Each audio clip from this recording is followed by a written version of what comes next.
Show me what you got.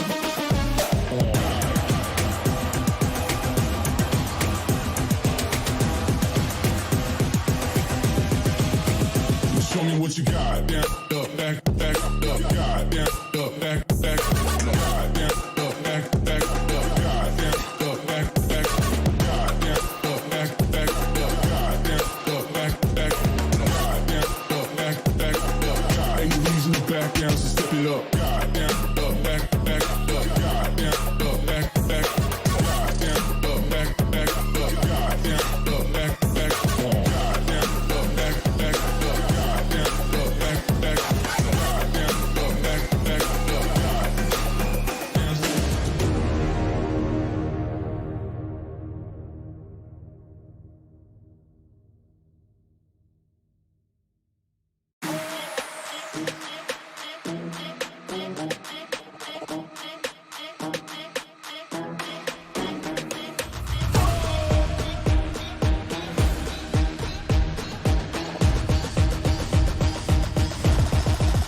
Got the money in the bank. Hit you with the bank. Hit you with the Hit you with the 808. Hit you with the Hit you with the 808. Bang to the break. Bang to the break. Bang to the break. Bang, bang, bang, bang, bang. I'm a boss and you know that I'm finna shine. Got the money in the bank.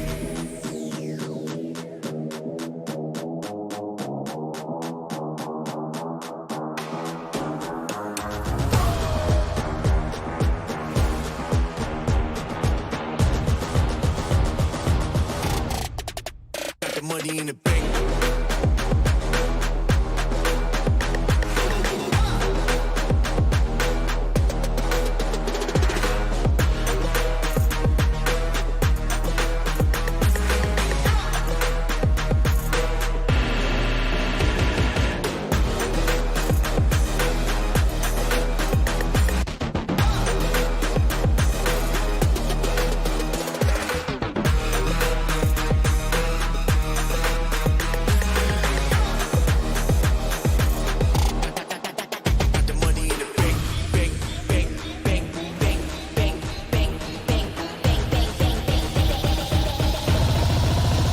Money in the bank. Hit you with the 808. Hit you with the Hit you with the bank. Hit you with the Hit you with the 808. Hit you with the Hit you with the 808. Bang to the break. Bang to the break. Bang to the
enemy remains. Stop me.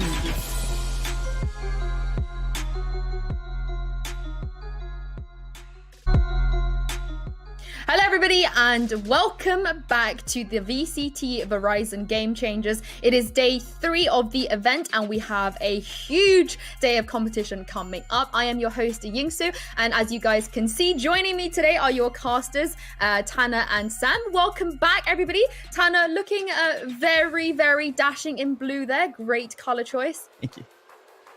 Yeah, Y'all think you're so slick. we had to. We really tried hard, and I apologize. I don't have the palette to really make it work between all three of us, so we made a nice little sandwich. My entire wardrobe is black, okay? So y'all had to like fit in with me, and you know what? I'm okay with that. We did try. I think we look great. The color coordination works. But now, of course, the three of us would not be here today without the Game Changers initiative. Game Changers is designed to provide experience and spotlight to elevate the women in the VALORANT competitive community. Competing in games as a woman can be a daunting task, oftentimes resulting in a very real competitive disadvantage. Starting this month, the Game Changer series and the Game Changers Academy will create a whole new set of competitions with the goal of building the VALORANT Champions Tour that better represent the diversity of our community. The VCT Game Changers series will be a set of top-tier tournaments with large prizes on the line for the best performing teams. These competitions will take place all around the world, with the first one, of course, as you guys know, taking place right here in North America over this weekend. Sam, I absolutely love this initiative, and on top of that, I absolutely love the community feedback we've had over the last 2 days. Oh, absolutely. I love seeing how involved everybody has been, and even the Reddits. Like, when you think of Reddit, you almost start to think of Twitch chat, and you start to think of like toxicity and like people just being awful and like get in the kitchen, lol, stuff like that. But the Reddit itself has actually been pretty wholesome. Most of the comments have been really supportive. Everybody's like, yeah, get it, girl. And I love to see it. I love knowing that in VALORANT, we are creating that safe space, but we're already leaps and bounds ahead of a lot of other esports. So this is a safe place, or moving towards being a safe place for women to get more involved. It's a fantastic initiative as well to just keep driving that home that yes, women have a space in esports.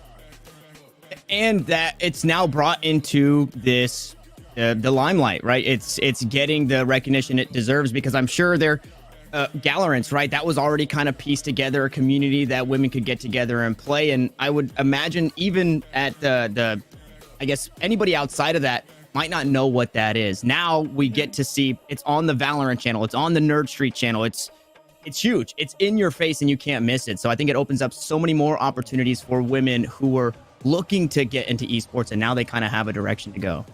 Well, the best part about all of this, of course, is our teams involved and the high level of competition we have seen. Yesterday, sadly, we did have to say goodbye to 2 teams, and not necessarily the 2 that I expected to go out at this stage of the tournament. That is, of course, our and TSM. Tanner, you both were on the other stream, I believe, yesterday. So give me a breakdown of what happened over there and why the teams, ended up going out. Yeah, so we had Cloud9 White and Dignitas to kick off the day for us, and that's obviously Cloud9 White just being, you see the clips here. This clip was the entire Ascent game. It was 1v4 clutches, 1v3 clutches, 2v3 clutches. You could just see the confidence. It was pouring out of Cloud9, and I think that's what really that team can showcase. And then when you jump down to that lower bracket, I was so incredibly surprised that Dignitas, they battle back from a crushing defeat, quite honestly, as we've got some more replays here, and they get a 2-0 over Awa, who seem to be a really strong team coming into this one, right? Taking a map, a very convincing map off of CLG Red, a team that's still competing in this one.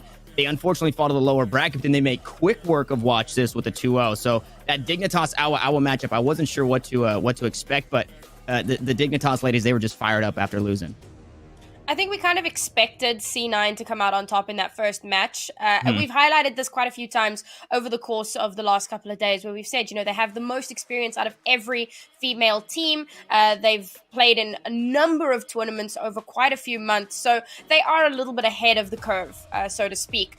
But Dignitas, despite a disappointing defeat, managed to bring it back, and I kind of expected that they would have that sort of mentality. So they've lost the game, now we got to kick it up a notch, we got to put it into hyperdrive, and they did just that. And like the player that I wanted to highlight specifically was Rain. She performed so well, and considering that she was on the Omen, the number of clutches that she had, the number of multi-kills she had, she really showed up for her team. Her and Thea as well. Thea did so much on that Killjoy, so I think that team really did so much to just kind of rally themselves for that final game. And our they have some exceptional players. I was so impressed with how they played, but on the day and in that server, unfortunately, they just weren't at that same level. But I know that if they keep grinding it out, you know, very often you'll see a tournament like this and then teams will, at the end of the tournament, win or lose, they'll be like, all right, cool, you know, GG's go next, team disbands, and then they carry on and maybe slap something together for another tournament. I don't want to see that from any of the teams that didn't make it. I want to see each and every one of these teams stick it out. Keep practicing, because there will be another Game Changers. There will be more opportunities. Heck, I want to see them in VCT. Get some of that experience. Even if you're not getting to like the higher brackets or whatever, just keep grinding it out, because you have so much potential and so much talent. And if you keep working on it, then one of these days, one of you is going to knock Cloud9 off of their perch.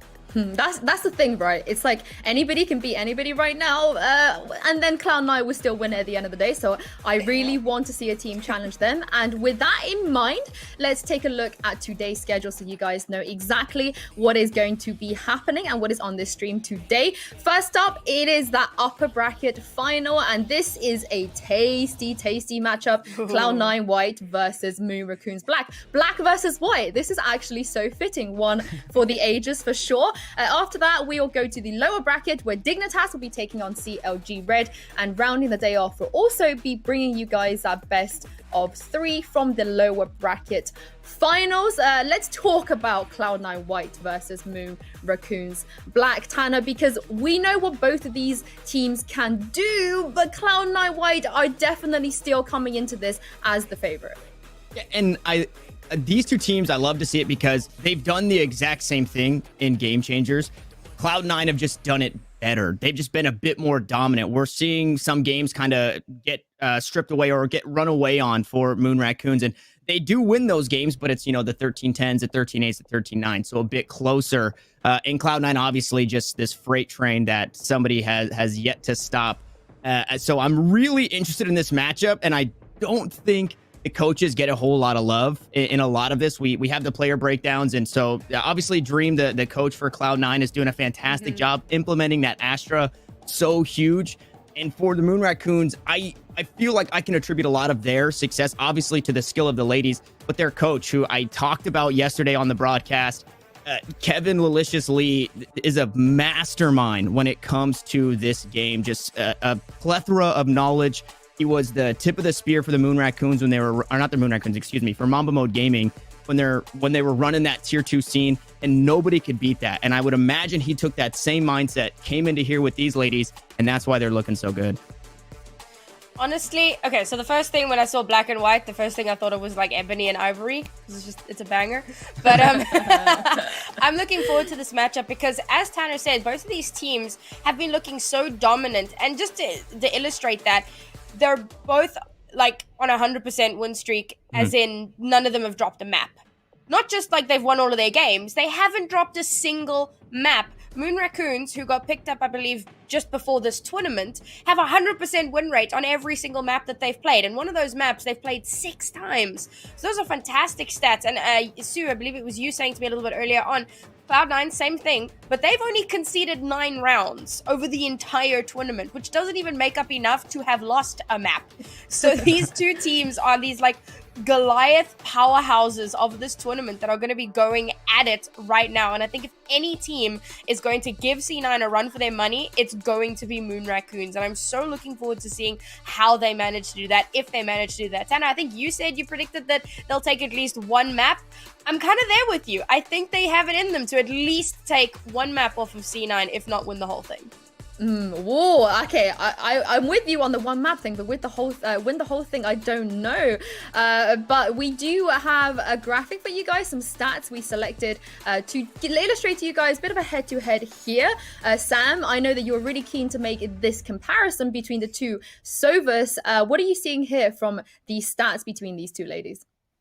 So this is a really cool matchup to me because obviously they're both Sovas, so they're both about recon and getting information. But that doesn't mean that they don't frag out. If you look at those ACSs, 237 and 212, that is not something to scoff at. And in fact, ETConnect has more average kills than Annie does. And Annie is known for being an absolute fragger. So like these are some fantastic stats, and I kind of had my own stats specifically for these players.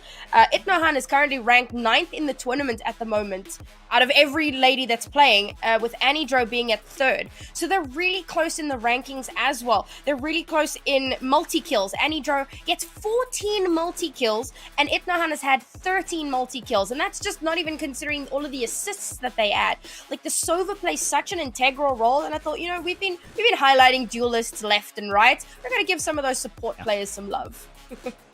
And a lot of that average combat score comes from those assists, so it's not necessarily fragging out completely. You might have seen, I think it was just about 15 kills a piece, with Han being a bit higher per game. And yeah, the assists is what makes it. I was looking at some of the other stats for the other ladies in the tournaments, and they're upwards double digits assists on their Sovas, on their Sages. So that's huge. And this is my favorite part of the segment, is when I get to say, Sam, hit him with the stats, and then Sam just busts out all this knowledge, all the stats she's been working on. So yeah, I'm just excited. This matchup is one that I wanted to see at the beginning, and I'm glad that I get to catch this one firsthand on broadcast. We need to implement a segment in the future when we do this again. Yes. That's just called Sam Stats. And we'll just let you single cam, you go off, Queen, and give us all of the stats. And now, just before we reveal the picks and bans, because I really quickly just wanted to talk about this, Sam, because they share somewhat of a similar map pool, right, between these two teams. Yeah, okay, so back to the stats. It's my time to shine.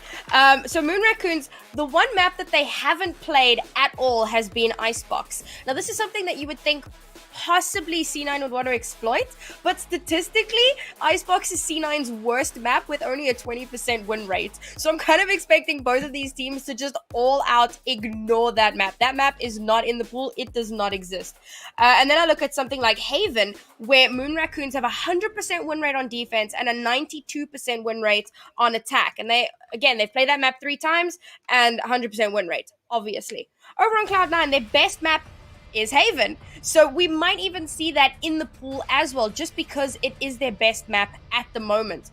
I mentioned that their worst map was Icebox, and also Split's a little iffy at about a 50%. So we might not see Split either. I'm expecting these teams to kind of work to their strengths a little bit more. So possibly a Bind, possibly an Ascent, maybe a Split as like a last resort, you know?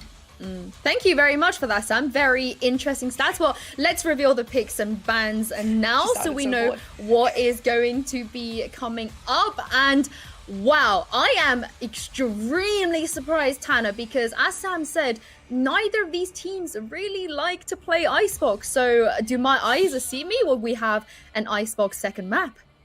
That is, in fact, an Icebox second map, and it seems that's like the biggest coin flip of the tournament for me. You've got both teams, either one in Cloud9 not doing incredibly well. I think they're 1-4, 1-5.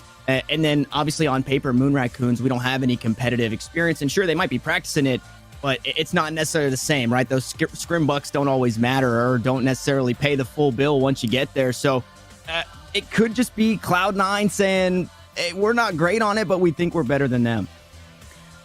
I mean, I'm hoping, from the track record, even of what you were saying, Tanner, when it comes to coaching and those kind of decisions, that we're going to see something quite funky from Moon Raccoons on Icebox. As I was saying, we're going to head into game now. I'm really, really, really hoping and praying for a Viper, the two of you. I hope you're also praying with me now, but I am going to, it says Haven. Oh, my bad. Haven first map. I'm too excited about Icebox. So I forgot that we're going to go into Haven. But that's enough from me. Take us away, Sam and Tanner. Thank you so much, Yinsu. And Sam, there it is, the matchup we get to see right off the rip. Both the Sovas locked in for Han and Annie. Is there anything standing out to you? Anything that you're kind of raising some eyebrows at here? Not really. If I look at the compositions that they usually run on these maps, it is looking pretty standard. Nothing has been changed up from what they've run or previously. But of course, the big wild card here, particularly for Moon Raccoons, is that they're coming up against the Astra. And we got to watch a couple of Cloud9's games over the last 2 days. And the way that Cat plays that Astra is devastating. She's so quick on the draw. She's able to get in and out of that meditative trance state very, very quickly, places those stars, gets an orb up, gets a gravital well up, whatever it is she's trying to do. She's really quick. So mid-round stuff doesn't become as dangerous. And we saw how much strategic depth they had in where they placed those stars. So if they're on defense, they'll place a star in a choke just in case there's like a full rush, so they'll grab everybody into the well. Even when they're on the offense, they'll drop a well in a choke in case the enemy team is going super aggressive to push out, and it gives them a little bit of an advantage, and it makes the enemy team start to second guess a little bit. So I've really been enjoying Cat's Astra, and that's what I think a lot of people should be keeping their eyes on as we get into this first round. But of course, the other person you want to be looking out for is Lori, because she is devastating on that jet. So much clutch potential. Really, really outperforming herself in the last 2 days. Net Nebula is something that you are going to see for just about the entire game over towards that A lobby. Cloud9 do not like to give up this spot for free. They'll throw a couple of stars at it just to completely deter. And I would think that Moon Raccoons has sniffed this one out, and it's a shock dart kill to kick things off. So they've got the information that the Jet and the Silva are playing over towards A. And, I mean, they're just sticking to their guns here. 4 standing, and they're just going to send it over towards A. I mean, this is why we highlighted Annie as well as Itnohan. Like, those shock darts are terrifying. Katie's going to be holding short here. Shoulder peeking just to see, can she get that kill? Oh, it's so close. Oh my goodness, what? The prediction from Katie there was insane. And this is why she's got the highest ACS, right? In the entire tournament. Katie just absolutely insane. And it's not just the accuracy, right? She's not just shooting heads, but she's the prediction, the game knowledge. She plays the jet. She knows where that dash is going to finish inside of that cloud burst. Now it's down to the last 2. Make it the last one. Flowerful on 33 HP. Able to get one. But Annie finds a nice little 3K there. And that was a really good start for the highlighted player here for Cloud9. Absolutely. I mean, that didn't even come down to full-on tactical thought processes. That was just C9 go kill. It was really, really well played. That early shock dart kill, the lineup there to be able to get that all the way out here towards the spawn as well, really well predicted. And then, of course, when you see the smoke going out onto site, as a jet player, you know immediately what the tactic is there. Dash into the smoke.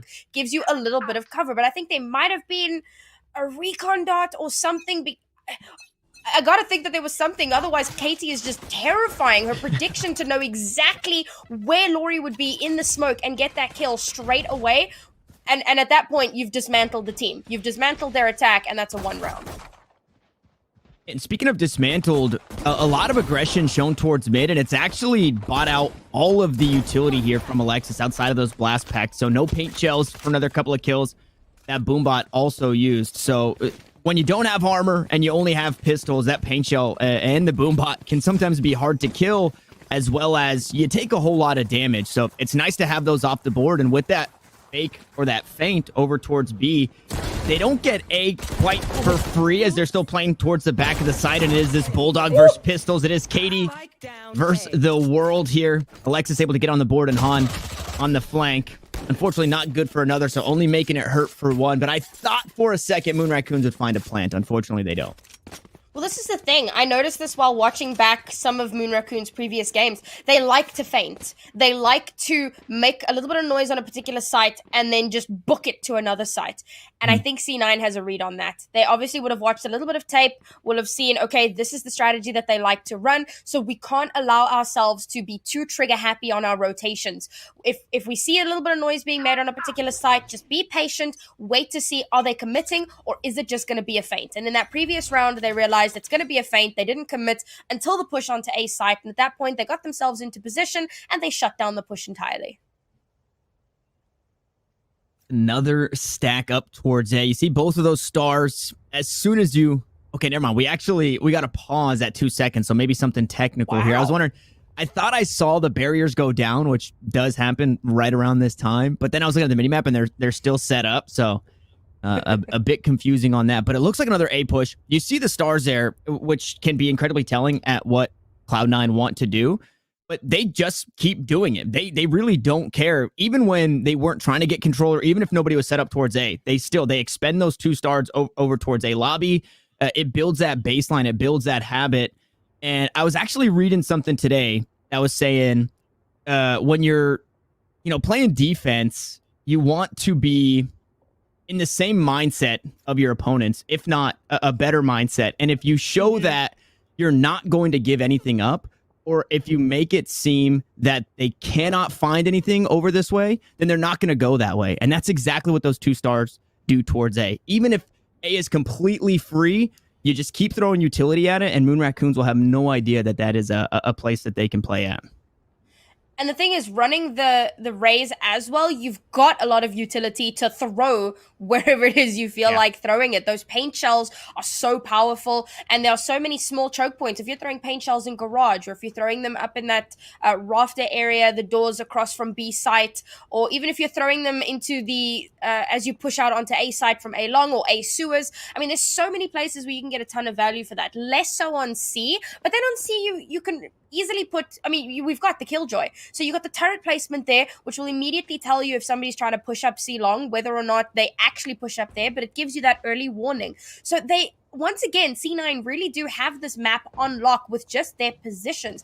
And you can even see they've got Katie on the B site, but she's not going to stay there. She's going to be a roamer, because the B site is possibly the easiest site to retake. There's just those 2 avenues to come in, and the site itself is so small and kind of claustrophobic that it's fairly easy to come back in and take control of it once again. And that's why you see most teams will set up on towards the A or the C sites, and then of course have someone in garage. So Katie will be moving back and forth depending on where her team needs her at any given time. They have such a good setup here, and I really want to see what Moon Raccoons will be doing. I believe this is a technical pause, because it has gone on.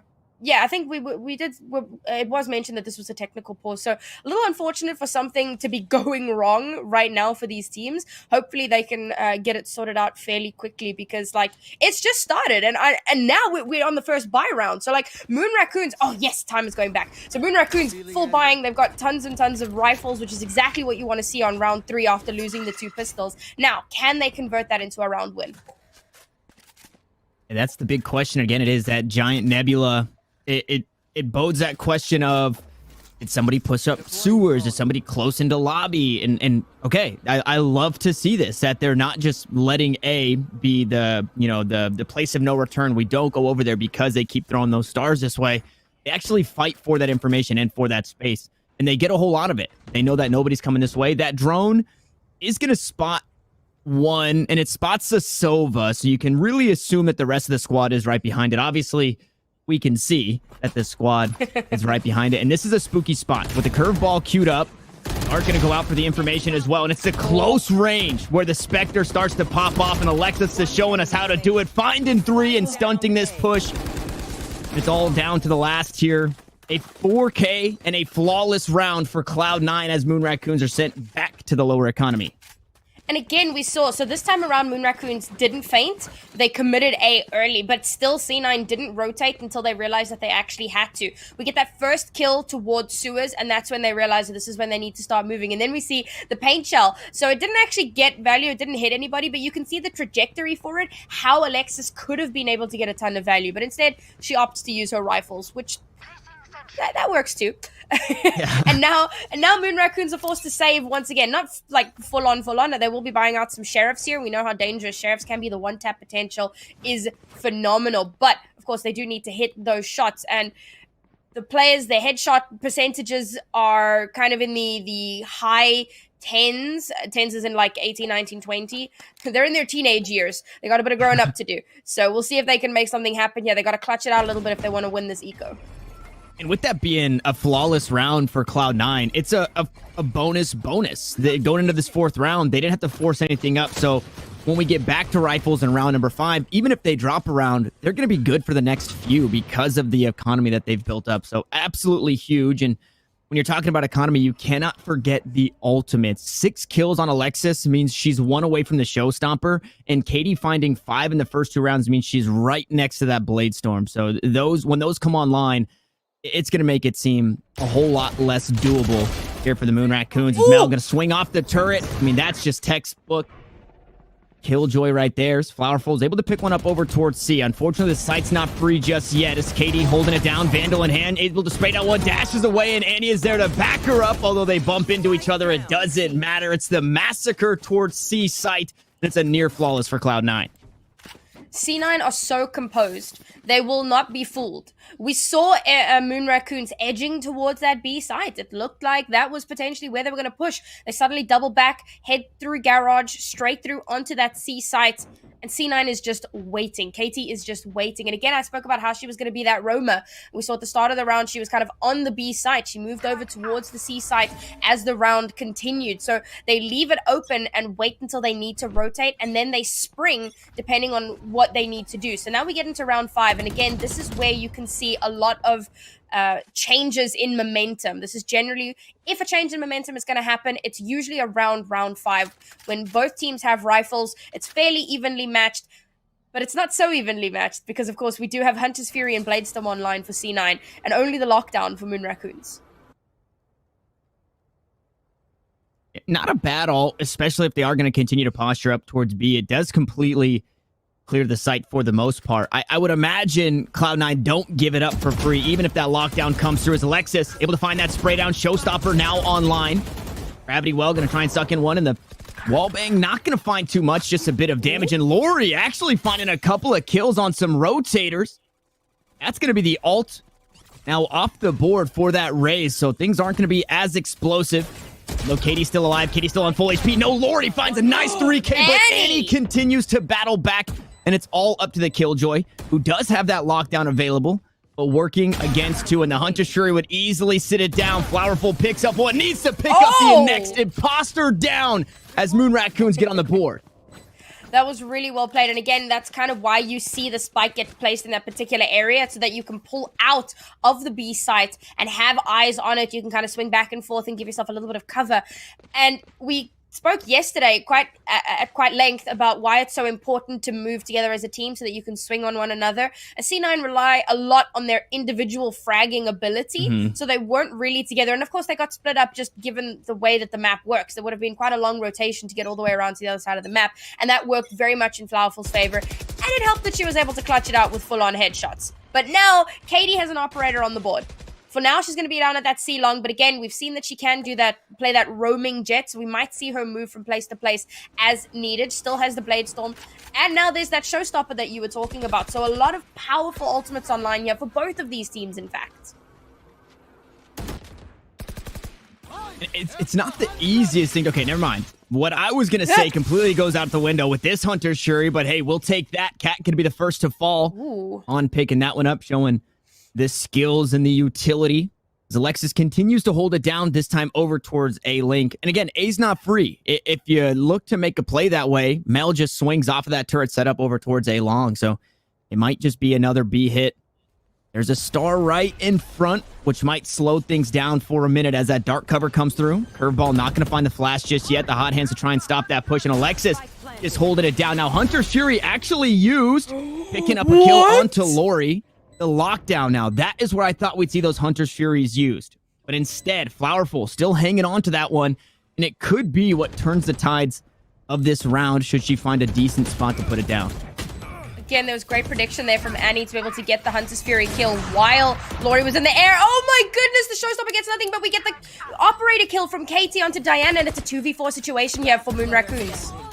At 2v4, and you saw the ideas there. Katie just going absolutely huge with the knives to top things off. And so my thought process was you drop the lockdown, and when Annie Dro uses her Hunter Shuri to take the lockdown out of question, then you use that Hunter Shuri in response, right? So it'd be lockdown Hunter Shuri, then Han answers back with the Hunter Shuri and tries to guess where Annie is shooting from, because you can kind of see that sight line, although it's pretty difficult. Everything was used. Anything to take down the lockdown was used. and Flowerful just wasn't in a great position to put it down. So that one is one that you definitely wish you could have back. But coming into this one, round number 7, there's still 4 ultimates online for Moon Raccoon. So if there's ever time to use them, it's right now. Yeah, I mean, that was a pretty expensive round for C9 White. They used every ultimate they had available to them. So this time around, they're still going to have rifles. And Moon Raccoons, again, on that kind of janky buy this time around because they've lost a few rounds. But they still have those ultimates. The question is, do you invest them? Because, again, that makes that an expensive eco. Do you want to invest that kind of utility that takes time to get back up? If you see yourself winning the round out, sure, absolutely. I mean, you could get so much information off of the run it back that might help you clutch out the round. But do you throw in all 4 ultimates? That would be a huge misplay. I want to see how they utilize these ultimates to give themselves a little bit of leverage to potentially, if not win the entire pistol round or eco round, at least get a few kills to put somewhat of a dent in C9's economy. Well, here comes a fast hit as the blades are used. Lori going to find one to kick off the round and open up this A site. Now, with this is telling me, Sam, that this is looking to be an expensive round for the Moon Raccoons. That spike goes down. Now, they have a whole lot of time to play with, and they don't have to use that lockdown right away, but they do need to be careful where they choose to use it because Cloud9 will just run right at it, and it is going to go down over towards short. Katie just dashing right onto the side, trying to take the fight right to him. Only a couple more seconds to get it done. All 3 corralled underneath Heaven. They're trying to escape the detain, and it's all up to Diana, who's on the flank, finds the first kill. Now just needs to play with the time. Katie on low HP. Both gonna swing. Nice curveball to just buy some time. Finds 1 kill. Not able to find the next, but might have done it. And there it is. Annie doesn't have enough time to get it. They use just about everything there, but it gets him a round win.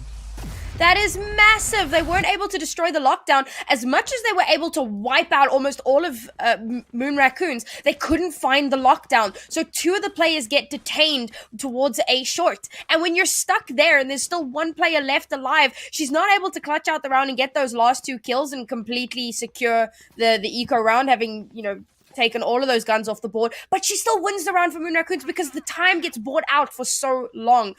Now, however, I mean, yes, it put a bit of a dent in the economy. You can see C9 White not looking as flush as they were before, but they still have an operator on the board. That's going to be Katie holding it down and C-Long still. Moon Raccoon's got to keep an eye out for that, but at least they are able to buy up this round because that was an excellent round for them, and it does allow them to full rifle up as they start making their decisions as to where they want to go this time.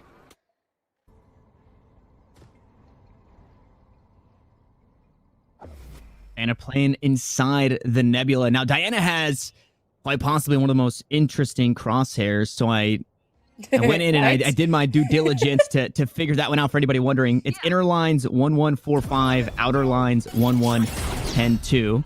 As that run it back gets used. Ooh, vulnerable due to that gravity. Well, they try and find the kill on Katie standing right inside a nano swarm. Will be A-OK. Just going to be sent back to the ultimate. We go 1 for 1. Across the board, and Nell lower on HP, so not really able to take these fights through the smoke, though, able to drop the spike down. Now Diana has to look to push on through. It is going to be picked up by Han. Lockdown now used. Couple of curveballs still available, and we'll see if that hot hands can deter these guys from trying to push any further, but Diana just has nowhere to go, forced to reload. And Cloud9 find themselves, or find a way to put themselves in an advantageous position once more. The op shot, just a bit too late. Staring down the barrel were 3 Cloud9 members, and Han still alive and still doing damage. Able to spray down another, but the paint shells from downtown, the little bouncing Betties. Net a 3K for Alexis, and Cloud9 push themselves to 6, and at the very least secure an even half.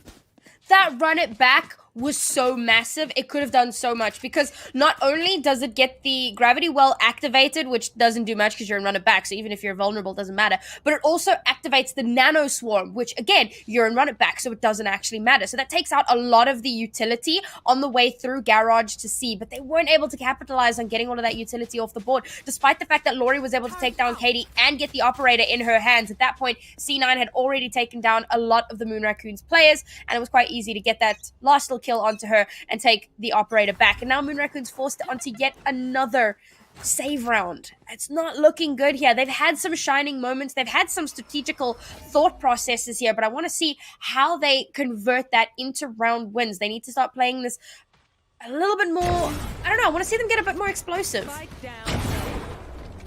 Oh,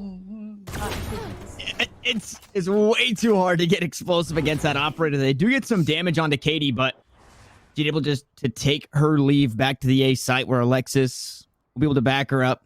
And you draw also on that side. And you're really just hoping that maybe hurt the economy, do a bit of damage here for Moon Raccoons. You'd love to get a spike plant, obviously, to help boost that economy. There's one kill to come on through, and Flowerful has been absolutely huge for this squad thus far.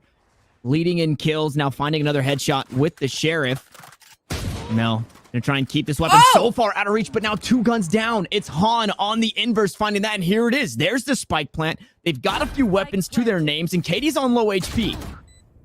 There it is again. Flowerful sits him down. I was going to say low HP on the op doesn't matter, but Flowerful comes up huge as they try and take the fight right on the site now in a 2v1. Flowerful needs to keep doing what she's doing. The paint shells go through the spray down onto 2. She falls at the end of it all, but Moon Raccoons get the round. Flowerful insane in that round. Not only is she able to get those clutch kills with the Sheriff, but once she gets the Vandal in her hand as well, she just carries on. There was a 4K in that round for her. I said I needed explosive, maybe not necessarily going in hard and fast, but just doing something to shake up C9's confidence a little bit. And for Flowerful to have been able to get that kill in the short time between the initial paint shell burst and the smaller shells getting the kill, fantastic work there. Everybody dead at the end of the round, but the spike firmly planted will get them that round win. And again, I mentioned Katie being that kind of lurking sniper player. She was on the A site at the start of that round. Now she's back in Garage. You never know where she's going to be, and that's keeping Moon Raccoon on their toes.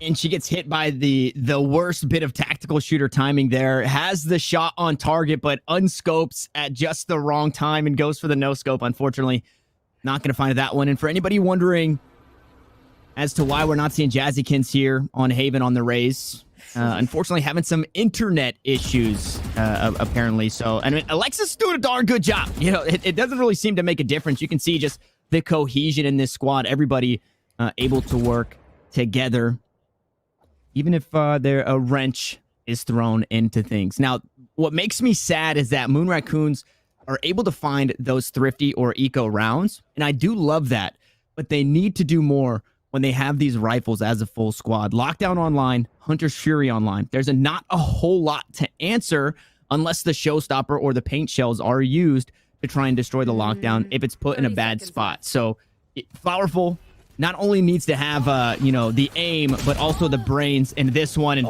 nice. It's Lori with the aim this time around. Going to go up top towards Heaven. Make sure this isn't a safe passage for anybody for Cloud9. Alexis holding this one, and Lori still finds the kill on the site. Flowerful found another. Cloud9 down to their last 2 here in the 10th round. It's an operator in the hands of Katie. I believe a Bucky in the hands of Katsumi, and Katie just going to look to save this one. Oh my God, what a shot. Actually managed to get a call out there. This was really well played from MRB, and I want to just highlight, so at the start of that round, you get the recon bolt, which is specifically designed to distract whoever is on site. Yeah. As soon as she turns around to shoot the recon dart, you see Lori dash out, get the kill while she's distracted, and then get up into Heaven, and immediately they have full control of the A site. That was masterfully played. And then as soon as anyone tries to trickle onto the A site, you've already got every single angle covered. And then you've got Flowerful, who was lurking from the B site towards the A site. Now it actually forces C9 to have to save up. This is a fantastic opportunity for Moon Raccoons because they're full rifle and it's an anti-eco. It was a gamble towards A where Cloud9 have been playing fairly light in some of these rounds. Although on this eco, they are going to use that Blade Storm Showstopper used, but not going to find too much either. Just the information that Sewers is clear. Flowerful tried to trade some damage, and with the Sheriff in hand, Alexis still quite scary. Katsumi there to back her up. Only 2 stars, which means Katsumi didn't buy any in this round. So you could see really where that economy is sitting, and the Astra not going to get a whole lot of value here in this one. As a quick hit towards A turns to a pretty quick hit and rotate back over towards C. And it looks to be retake. And Flowerful might be able to get some information or at least some value here in through Garage. As that Hunter's Fury looks to deny for now. Oh no, it's actually Han shooting that Hunter's Fury to try and grab the information as to where they're coming through. Oh! This is where it gets spicy, right, Sam? Oh yeah, the Cosmic Divide comes through here, and we know that... What? Such good utilization of the Cosmic Divide there to make sure that you're cutting down the lines of sight, you're cutting down any sort of information that can come through, but the lockdown's coming through from Flowerful in this 1v3 situation, and no, she can't clutch it out. Oh, I can't believe they invested that. And the best part, obviously, that Cosmic Divide does so much, splits the map in half. The team, even if you have the best communications, you can't back each other up because you can't shoot through it. But then on top of it all, you really can't hear anything. Everything is muffled, so you have no clue where that spike is at, if it's halfway, if they got off of it, if they're back on it. And at the end of the day, insult to injury, they're able to get the last ultimate on the board from Moon Raccoons. They take away that lockdown. That hurts. Very, very unfortunate there. Now they're coming in with, well, just guns. That being said, like, I saw that Lori popped the knives as well, the Blade Storm, but she wasn't able to get any kills off of that either. So it was a little bit of an unfortunate, very, very expensive round for Moon Raccoons, especially considering that it was an anti-eco, and they still lost the round. So yeah, not a good look. But now again, we're back onto full rifles. No ultimates online just yet, but we've got all those Astra Stars available once again. They were able to buy up quite a few more of those. So now Moon Raccoons, they're starting to play a far more patient game. They started out patient, and they've just kicked it up a notch. They're waiting until they get some kind of information before they actually do anything, which is a reasonably good strategy, but you have to remember that you are still playing against C9, and there they're going for that feint. They made some noise on B, and now they're going to start moving over towards the A side with Flowerful on that lurk towards B. And could be huge on the lurk. I don't know if that boombot was designed to try and get into the pocket there or shoot down towards mid. Either way, it didn't see Flowerful in that corner. I wonder if they have some bit of information, because Katsumi did use one of those nebula smokes to make sure that nobody was pushing on in.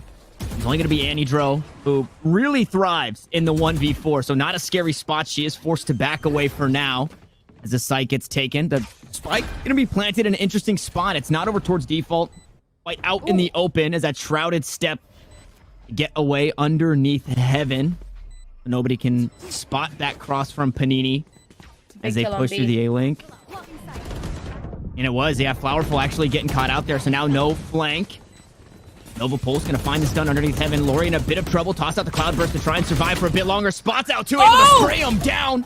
Now it's down to a 2v2. Low HP on the Omen. Drops down to Panini. Still finds the kill. Lockdown going to be forced. Why not? It's the last round of the half. And Mel needs to go huge. Diana going to flank here. Flank for flank is what it takes for Moon Raccoons to go 7-5 at the half. And Sam, I mean, they're really giving Cloud9 a run for their money.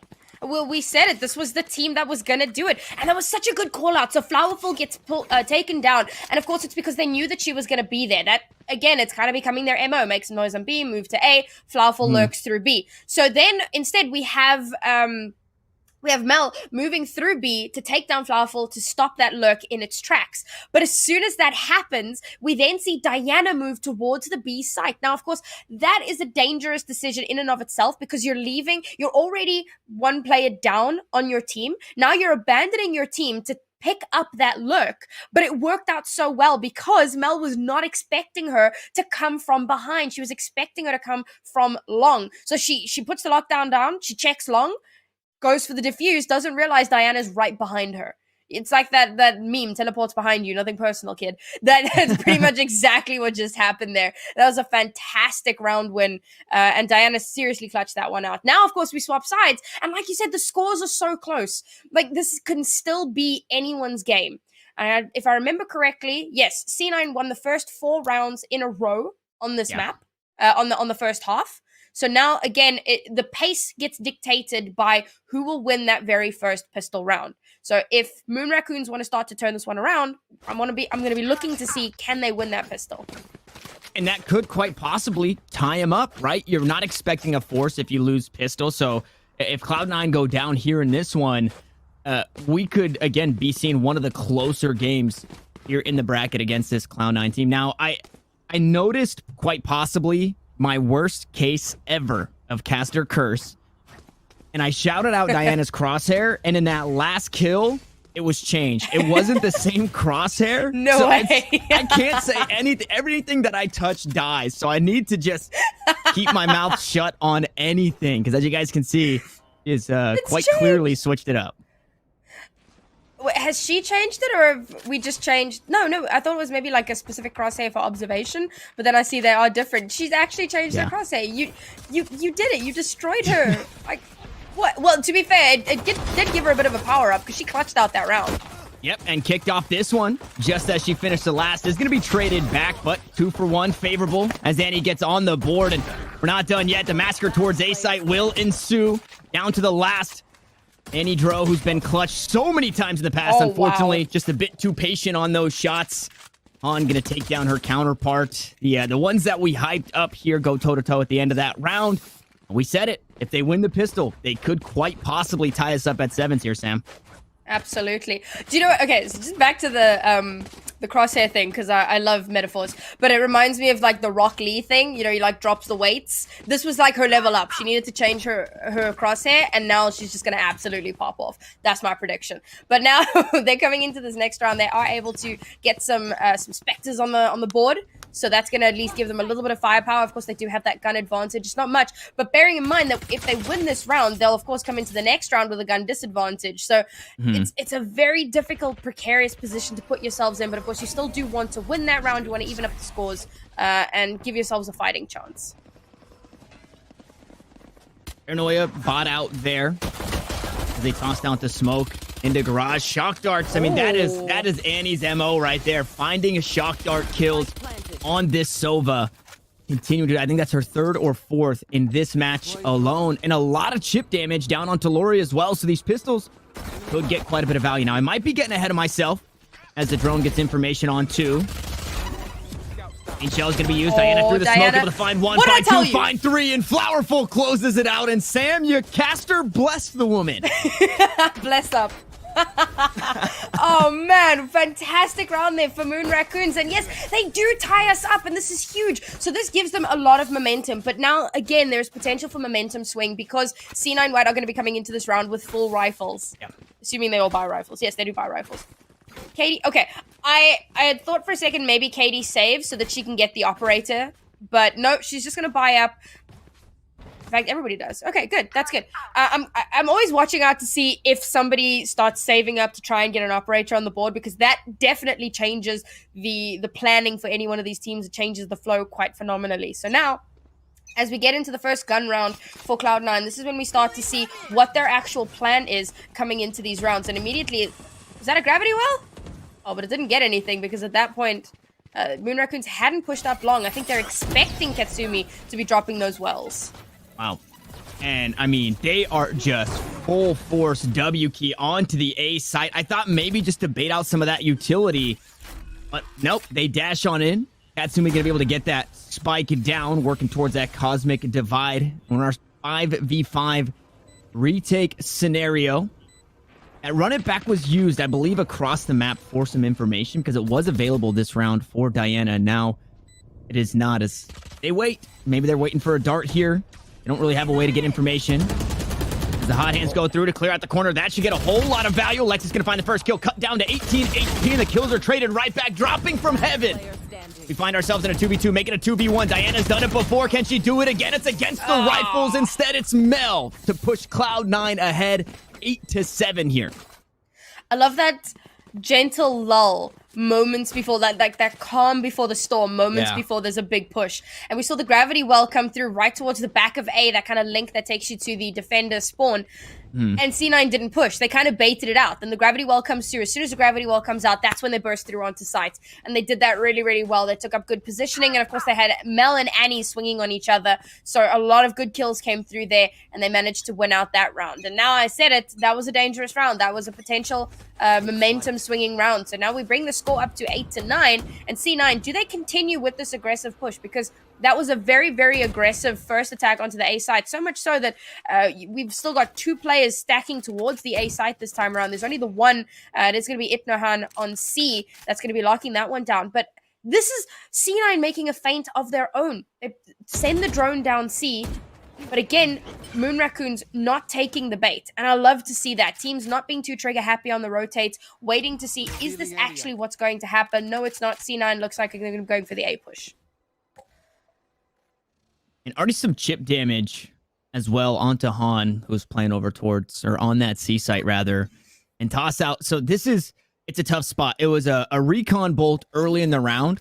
Han just sent out another one just to get that information, and now they won't have it should they need it for this retake for the next, 30 seconds or so. Or Cloud9 seem to be waiting for Annie's. A couple of shock darts go out to try and clear short as they push up from sewers. Right to the smokes they go. Imposter down as Flowerful will fall, but it's traded right back. Now Katsumi able to get on the board. Struggling in kills early in this one, but we know what that Astra brings to the board. Shock darts gonna find the tag. A little bit of chip damage. She walks right back into it, not expecting the second.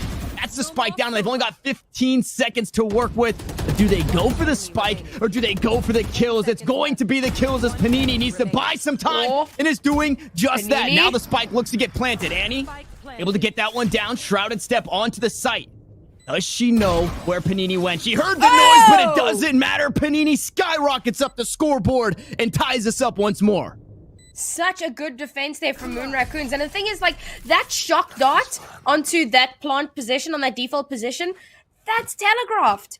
Yeah. Most Sovas are going to do that. You kind of have to expect that at this point. So the biggest problem was that Katsumi was so low HP. So those shock darts hit and she's gone. She's down for the count. And that denies, and that takes her off the board as well. So unfortunate there for her to get taken off so early on. But Moon Raccoons had such good positioning in this post plant, and Panini really showed up. That shrouded step, instead of jumping down from heaven, which she very easily could have done without taking any damage, but it would have put her in a very, very dangerous situation. Instead, she teleports down, plays Ring Around the Rosie, and manages to secure that win. We're going to start out this round with the Blade Storm from Katie. And Katie obviously leading in frags here on Haven. So it's scary, right? If you see it, say it, and maybe quite possibly get away from it. As that lockdown gets used this time. Clear up that B site. Completely open and nothing to answer, unfortunately. No Hunter's Fury. And you don't have the paint shells. You don't have anything really too explosive. Maybe no lineups for the shock darts as Han.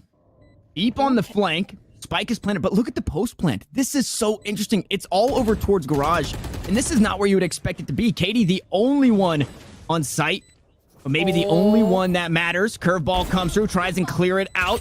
Katie finds one left click is all it takes. Looks for some more. The right click goes wide, and Lori cuts her down. Divide was used, but Cat just doesn't have a whole lot going for her. Now a 2v2. As Mel picks one up with the Nano Swarm. They're running out of time. They have to try and send it. Somebody just has to stick it, but the kills come through. They only get it halfway. And Mel goes good for 4 here to reclaim a lead. Oh, she just wasn't able to get out of the blast explosion there. Another fantastic round. I like how they used the lockdown to try and clear out the site. But like you said, the post plant was a really weird one. It might have been a bit better to possibly split up a little bit more, because it forced them to have to push through that B site. Now, I had seen the Blade Storm come through from Lori as well, but for it to have gotten so much value by taking Katie off the board and giving them a huge opportunity to then potentially try and get that defuse. But you didn't account for Mel. When Mel's still alive, there is every opportunity that she's going to clutch that one out with a 4K to bring it home. Now, we still have Hunter's Fury and Showstopper online yet for C9. And again, these are fantastic ultimates for trying to clear things out. We also know that the lockdown is available for Moon Raccoon. So as you've said a few times, you can use that Hunter's Fury to shut down the lockdown to make sure that it doesn't stop you from pushing. Or you can just use the Hunter's Fury to deny the defuse. It really will just depend on, does a Flowerful decide to use that lockdown in this round? Or are we going to need to use that Hunter's Fury to shut down the defuse? Yeah, and it could also be used like that trap card. The lockdown goes down. Annie looks to take it down with her Hunter's Fury, and then Han answers back trying to find Annie, who is shooting her Hunter's Fury, who has to be stationary, and it is kind of telegraphed. So that's obviously, I think, a lot harder to do than just shooting at the regular defaulted plants or, diffuses for both sides attacking and defending. So you do see a push coming up towards C. Completely vacant as they get that spike down. Alexis going to be the one to plant. Already has that Showstopper available, so don't want to waste any time there. Dart going out towards the back. Annie swinging up on 2. It's an eco round, though. It's only pistols, and Diana is able to find an upgrade. Will heal with the hot hands, and the Frenzy able to go good for 1, Katie. But Katie cuts down 2. It's a round we expect Moon Raccoons to lose, and that is exactly the case as Cloud9 White find double digits. I actually love that double lurk towards C long just to give yourself a little bit more security as you push through that site. But like you said, it was the anti-eco. We didn't really expect that to go anywhere. They didn't commit too much into it. And finally, we're seeing that operator on the board. It's going to be for Lori this time around. I want to see where she sets up. I want to see if she plays the kind of the lurking jet like we saw from Katie earlier on, or if she kind of picks a perch and that's where she is. For now, however, we can see she's setting up in that C short area. She's probably going to push through sewers, try and get an early pick off. Oh, but she's a bit slow. And the Boombot gets the information that somebody might be playing down there. Now, they might not be expecting to. On tosses out that Hunter's Fury, trying to find anything, and unfortunately going to go wide on that. And that is, it's not too telling, right? You shoot that over towards A, expecting to slow things down, and Katie's already got all of this round, and quite possibly, probably not the person you're expecting to lurk. As you can see, Flowerful completely caught off guard, swinging around those boxes on that A site, and the rest of the squad just bringing up the rear towards C. It's not free. You do have Panini playing down this way, and he did pick up 3. Winning round in a clutching round, but instead will concede that site. This time, not a 5v5 on the retake, though. Moon Raccoons already knocked down to just 4 players.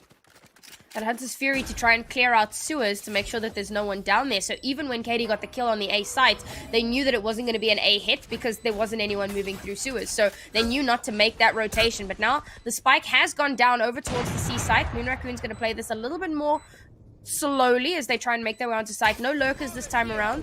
They don't actually know that, but it does mean that they have a little bit of respite. Gonna invest the run it back there for some information.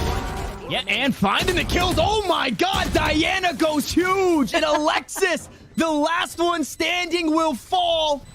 I don't know how they just got it done. That was the Diana show on C. And we've seen her really, really show up in these clutch moments throughout this entire series. And I mean, I just want to point out that C9 has conceded 9 rounds, which was the total that they had conceded for the entire tournament. Yeah. Moon Raccoons have doubled the rounds that they have conceded in this tournament. If there was a team that was going to push C9, it was going to be this one. And this is super, super exciting. And they're even forcing C9 to have to go with like a really janky buy. Where on the upswing or the other side, Moon Raccoons get a full buy, and of course they still have that operator available. And like I predicted, Lori has moved to another spot with the operator, and she gets the opening kill onto Katie, who had the Blade Storm. That's massive. Absolutely huge. They do still have the Hunter's Fury to work with, but yeah, it's the eco round the Blades needed to get so much, and through the wall, Diana continues her reign of terror. Panini finds one onto Mel, and if you were hoping to win a thrifty round, this is not that round. Cloud9 down to 2 players just outside of Garage. Annie knocked down to 1 HP, and Kat is there to back her up, but just not long for this world. Sam, we are going to be knotted up at 10 here in just a moment. There it is, a flawless round, which means no buying going into the next, and that economy is sitting pretty for Moon Raccoons. I mean, the most they'll have to buy is, of course, their abilities, which, like, it's a drop in the bucket. They're turning into trust fund babies. They've got so much cash yet now. Oh, but Katie is like, it is on like Donkey Kong. She's now got an operator of her own, and she's going to take that battle right to Lori. And not just Lori, of course. We have seen how powerful she can be on that. It doesn't matter. Anybody that walks into her crosshairs, they're going to get taken down. That's the plan anyway. Let's see if it actually does work out that way. And this time around, we're actually seeing Lori towards the C side. So again, really fluid. I wonder if she pushes out C to try and stop a push. You know, like to see if they are pushing up C, she can get a kill. Alternatively, she can get some information as to where they are kind of pushing already. I'm seeing she's got a very aggressive stance already where she's standing. So we might see her push out a little bit.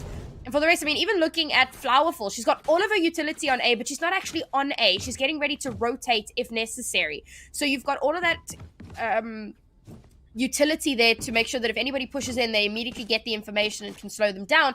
But she's able to play closer to another site if she's needed, because they've got the 3 stack on C, which means the rest of the site isn't as locked down as it could be. And that's fairly textbook you'll see the aggressive op push down C long, somebody there to back it up just in case with a rifle. And they might be thinking, Mel comes for this orb. There's no reason why she wouldn't. She's one away from that lockdown, which is an absolutely huge ultimate to have, especially when you've been losing the post plant in the last couple of rounds when it was rifles v rifles. So I don't think it gets too much because of the way that Cloud9 is set up as we start to come out of this pause. But at the very least, you can see, you absolutely love to see the cogs turning for all of these ladies here on this server.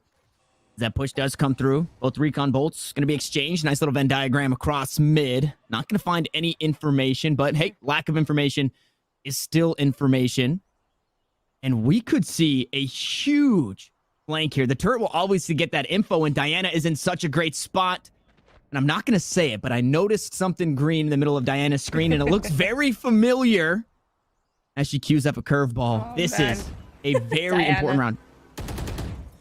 I think she's trolling us at this point. She's going to keep changing her crosshair. But there's that aggressive push down C long that I kind of expected. And I really love this because flanking with an operator is wild. But I think that you can get so much value out of it because it's fairly unexpected. They're pincering in towards C9, giving them that kind of false sense of security. The turret is set up, but it didn't see them creep Might be out up. of range. Okay, there finally spots one on the flank. Lori biting off a bit more than she could chew there, and that hit over towards B has since commenced. The spike has made it up onto the site, not yet planted. Flowerful playing off there, trying to hook around over towards A, and is free for the most part. As the kills start to flood on through, though, nothing else is going to be free. No rotates for you, as it's all up to Alexis and Mel. They do have that spike. They are down a player from the shadows available. If there's ever a time Mel finds a huge kill to grab that lockdown. Doesn't need the ult orb, just the kills will do. As a dark cover, gonna buy some space, buy some time. Alexis has the angle. They look the wrong way, and Panini once more up towards heaven. Finds herself in a 1v2 clutch situation. If she wins this round, Cloud9's economy is going to be in shambles. She doesn't peek the corner once more, and Alexis goes big with the 3K. Oh man, there's nothing worse than seeing a player not check that corner. And I get it, like you're in such a high pressure situation and there are so many possible places where that person can be. There are so many angles you need to check, and sometimes you just check the wrong one. And it's super unfortunate to see that happen twice in that round. I must say that the turret catching out that lurk was massive, because Katie didn't even realize that Etnohan was there to take her down. Didn't even see her up in that rafter area. So to take her down so early on, and then immediately the pressure comes through from Moon Raccoons, but C9 just once again being on top of this offense. And now they have the Showstopper and the Hunter's Fury, and another Hunter's Fury, in fact, for Annie. I mean, she has been so good this entire series, and all Moon Raccoons really have to work with is the Shrouded Step, which kind of nice for baiting, I guess, but it's not one of those like high impact ultimates. And then of course they've got the lockdown, which could do a lot, particularly in like an attempt to defuse, or if they're trying to deny a plant. But again, you have to time that so perfectly, and you still have to be aware of the Hunter's Fury. What I do think we might see as the turret gets some information over towards A is that from the shadows could join the team almost immediately. And there it is. It just gonna send it. Oh, gets the information actually that they are committing to this site. Now the rest will join. The flank though, in mid, it's going to be answered. Mel pushing on up. Doesn't spot Diana. Diana finds a kill, and Han grabs another. This is looking perfect for Moon Raccoons. Looking to make it a flawless retake, as Annie is only on the Bulldog. Even in winning that round, the economy was hurt, but both playing underneath heaven means it should be an easy swing and an easy spray down, as once more, we are all knotted up, this time at 11. I love how Moon Raccoons have started to read C9. Things like expecting them to lurk and expecting where that lurk is going to be. They knew that Mel was going to be trying to push up through that B site. So to be standing there in wait for that perfect opportunity, Diana once again just coming in clutch there to get that quick and easy kill, bring the numbers in their own advantage. But that being said, we've now got another 2 ultimates on the board here for Moon Raccoons. Like you said, they use that Shrouded Step for a little bit of information. Now that they've got the Run It Back, which can also get a ton of information, and even better if you can get a kill off the back of it. And then of course the Blade Storm. Now I hope they won't invest it into this because it is an anti-eco. We have seen them do that in the past, but oh, yikes, Katie. They read you like a book. Yeah, that is a huge kill. Operator down, and Katie wants more. Trying to find some damage down onto Han. No, you don't. Diana in the same spot gets the same value. Finds a kill, able to sneak away, and you said it. Run it back online. She didn't have to use it there. Now she can if she wants to just run on through that grass area. It looks like she might just save it for the retake. A lot of utility on the opposite side, though. You do still have the paint shells. You've got the satchels to boogie your way onto a site with that ultimate. And I'm waiting for that cosmic divide. Winner pushes this map to map point. This is the furthest we've seen a Cloud9 game go, and for some, a Cloud9 series, right? 13-0, 13-0 is only 26 rounds in 2 games, and we're just around the corner from that. Is that Cosmic Divide? It does get used. It is going to be a C-take. Now, it was used to take the site, which means it will go down eventually, and there will still be time to retake. 30 seconds left. I'm just wondering if somebody picked up that operator after Laurie went down. If somebody on Moon Raccoons picked it up, or if they've just left it there. Because I don't think C9 would have been in a position to pick it up. So if it's still lying on the floor there, it's a little bit dangerous. But now the spike has gone down. And this is still a really good round for Moon Raccoons to turn around. Because as we mentioned, it is the anti-eco. They're going to invest to run it back though, despite the fact that it's an anti-eco. See if they can get some information, maybe get a pick or 2 out of it. Because it's essentially an extra life. And I mean, you've got the information now. Site's completely clear. They all have to be long. A huge kill with the showstopper. Katsumi able to get on the board with the sheriff, but the spike is halfway. They get the information. They're just going to try and stick it. Panini's ducking her head, and she gets it done. It's a team ace, but everybody dies on the side of Moon Raccoons. Match point. What a good round for C9 White. That was the eco, and they still managed to come out on top. Yes, they invested some ultimates into it, so it was an expensive eco, but that was an important round. So now Moon Raccoons, Moon Raccoons win. I'm being silly. Now we're on that match point, and this is the most terrifying situation for C9 White to be in. They haven't been in this situation for this entire tournament. If they lose this round, that will be the first map that they lose. So they've been able to buy up this round. They saved in the previous round, which was the recommended course of action. But they aren't able to buy very well. So they don't have fantastic guns here. They need to make a lot happen. No ultimates, no good guns. And they're coming up against a Blade Storm and a lockdown. This is a Herculean task for C9 White. And they're gonna take it slow here.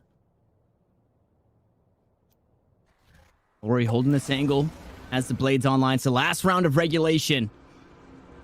As Cloud9 look to grab some information over towards A. Now, the end of that round said Team Ace, but Moon Raccoons won. And there's no way that they could have gotten a Team Ace. So that was incredibly confusing because I believe Cloud9 got the Team Ace, but lost the round, which usually it doesn't give you that indicator, whether it's a clutch or a thrifty. They don't usually give it the other way. So I sense the confusion. It's no confusion there. Katsumi picks one up with the Spectre, will back away. Lockdown gonna be used, and Cloud9 have been taking the fight right to him as it's been used, but Mel should be able to take this down. And okay, so it bought the time, whether she destroyed it or not there at the end. It was basically just running down the clock, and Diana in a 1v5 needs to go absolutely bananas, looking to clear just about everything. Blaze Wall to go on up is gonna look to stick, but it's just the firing squad. No time bot. And we're moving to overtime. You cannot afford to get complacent in those clutch rounds when you're trying to win it out. And that was a round win for C9 with a really janky buy. So that's something that Moon Raccoon shouldn't have allowed to happen. And now, like you said, we're on overtime. They're going to be swapping sides back and forth. They're only going to have 5,000 credits. We are unlikely to see an operator because that is a big investment. And these rounds are just way too important to... I don't want to say throw, but like it's a risk, and you don't necessarily want to take that risk when if the enemy team wins 2 rounds in a row, they win the entire thing. So very unlikely we're going to be seeing that. And of course, if you buy the operator, you're unable to buy any of your abilities. So we'll only see that if by some miracle one of these ladies is willing to take a massive risk. For now, however, We got Moon Raccoons back on the offense. We can see if C9 can hold it down here. They had a pretty good defensive round in the first half. Do they manage to continue that now? Looks to be a garage push. Diana was fainting up towards B, but decided otherwise. They actually skirt around that alarm bot as well. So that doesn't get information that anybody's pushing up, and they might just get this backstab on Cat. She's completely looking the opposite direction. They spot her out. No trigger discipline. Tries to send us. Panini gets taken down. That's the spike down all the way towards Long. Unfortunately, Mel, not long for this world. She was pinched from this C site. Diana queues up the hot hands, has a curveball to work with coming out of this dark cover, is going to do just that, pushes Cat away and able to secure that kill that she tried to start earlier in the round. Now with the spike planted, Moon Raccoons, one player ahead, no ultimates on the board just yet.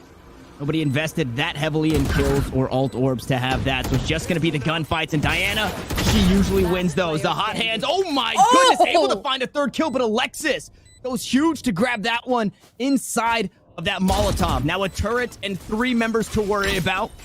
A shock dart to go through. A nano swarm now running out of time. Annie just has to do the unthinkable here. We've seen it done before. That next nano swarm gonna buy so much time. The recon bolt for the info, and she actually just has to stick it here. Does not have really anything left in the tank. Those shock darts gonna sit her down. Moon Raccoons grab the first round here in overtime as they look to deliver the first loss to Cloud9 White. What a good round there. Annie's so close to clutching that one up. But in a 1v3, and it's all the way down Long, and you're a Sova. You don't have smokes. You don't have anything to really help you with. And of course, the nano swarm helped to tick down the time quite a lot there. There was just no way. Oh my god, it's happening. I talked about what a massive risk this would be, and it's actually happening. Moon Raccoon are so confident right now that they can win this out, that they're foregoing any and all abilities. No cloud bursts, no nothing. It's just gonna be that operator, Lori versus the world. Can she make it work though? Because this is a really, really important round. No, she goes down right away. That hurts the soul. That hurts the soul. Is the swarm grenade just gonna buy some time there? The cloud burst and then a quick burst from Cloud9 to take this A control. They're looking to push us into double OT. That's Flowerful. Maybe looking to play contact off the turret. There's gonna be some towards short. She actually spots a leg of Katie, able to spray her down, trying to keep composure for another. Katsumi gonna be the benefactor of that one. The curveball actually somehow, someway flashes Alexis on the swing, but Katsumi completely coming online here. The overtime warrior, as we see her go galactic to set some stars down. Now, if you push through this A-Link area, you're definitely gonna get stunned, or you're definitely gonna be hit with that gravity well. And those nanoswarms buying so much time. Recon Bolt is online. Paranoia is queued up. Cloud9 White in the driver's seat here. A 3v2. There goes the Paranoia. They spot out Cat, but Han jumps down too early and gets tagged by it. An absolute worst case scenario as Katsumi goes huge. A 4K to push us to double OT. Oh man, and there again you see how powerful the utility from the Astra can be, because just the threat of that star, because when you look at it, you don't know what it's going to be. So just the threat of it being there is enough to make you go, all right, I'm not pushing through here. And so you go all the way up into heaven. And I don't know why she didn't drop onto the boxes first, because you can get down from heaven and not take any damage. And because of the blind, she moves a little bit too far to the right. So even though she's shooting in the right direction, I think that wall was in the way, so she's not able to take down Katsumi. And there's a round on the board once again for C9. We even this up, and like you said, double overtime. And this is so scrappy between these two teams. This is the first team to take C9 into overtime. Like, this is monumental for a female team in the scene right now. This is massive. History being made with this Moon Raccoon squad is powerful. Trying to get some early info, maybe find herself on the lurk this time around. And in that last round, Katsumi doubled her kills in the games. And it was the last round of regulation and a 4K, I believe, in that last round of the overtime to push us to double O, where she went absolutely huge. And I mean, kills don't mean anything unless they're those impact frags, and she did a lot of it on 20 HP. Diana, the first to kick things off, though. Nice little wallbang headshot onto Alexis, which typically means there's not a whole lot going on towards A. It's usually that raise, sometimes a killjoy, but with no turret set up, they're not too worried about it. The hot hands go through, and unfortunately, Diana getting caught with the ability out means she can't shoot. Now Flowerful looking to get the lurk, 30 seconds left. looking to get the value, and does just that. Mel was ready for it, but Flowerful comes out on top and has the shot. A 4v3, so still winnable on either side, but the spike is planted, and Cloud9 need to make a move. The Nebulas go through. Paranoia as Katie finds the imposter. Katie finds another onto Han, drops on down, dashes away, and Cloud9 are getting it done. Flowerful has the utility, but needs to go ginormous. In a 1v2, the Cloudburst is sprayed out. Katie grabs a 4K. She's got it halfway, and she's got the round. That was insane, the body block there to make sure that Katie doesn't get taken down while she's trying to get the stick. She gets the halfway, swings off of the last kill there, gets that last one, and manages to get the defuse. I am so in awe of these women right now. They are performing out of their minds. And what makes the overtime so difficult is you're constantly kind of being thrown from pillar to post because you go from attack to defend, attack to defend. It's very difficult to build up your ultimate. You only get like 50% rounded up of your ultimate, so 3 out of 6 or 4 out of 7. So you need to get kills, or you need to be able to get those ult orbs. So we'll very rarely see the ultimate. So it just comes down to those gun battles and how well can you outthink your opponent. What? Or apparently how well can you spray through a door.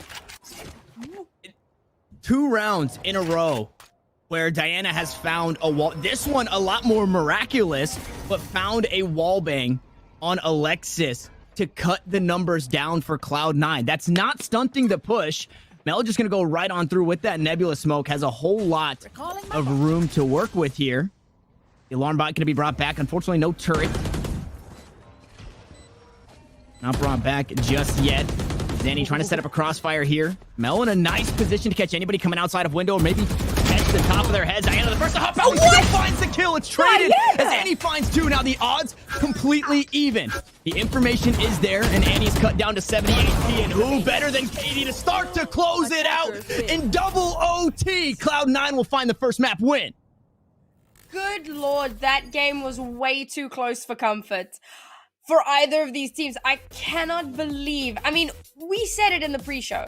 We said if any team was going to push Cloud9, it was going to be this Moon Raccoon squad, just purely based off of the statistics of the fact that they hadn't dropped a single map throughout the entire tournament. They just look so good. And bearing in mind, this is the team that won the previous Valorant League.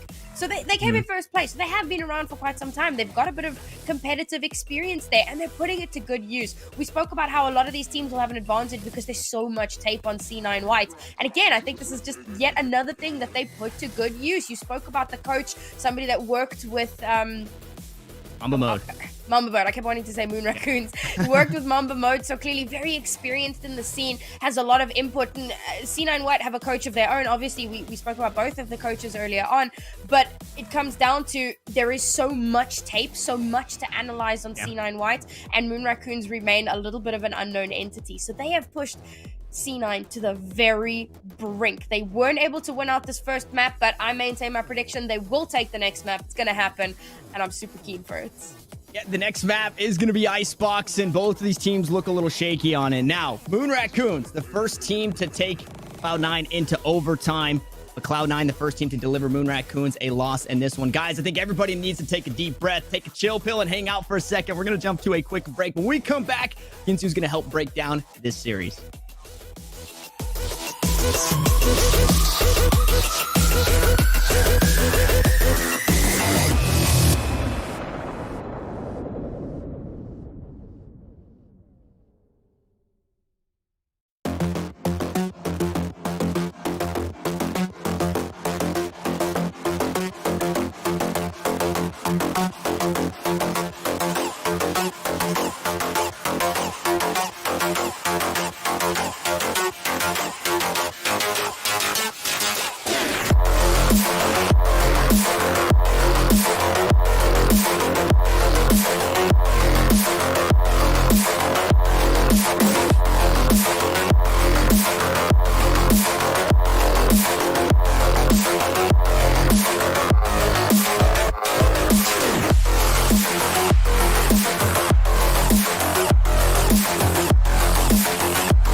everyone, welcome back to VCT Verizon Game Changers, where Cloud9 White just edged past Moon Raccoons Black in double overtime on Haven. I'm your host, Yingsu, and I'm joined by your casters, Tanner and Sam. What a fantastic map that was, guys. They really gave us the best of the best. But right off the bat, I just want to quickly address, because Jazzykins was supposed to be playing this map. She usually plays Haven, as we all know, but she tweeted earlier that she wasn't able to. So Alexis sort of stepped into that role. And Tanner, of course, we don't know how much they've scrimmed with Alexis, but from where I was sitting, they looked pretty good. I mean, it looked seamless. You wouldn't even think that. And not to say that Alexis is a sub or isn't comfortable, because she's obviously been on the roster since the beginning.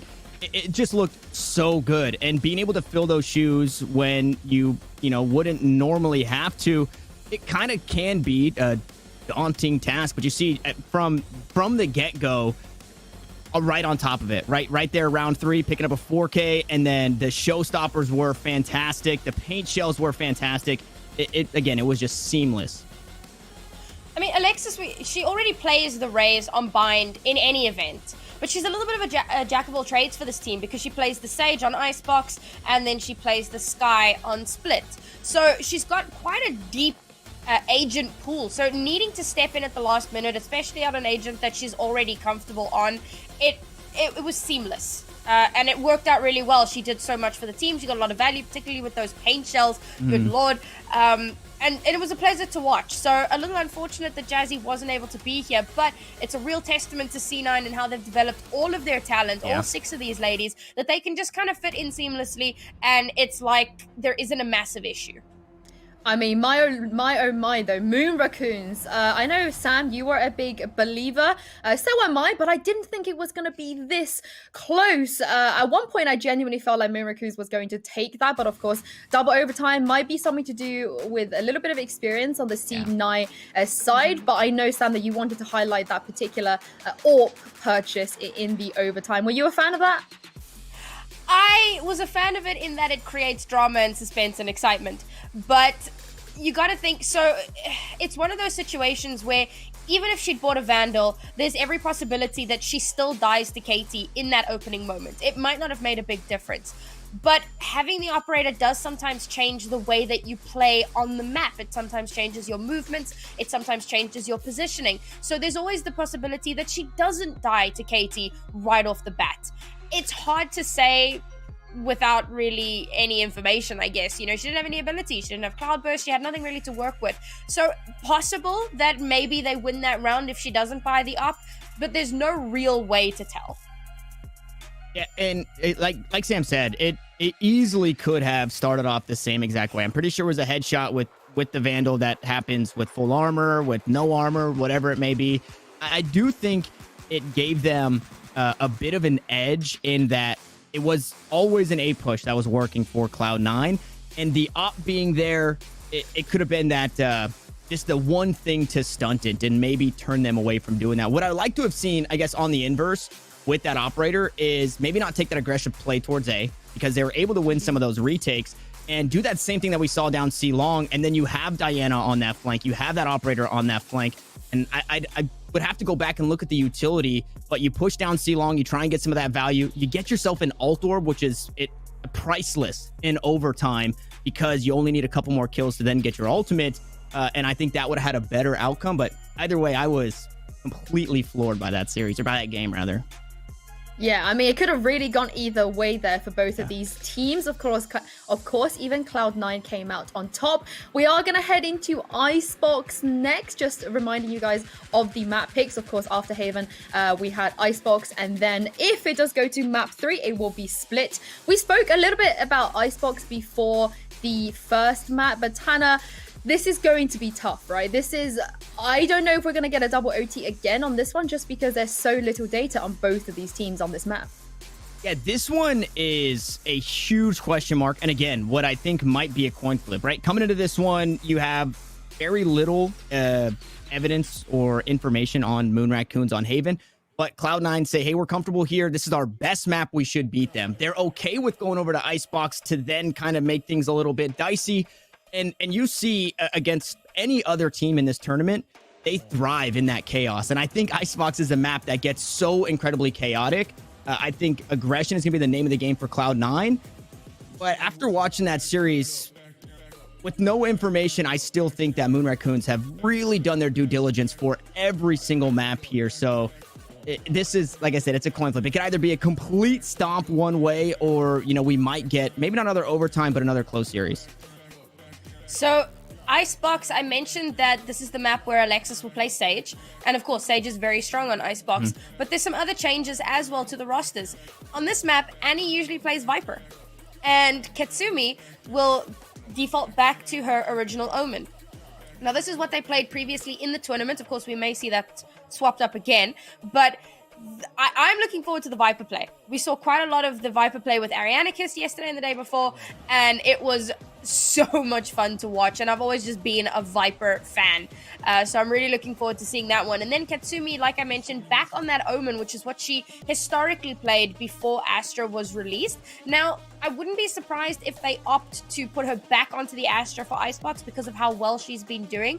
But I imagine that strategically the reason that they've chosen the Omen is because they have specific uses for the paranoia and for those smokes, specifically the paranoia and the teleport. With Icebox being such a big map, and of course you have all those 50-50 angles you need to check up and down, left and right. There's just so much going on. So I think that every agent has been specifically chosen for a reason. So I doubt that they'll deviate too much from what we've seen them play before.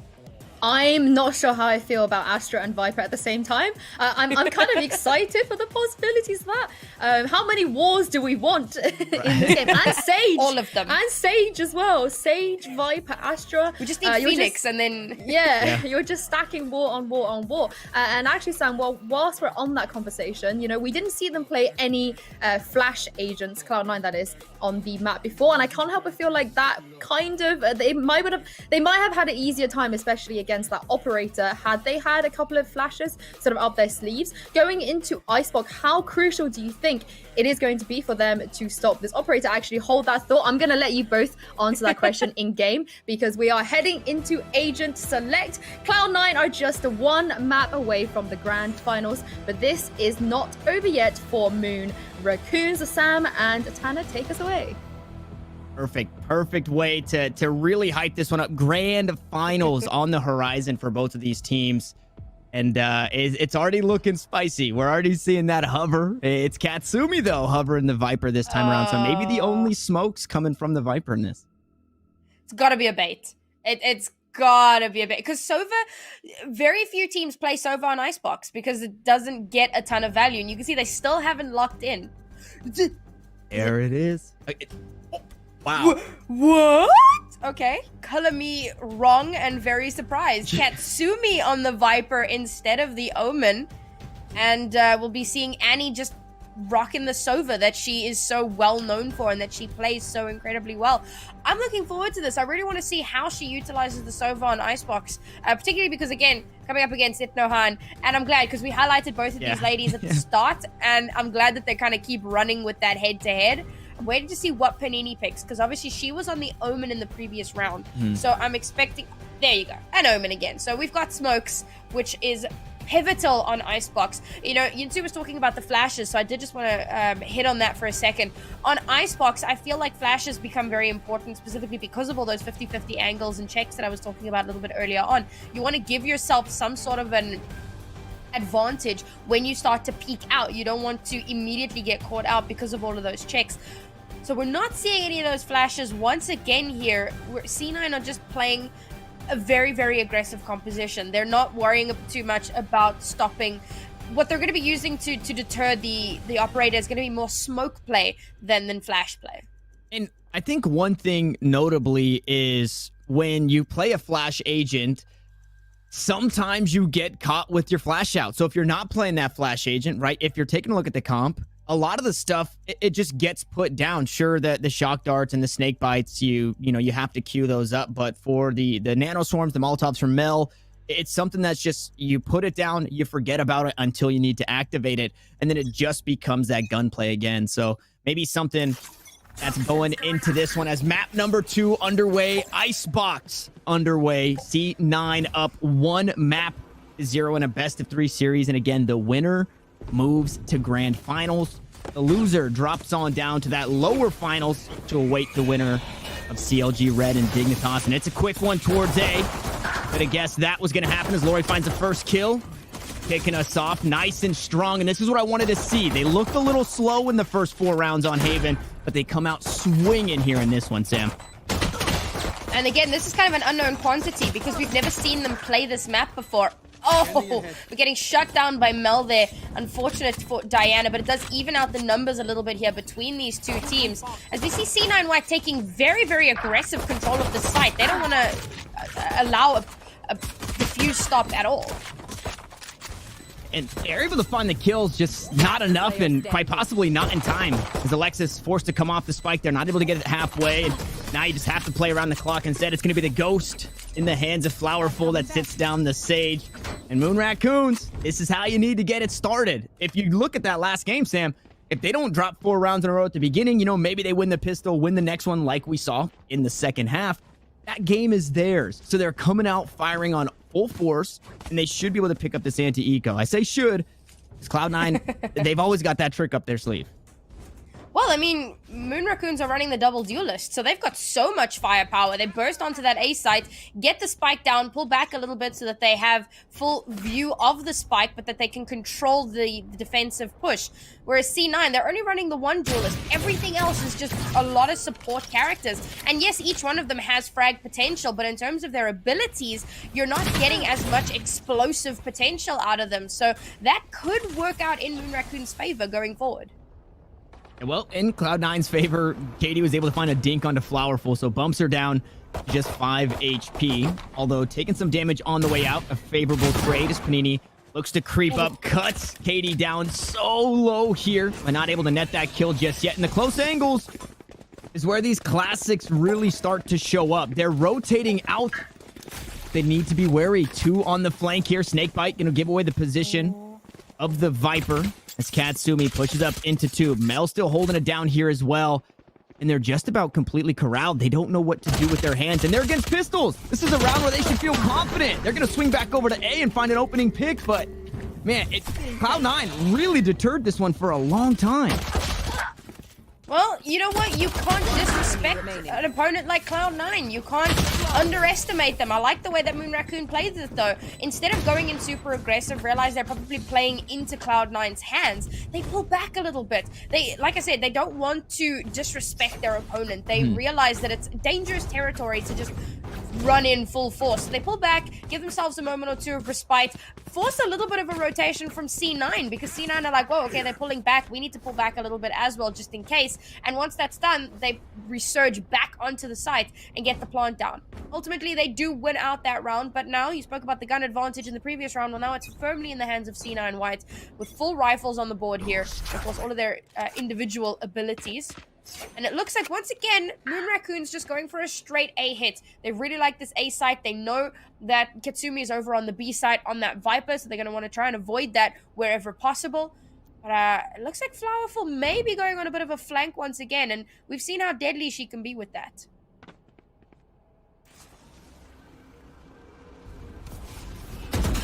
Owl drone deployed here for the info.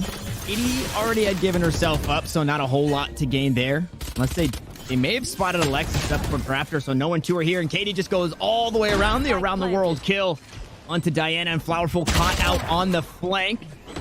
It is the bonus round. It is the SMGs as they look to just take the fight right in the faces. And Panini, the last standing against 4. Couple health bars are low, but not enough here. First rifle goes the way of Cloud9, and a near flawless at that. Mel has Flowerful's number.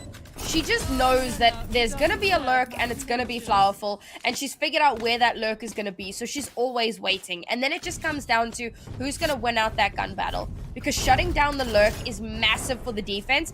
But if Flowerful wins that battle, then she's able to skirt around and create a pincer. So that's really, really monumental to which team can win out a particular round. Now we've got full rifles on the board. Very low armor for Alexis, unfortunately, because it was, despite having won the round, she did still die. So, unfortunately, doesn't have quite as much economy as the rest of her team, but not the end of the world because she still is able to heal when necessary. We are seeing a swap up here as Moon Raccoons are going to be moving towards the B site this time around. Going to be pressuring Katsumi out where possible. I'll see if Flowerful does decide to go on a lurk. And so with this push, it's full rifles against full rifles, and that's a great way to get things started. Taking Mel off the board means a lot of utility. Now gone as they try and spray through the box. But all of the vision denial has already been used by Katsumi. It's been the one-way poison cloud setup, the toxic screen already used.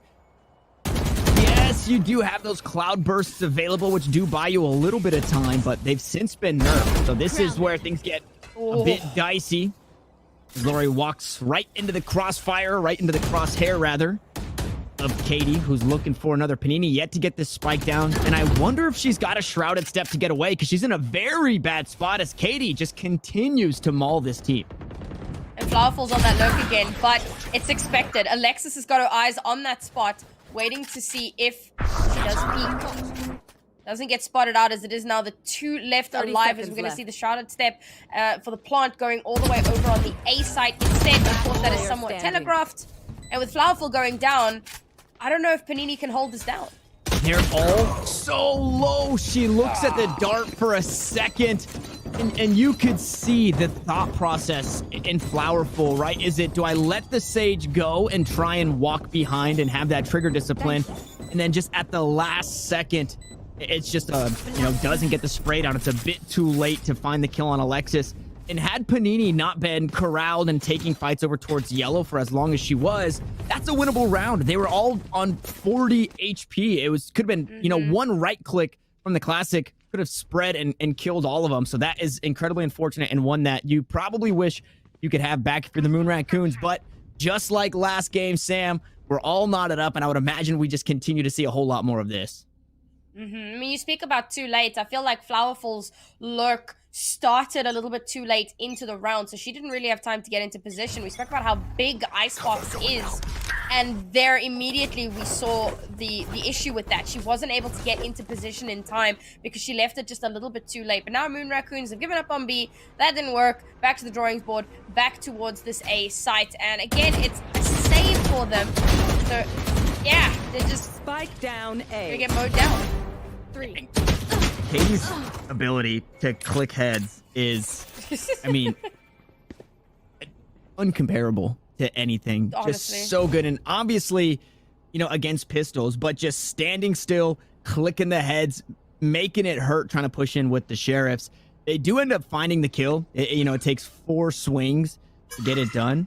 And I believe that was a kill that netted the Hunter's Fury here for Han. So not too bad at the end of the day as Alexis spots the shoulder and the frosted tips of the Sova there. Takes down Han and Flowerful. Probably not long for this world in a 1v4 and a sheriff. Just trying to hurt the economy. I spoke about the angles that need to be checked here, and that was super unfortunate because Han actually checks that but looks away just too soon. And so the kill comes through from Alexis, which brings it down from a 4v2 to a 4v1. And it was going to be difficult for Flowerful to win that one again because the checks are just too difficult. Now, again, we're seeing on our screens Katie's beautiful 3K to open up the round. Fantastic work there from her. But now Moon Raccoons are going to be able to buy, and on top of that, they've got ultimates. They have the Empress, they have the Blade Storm, they have the Hunter's Fury. These are very, very impactful ultimates. And then, of course, the lockdown to try and deny a defuse if possible. But C9 White have a Blade Storm of their own, and of course, they have their own lockdown. But I don't think either of these teams just want to throw this ultimate too soon. Oh, Flowerful's lurking, and she loses it. And I said, this sets the tempo, because now with Flowerful out and out of the way, that means that they no longer have the lurker, and they're at a woman disadvantage. Absolutely hurts, and the lurk is so pivotal in a B push like this. I was trying to say B, and I just threw it into a word, and it's pivotal. The lockdown does get used on the side of Cloud9, so kind of a lot invested. The Hunter's sure will be able to take it down, and quite possibly could just be just to bait that one out so they don't have the ult for later, because they had the player advantage. Now Lori and Panini gonna hop on up there in the kill feed. Mel is able to trade it back, so Lori only good for one in the resurrection online. That's what Sage brings to the table. Absolutely huge there. As the domain expansion comes out from the Viper. The Viper's hit, but Panini sprays him down for 4. Moon Raccoons tie us up. Oh man, and that's so unfortunate because they invested the Viper's pit as well, but it was so obvious where they were going to be running. They were going to be going for the spike. So even with a little bit of, you know, cloud in your way, they know where the spike was, and all Panini needed to do was spray a little bit, and she gets that massive 4K and takes the Viper's pit off of the board. So now all they really have to work with here is the Blade Storm, and they also took the Raze off the board as well. Alexis invested a Raze into that round. Annie is still 2 kills away from a Hunter's Fury, and Moon Raccoons still have all of their ultimates. They are sitting pretty coming into this round. They just need to not die to this. Oh, Spike down A. I mean, that is, you talk about ultimates, and I think I said it during yesterday's broadcast. The operator in the hands of Katie feels like another ultimate allotted to the Jet. Just so incredibly strong. It makes you worry. You have to worry about everything. Now it's not safe. Even if you push up to belt, she's already switched her position. So anybody pushing up that way probably gets cut down as well. And it's, you know, when you play the op C on Hey, when you play the op B, when you play the op A, you know, hey, let's not go that way. Well, now A doesn't seem like the best place to be. And they're going to push up through mid, which, yeah, they get spotted out. And this round is probably slowly going to start to fall apart.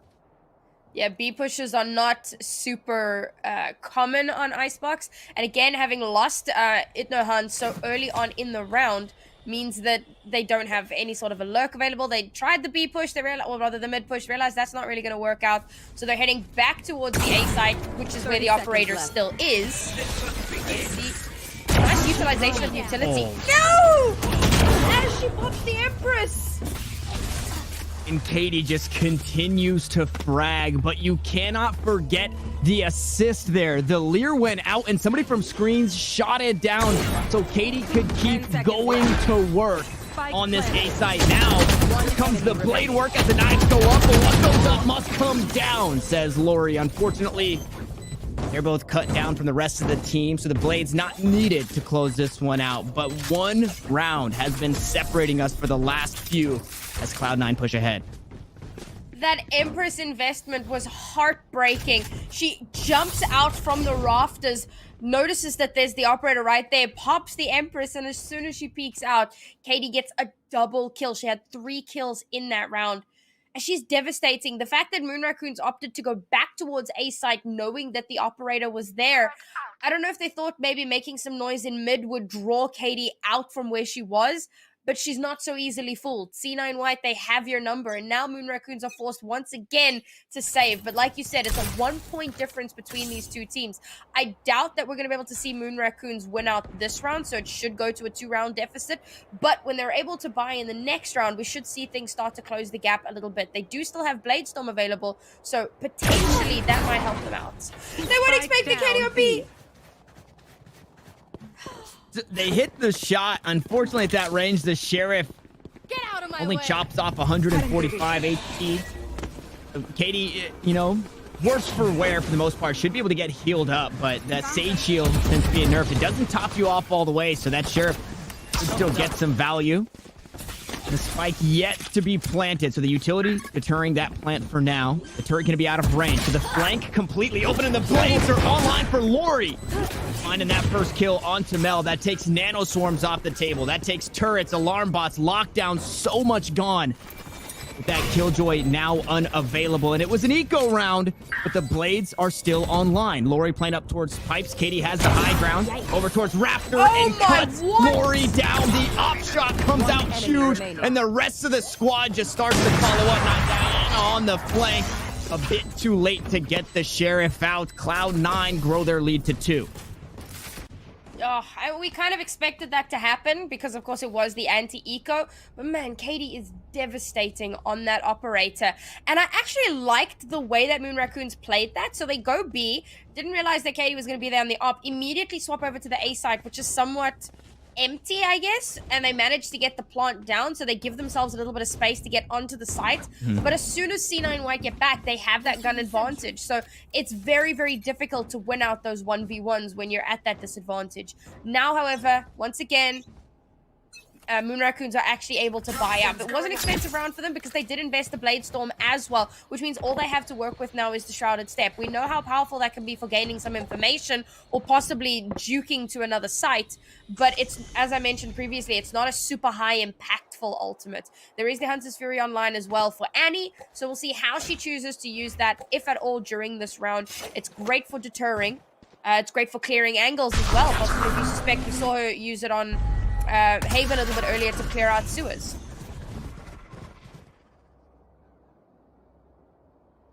It's still the 5-point stance from Cloud9. They're just still hanging on to their defenses. Although maybe getting some info with that from the shadows. Panini use that Shrouded Step to move on over. Now that smoke, it's not a great one. So Katie will see anybody. Okay, there it is. Another one on top of it just in case, so they can creep up to get that plant down. It does get a whole lot more difficult because you don't have that Sage Wall to stop it. Diana, on the other hand, they're going to bag a few here. Lori going to hop on the board. The spike is slowly going to get planted down, but the kills might be what do it here in this round. The Hunter Shuri trying to delay was Annie.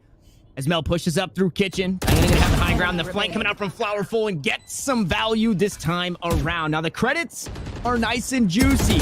And he has a whole lot in the bank and a couple more to add to it. Unfortunately, falls there at the end. Doesn't have the 1v5 clutch. Moon Raccoons bag another round. And that one was a desperate one because their economy's not in a great spot.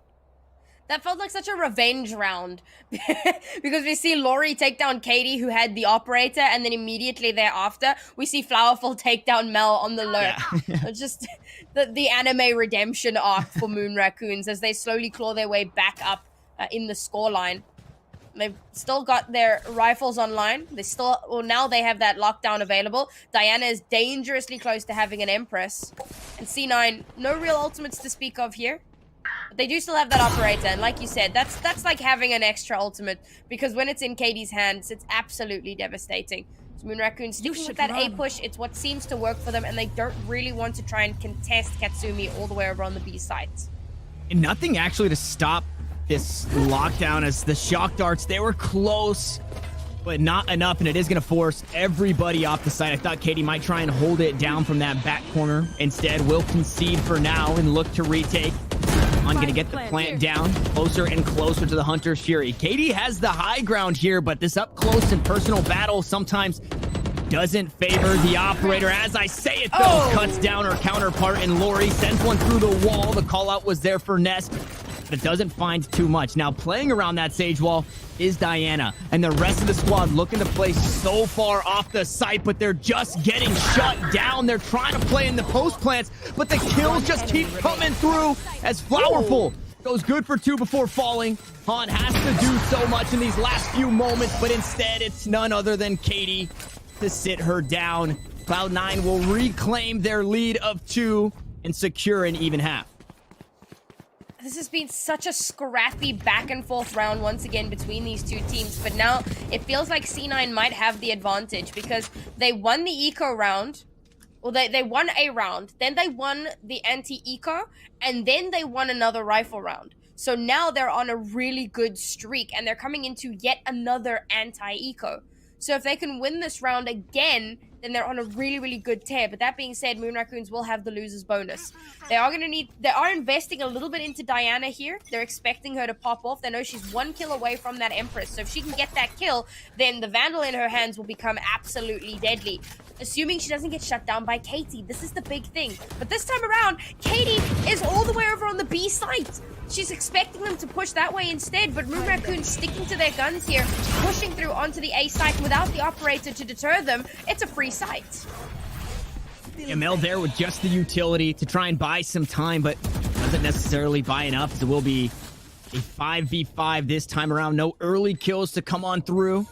Nobody quite on the lurk just yet as Lori picks one up. New sheriff in town. Gonna sit down Mel, and apparently after losing that last one, the economy not too good across the board. Blades are available and so much revealed by that dart. They know just about where everybody is playing, and they start to cut down just about everyone as well.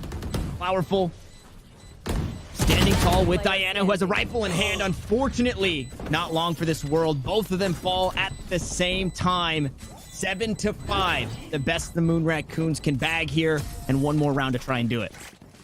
Oh, the reflexes there from Annie to do that kind of 90-degree turn and get the kill onto Diana. Super unfortunate. I must say I've been really impressed with Flowerful. Every time she gets a sheriff, her headshots have been hitting their mark. She's been doing a lot of work there to make sure that she gets those kills. But unfortunately, as we said, that was an eco round for Moon Raccoon, so we weren't really expecting them to come out on top of that one. Last round before the swap. And it's almost a good thing that they were forced to save on the previous round, because it means they can full buy on this round and try and get themselves to that 7-5. They don't really want to go into this round at an 8-4. It's not a good number to be on. Best of a bad situation, as I like to say. We'll see Katie over on the B side again this time, and Moon Raccoons are opting to push the B as well. Like, did they spot Han and call the rotation? For Katie to pull that far back, they must be thinking it might not be B after all. And this has kind of been what work-ish going to be like this. They feint that way for Moon Raccoons, and then they end up taking it once everybody's kind of rotated off and given up some space. The hardest part was being able to push for that plant, right? There's a couple of smokes out towards Snowman the last time we saw a B push, and then Diana and Lori able to find huge kills that enabled that. But instead, it is just going to be a feint back towards B, and then back towards A. Now we'll see if they decide to come on through with this. I can't imagine they have information as to where that op is just yet. And if they push A, they're going to run into that utility almost immediately from Mel. And the retakes on A have not been the best. The lockdown is online. Hunter's Fury as well. You're hoping, quite possibly, that Han is playing so far off of this site to try and get that value. Nanoswarm gets some damage down onto Diana. If she can find a kill, she'll be able to heal that up. Now, the last time we saw the lockdown, the round went in favor of Cloud9. This time, Powerful going to take her leave and go on the flank. There is a Hunter's Fury available, though. Oh, but instead of destroying it, they get detained a little bit, but no one has found them. And now the counter lockdown is going to come down. Not in time to save Panini.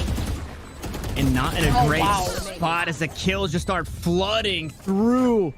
Moon Raccoons, they choose not to use anything on that lockdown. They try and trade one of their own, and they just get run down. Cloud9, 8-4 at the half. And Moon Raccoons, you got to shake it off. You got to mount your defense.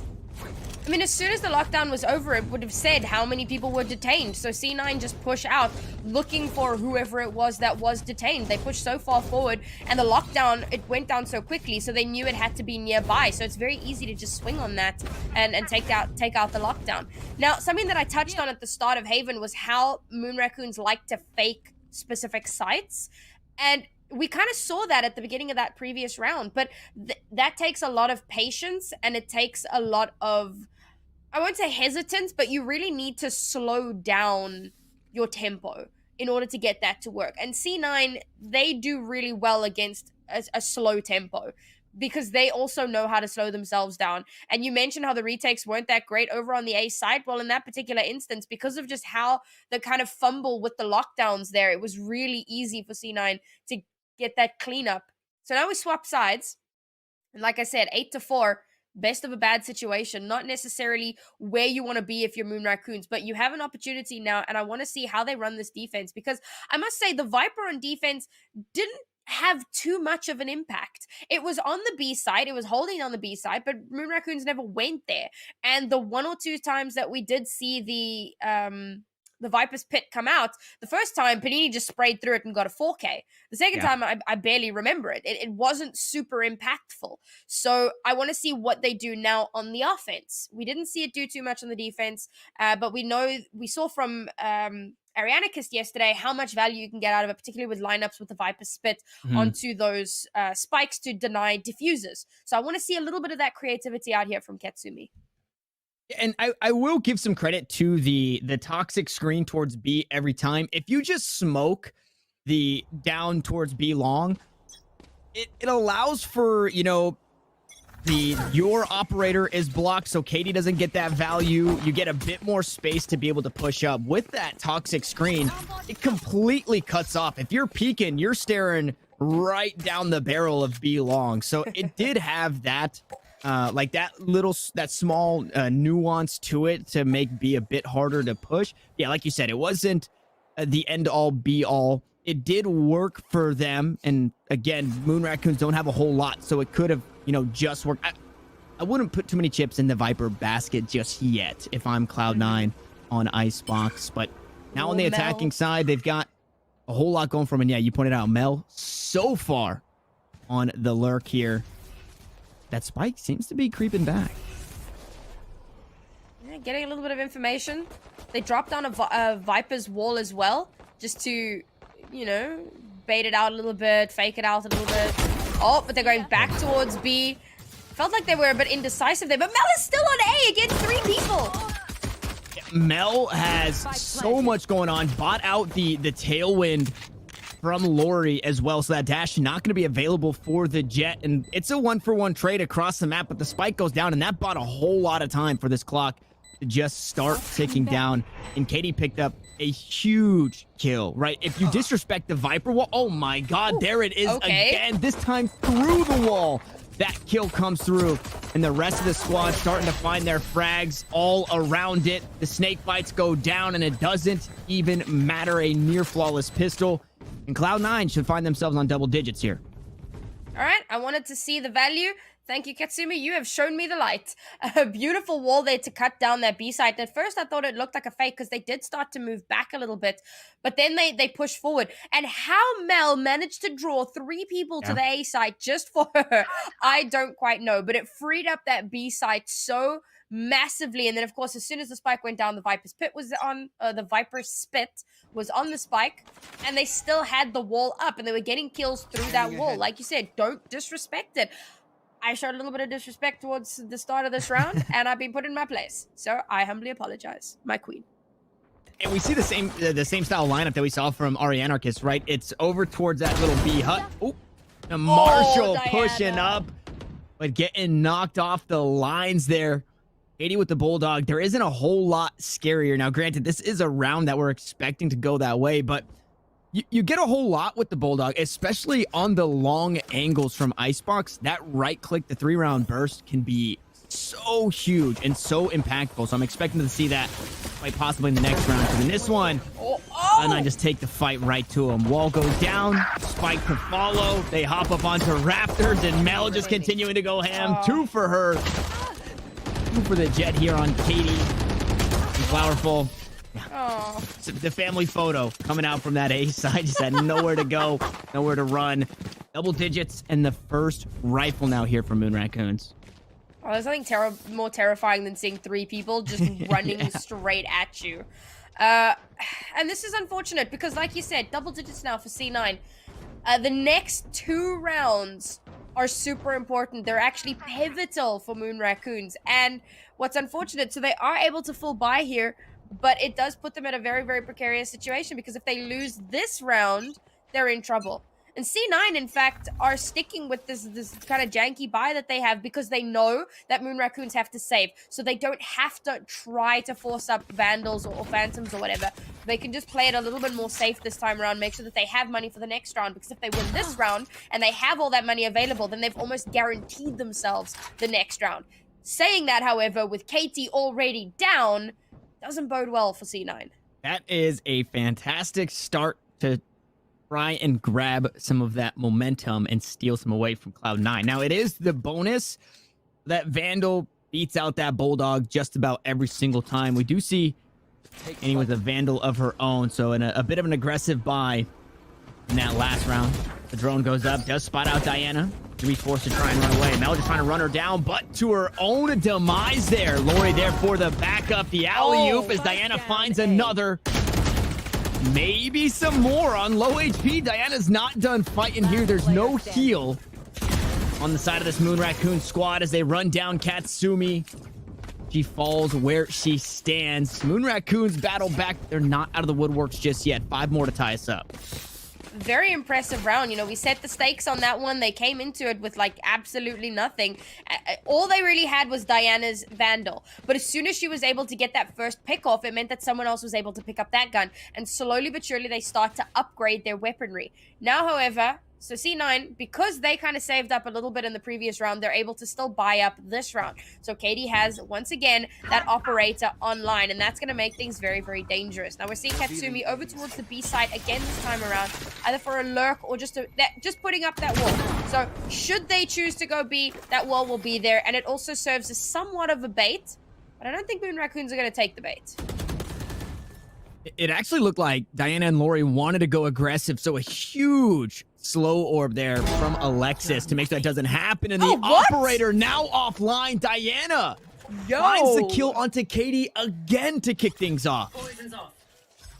That was super unexpected, and Katie getting first death so often is not a good look for C9, and very often in rounds where she dies first, that's the round that C9 loses. We saw it in the last round as well. So now, given that C9 is on the offense, that brings them down a player. They don't have the Blade Storm anymore. They've got no ultimates available, and they're running into an Empress and Panini with a Vandal, which is just as dangerous. And this is the round that quite possibly knocks Cloud9 into a save. Alexis saving this round for now in a 2v4. We'll see what they can get done. B-site has been secured, but very loosely secured as Flowerful is still here, and the spike will go down to some extra credits at the end of the day as Flowerful closes it out with the double kill and a defuse, so closer and closer to that lockdown. Moon Raccoons battle back. They take the rifles out of the hands of Cloud9, and like I said, they might have bumped into an eco here.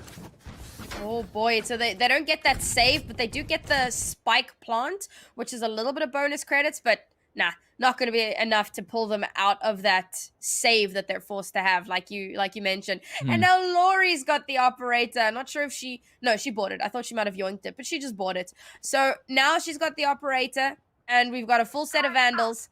And I love that the pace has swung entirely in favor of Moon Raccoons. We spoke about how pivotal that previous weird half eco round was, and for Moon Raccoons to have won that out, it completely changed the tempo of the entire round. That being said, C9 now popping the knives. If Katie survives, she can be very, very pivotal. If she can get 1 or 2 picks, if she doesn't die to Diana early on, then this could be a C9 round win, despite it being an eco. Now, I've been, throughout the days, kind of nominating for an award that doesn't exist, but a Mrs. Multi-Kill, and that's usually Katie, who finds one, who finds two. If she finds one, she's usually good for another. And you pointed out in that last, if she goes down early, it hurts. This time it's the spike that goes down. Diana on the flank, the dismiss to get away. Now needs to move a bit further. There's the right click to cut her down. So the reset comes on through. The Moon Raccoons aren't done just yet. The up shot goes wide. The resurrection. And now Cloud9 in the driver's seat. As I say it, Panini picks up quite possibly the most important frag here of the round. With the lockdown coming through, gonna force everybody off of this B site. So Mel getting a whole lot of value out of that one. And at the very least, they should be able to nab a spike plant. Oh my goodness, through the wall. That is, I mean, that's textbook. That is why you don't plant there, because it can be shot through. As Han finds 3, Panini finds the first kill onto Katie. Huge for Panini. The last kill onto Alexis, not as big. It was, I believe, it was a 1v3 or a 1v2 at the end. But either way, this has been a player, a sleeper player. Panini has been so impactful on both of these maps.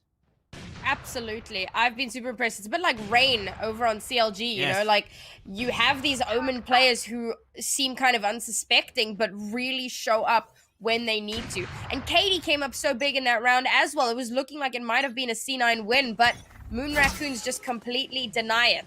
This time around, however, once again, C9 able to... Oh my god, what?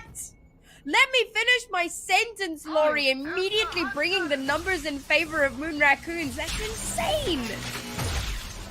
And I mean, it's the story is telling itself. Katie being down is so detrimental for the entry here. That not only is the top fragger on the team, the top fragger quite possibly in the tournament, but it's the only duelist you have here. So the entry fragging, it gets a whole lot harder when she's taken off the board, and it happens again. Just about 4 rounds in a row, Katie goes down early, but this time around, they push up through tube. There's not a whole lot stopping them. There is no Sage Wall. It was just Flowerful, and they're able to find that kill. They make things even. But Lori says, I don't think so. Pops the blades, now needs to get the value. That's the spike down once more as Panini plays a ring around the Rosie, turns around for another. Alexis up top, able to grab that kill and the spike. Now needs to get it planted, has a lot of time to work with. And he spotted out towards yellow. That spike being planted in tube. Now the positions are known and the flank is imminent. Diana once more pushing up through long. The right click on the knives are going to go wide. Alexis forced to reload, tries to jump away. And it's the classic for Diana that gets it done. Moon Raccoons continue to battle back.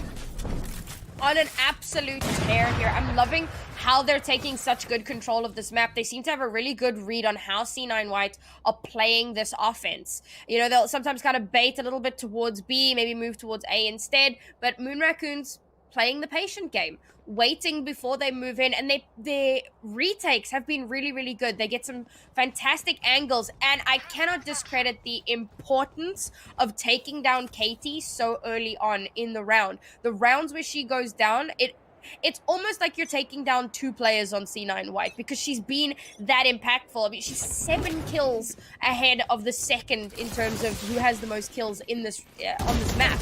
So she really has been a force to be reckoned with. When you take her down, you're giving yourself a massive advantage. If Moon Raccoons can keep pushing that, keep getting her off the board and out of the server, then maybe this is the map that they take. This time it's Alexis first to fall, Katie to follow, and the Viper's Pit to use just to get on the site, but they're already down 2 members. Fortunately, Mel able to swing it and pick up 2. So the odds are even, and this is an eco round, so a couple of upgrades going the way of C9. That spike almost planted there through the Viper's Pit. Flowerful finds that kill onto Mel. A minute left on the clock.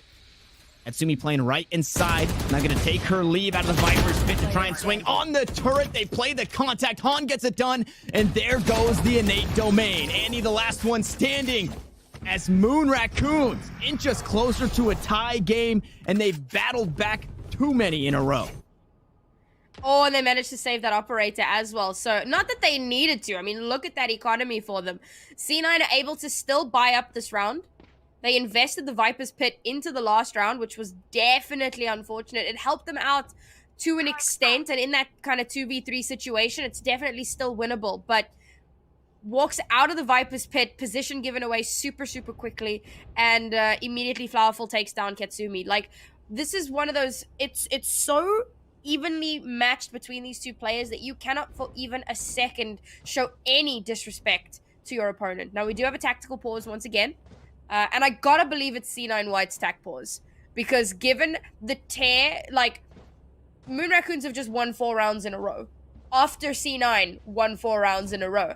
And if Moon Raccoons continue winning rounds, then C9 are in serious trouble, because we were talking about when C9 got to double digits, and we were saying, whoa, this is really a dangerous position to be in. You don't want to be here because how do you claw back from that? And that's exactly what Moon Raccoons has done. Now Moon Raccoons are about to hit double digits themselves, which means that we are very likely going into yet another overtime scenario.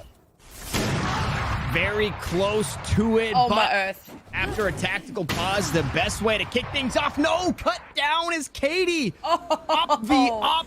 We get traded out. The only ultimate online, the Hunter's Fury. And for Cloud9, no decision made just yet. The spike still in spawn, and Panini picks up another huge frag. That is Smokes off the board and Katie off the board as well. Oh, but Alexis is 1 orb away from a res.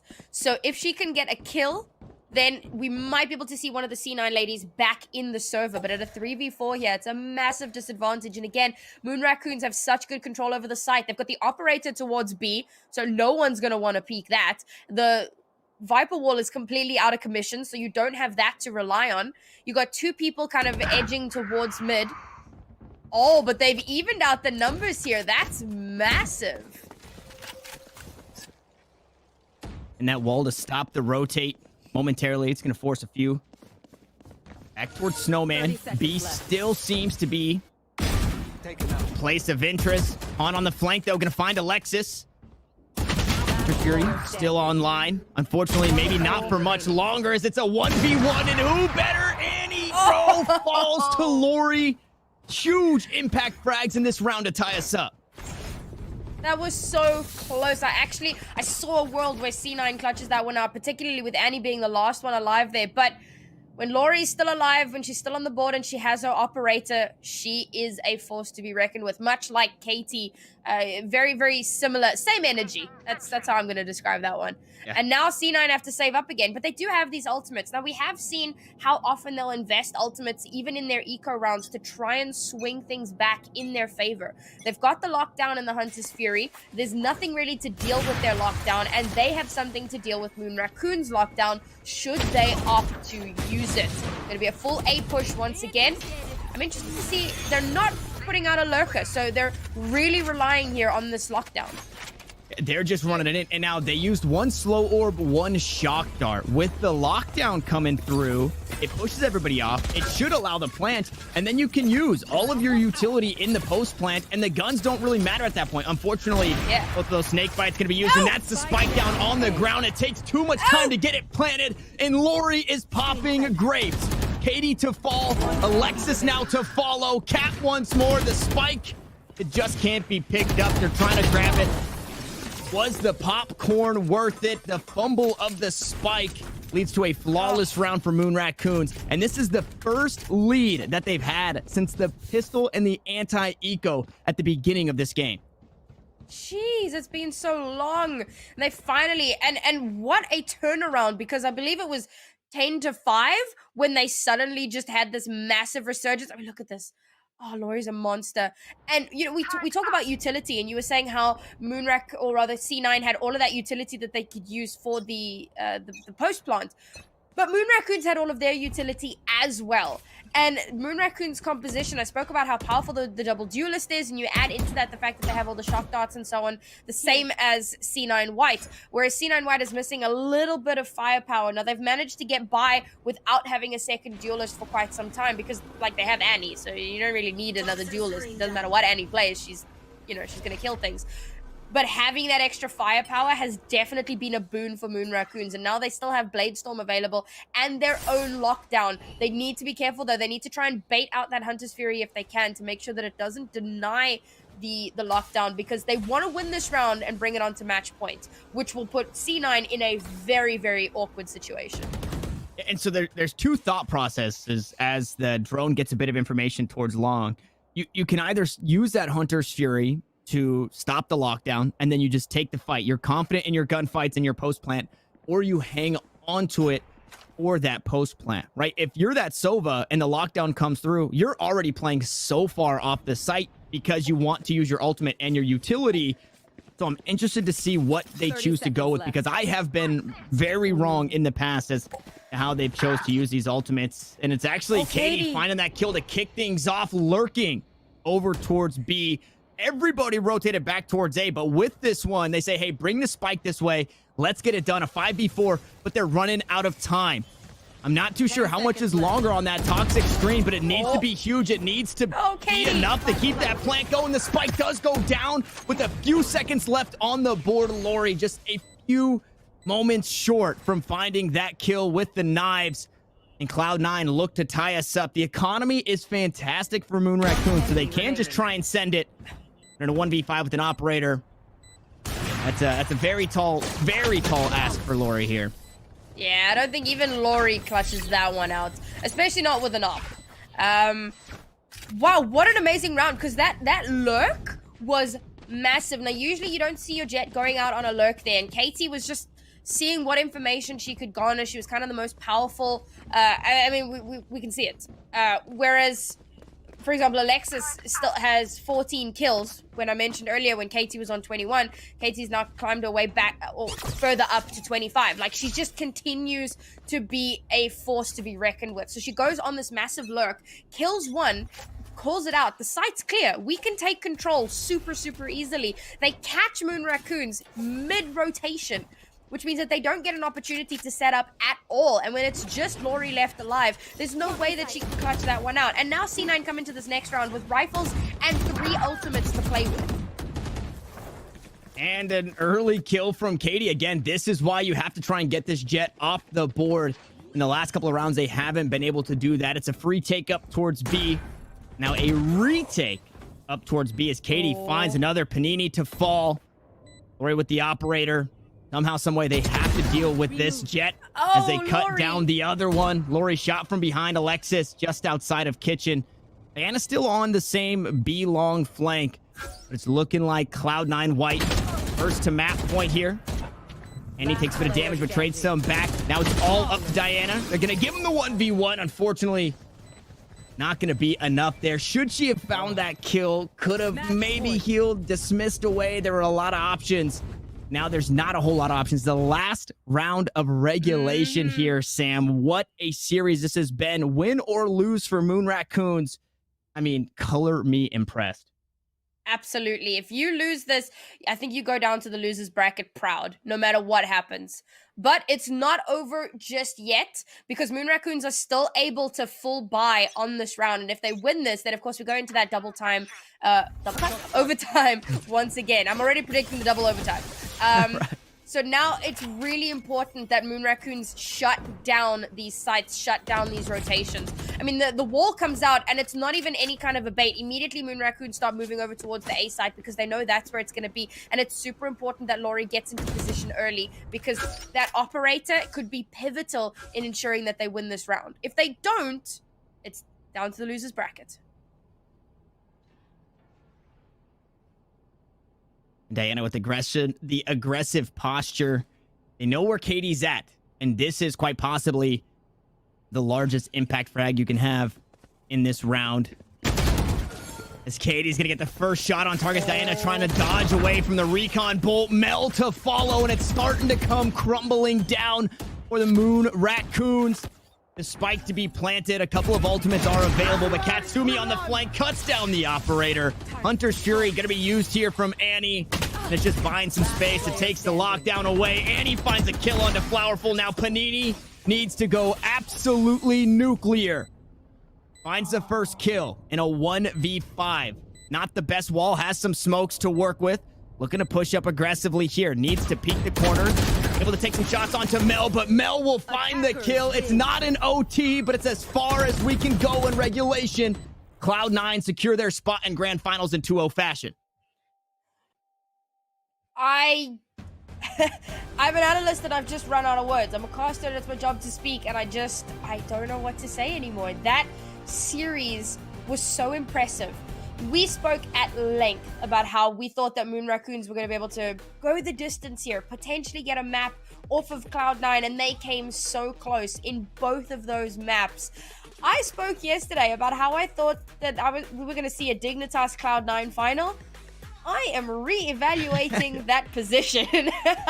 I think it's very possible that we see Moon Raccoons smack whoever wins the CLG Dig game and make it back up to that grand final. I have been so impressed. And again, this is a team that we didn't get to see too much of. We saw them play over the last couple of days, and yeah, they looked strong, but I don't think any of us really realized just how strong they were, just how much they were going to step to Cloud9. Weren't able to get it this time around, but if we see them in that grand final, who knows? Maybe they do actually take a map or two. I'm really looking forward to finding out.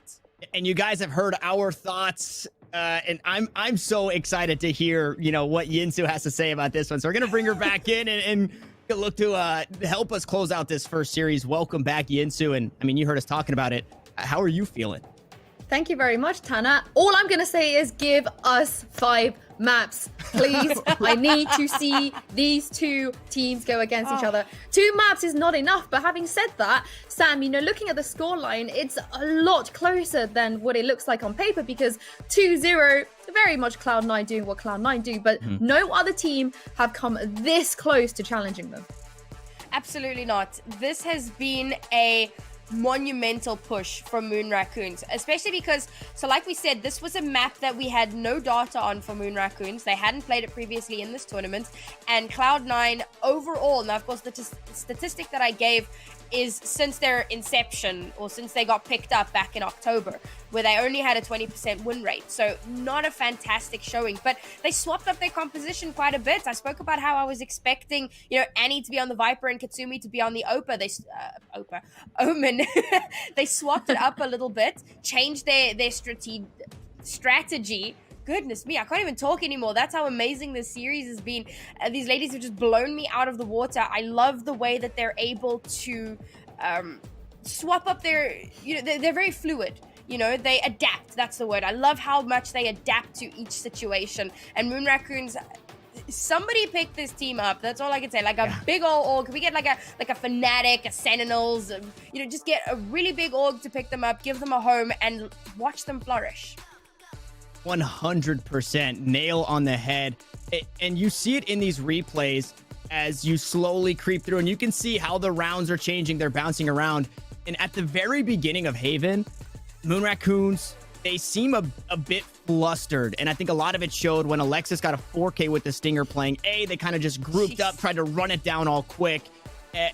You take away those jitters, and we could quite possibly have had Haven go over to Moon Raccoons, Icebox to Cloud9, and then a map 3 on the horizon. So I'm really hoping that they can dig deep in that losers bracket. And I've been saying, or I guess Sam's been saying as well, take these losses on the chin and just keep on going. And I don't know how Moon Raccoons would feel any other way than that. Just keep on going at it, because they were as close as you could get without winning. Well, if I was CLG or Dignitas right now, I would be scared. You have to first of all win that game in the lower bracket, and then you have to play against Moon Raccoons, who I'm very, very sure are all fired up. They want this rematch. They want to be able to face Cloud9 again, because I think we did see a little bit of cracks there from this team, who are usually so on top of it and so clean and never, ever succumb to any sort of pressure. Although that last point, again, I feel like they held themselves together so well to be able to close that out. But Sam, the attack sides weren't that clean today. Oh, absolutely not. I think that both of these maps have very strong defender sides just inherently, and both of these teams, even if I go into the stats, and I can go and find them, but I know that both of these teams have much stronger defensive sides, and you could see it in the way that they had shut down the map, not only in how they had full map control, how they disperse themselves, how they call out their rotations, how they go on these amazing lurks that create those pincer maneuvers. They have really good defenses in general. And then, of course, even in the post plants, and this was particular for Cloud9, I felt, their post plants were really strong on Icebox. It was a little bit more lackluster over on Haven, but much stronger on Icebox. So both of these teams, I love their defenses, just need to tighten up the attacks a little bit. But what that does tell me is that these are cracks that can be exploited in the future. If you know that a team has a weak offensive side, you know that you can try and rake up as many points as possible on your defense so that they don't have a chance to turn it around. And every team is different for the most part. And we kind of talked about it yesterday, where Cloud9 they're at the top. And when you're at the top, everybody's coming for you. And you're really the one specific team that they have to look to beat. So they can do a whole lot of research. And there's a whole lot of research to be done. But now for Moon Raccoons to clean up those attacking sides, I think you have the best information that you can get, because you've got all of the VODs that you can watch back forever on Cloud9 White. And then you have this one here specifically on your series to see how they played against you on these maps. So I think this just is so huge. And yeah, I mean, we tried to avoid it when we were doing the player head-to-heads. You just can't avoid Katie. Oh. Well, thank you very much, Tanner and Sam, for that. But we do have an interview now, a post-match interview presented to you guys by Verizon. And I'm very, very excited to talk to this player, because we have Alexis with us. Ooh. And I have a lot of questions for you, Alexis. Welcome to the stream. Great to have you on the show. Right off the bat, of course, on that Haven map, we were kind of expecting Jazzy to be playing, and I saw her tweet today. Would you be able to explain to us as to why she wasn't able to play in the series today? So we were in TeamSpeak, like waiting for the match to start, and she dropped out, and then we got a text saying that her internet died, and we were just about to start, so I had to just hop in on Raze when I don't even normally play that map. Yeah, as we know from your 6-player roster that you're not usually playing on the Haven. Do you usually play Icebox as well? Because you guys don't, you're not sort of favorable towards that map. And if not, have you scrimmed on these maps with the team at all? Yeah, we play every map, and I am one of the people that play Icebox. The only maps I don't play are Haven and Ascent, but we're really comfortable on Icebox. We just haven't played it yet in this tournament. Well, what was the reasoning behind letting Icebox through today? Because so far you guys have sort of steered away from that map. Well, we saw that they had never played it either, and we know that we're really comfortable on that map, so we weren't really like worried going into it that they had anything prepared. But they definitely kept us on our toes for that map for sure. Well, just, you know, going a little bit further into how they performed today, because you guys have, you know, barely broken a sweat in this tournament so far. 13 zeros, 13 ones, and overtime, double overtime even against a team like you guys is definitely not something that we expected. Is this something that you expected as well? And what did you do in that situation? Again, not something that you usually find yourselves in. We definitely expected them to be like one of the better teams in this tournament. Were we expecting to go into double OT? Probably not. We kind of were expecting to still win out pretty favorably. So they definitely kept us on our toes. We were sweating on Haven for sure. And I was like definitely extra sweating because I don't even play Raze. So it was really crazy. They played really well. They're a really good team. Well, I'm going to open this up to Tanner and Sam as well. Do you guys have any questions for Alexis? If I may, so the little bit of data that I had you playing the Omen on Icebox and Annie the Viper. Now, was that kind of a one-off thing and this is more your standard composition, or was this the swap up? And what was kind of the thought process there? This is our standard comp. This is the comp that we play in scrims. This is like our normal composition, yeah. Nothing for me. You guys handled it. Just congrats. That was a solid series. Yeah. I also had a quick question about, you know, the way that you guys handled some of the operator abilities from Raccoons. They caught you guys off guard a couple times. Did you guys expect this? Was this part of the game plan to sort of, you know, play around that operator, or was that something that you had to adapt to mid-game? Yeah, we were expecting Lori to be like a really good jet opera. We were going into it expecting that, so we kind of had some strategies on how to like go around that and drone her out, make sure she's not in position to kill us. But she still ended up doing that, but a couple times. But we figured it out.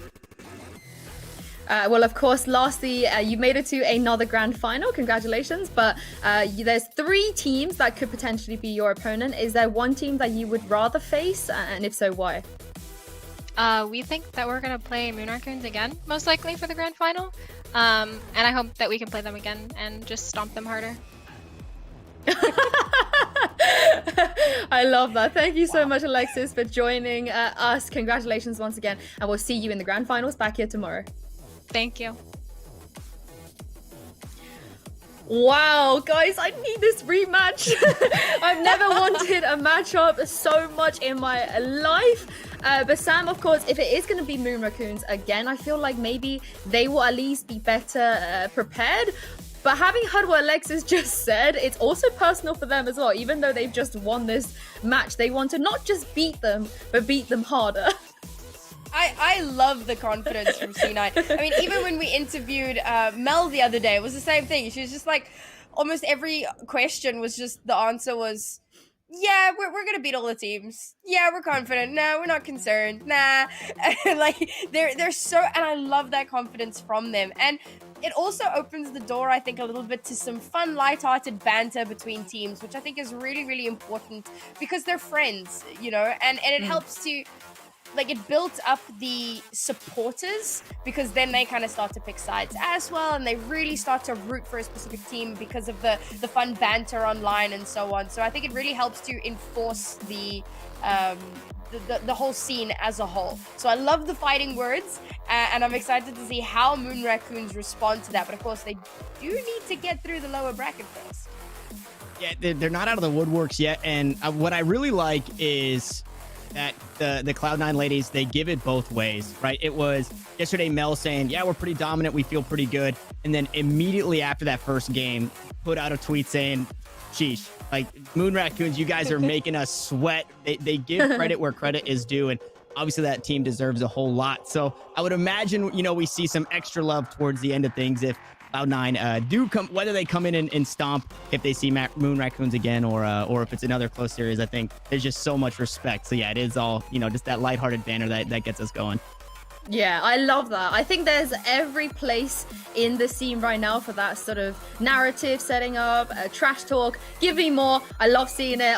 Of course, like, let's keep it courteous, but there's no reason why we can't have a little bit of fun, like you said, Tanner. But as you guys just saw in the bracket, the Cloud9 White have booked themselves a place in the grand final. So we're going to take a little break and now, but do not go anywhere, because when we come, CLG will be taking on Dignitas. Verizon believes everyone deserves the best. That's why we start with 5G from America's most reliable network. Verizon 5G is next level. Then give families plans to mix and match, so you only pay for what you need starting at $35. You get so much more than this, a great network. And offer the best in entertainment on select unlimited plans, like Disney+, Hulu, and ESPN+, as well as Discovery+, with a Galaxy S21 Plus 5G when you buy one. There's no reason to settle for less than the best. Only from Verizon.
Welcome back to VCT Verizon Game Changers, ladies and gents, where Cloud9 White have just booked themselves a spot in the grand finals. But now we're going to bring you guys another best of 3, and this time from the lower bracket, of course, between CLG Red and Dignitas. Tanner, I'm Yingsu, of course. I'm really getting into it because I just want to see who makes it to the grand finals, guys. But how rude of me. I'm also with Tanner and Sam as well. And Tanner, this is where things are going to get tough because this is elimination. There's no second chances. They need to win here, and they also need to win again versus Moon Raccoons if they want to make it to the grand finals. But on the whole, for Dignitas, it hasn't been too rough of a journey ever since losing to Cloud9.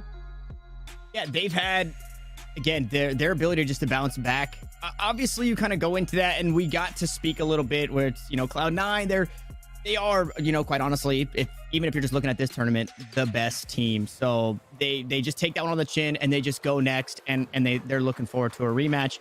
Yeah, you definitely can't overlook this CLG Red team, which at first glance was really weird, right? We started off in the quarterfinals where they lose 13-1 and they win 13-2, and then they go 14-12 against Awa Awa. And so it's kind of, unknown. But I think CLG Red, Dignitas, both experienced rosters have been playing together.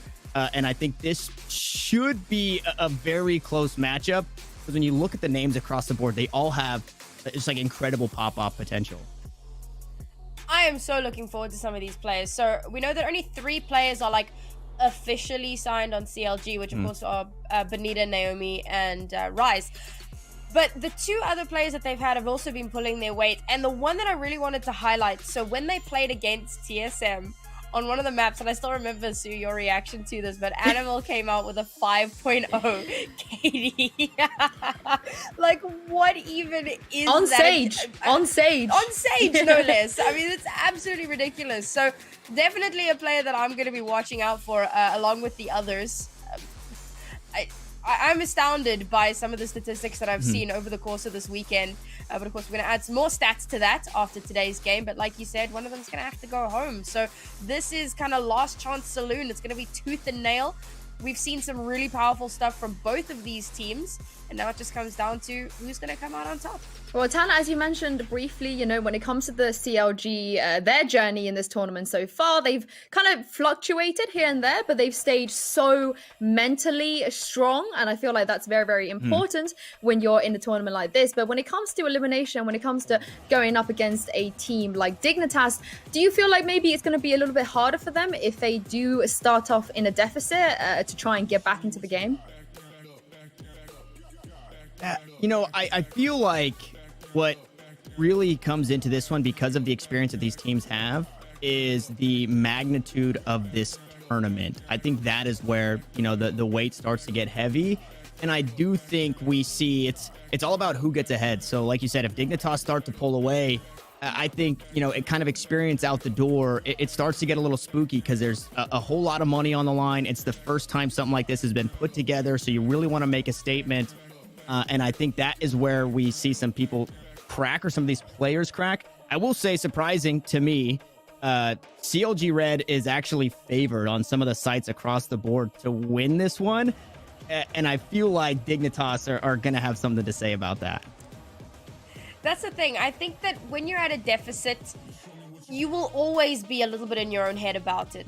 But that doesn't mean that you can't pull it back. I mean, we saw it literally in the previous series, 10-5, and Moon Raccoons pull out an amazing streak. They weren't able to win it out, unfortunately, but these amazing runs do happen.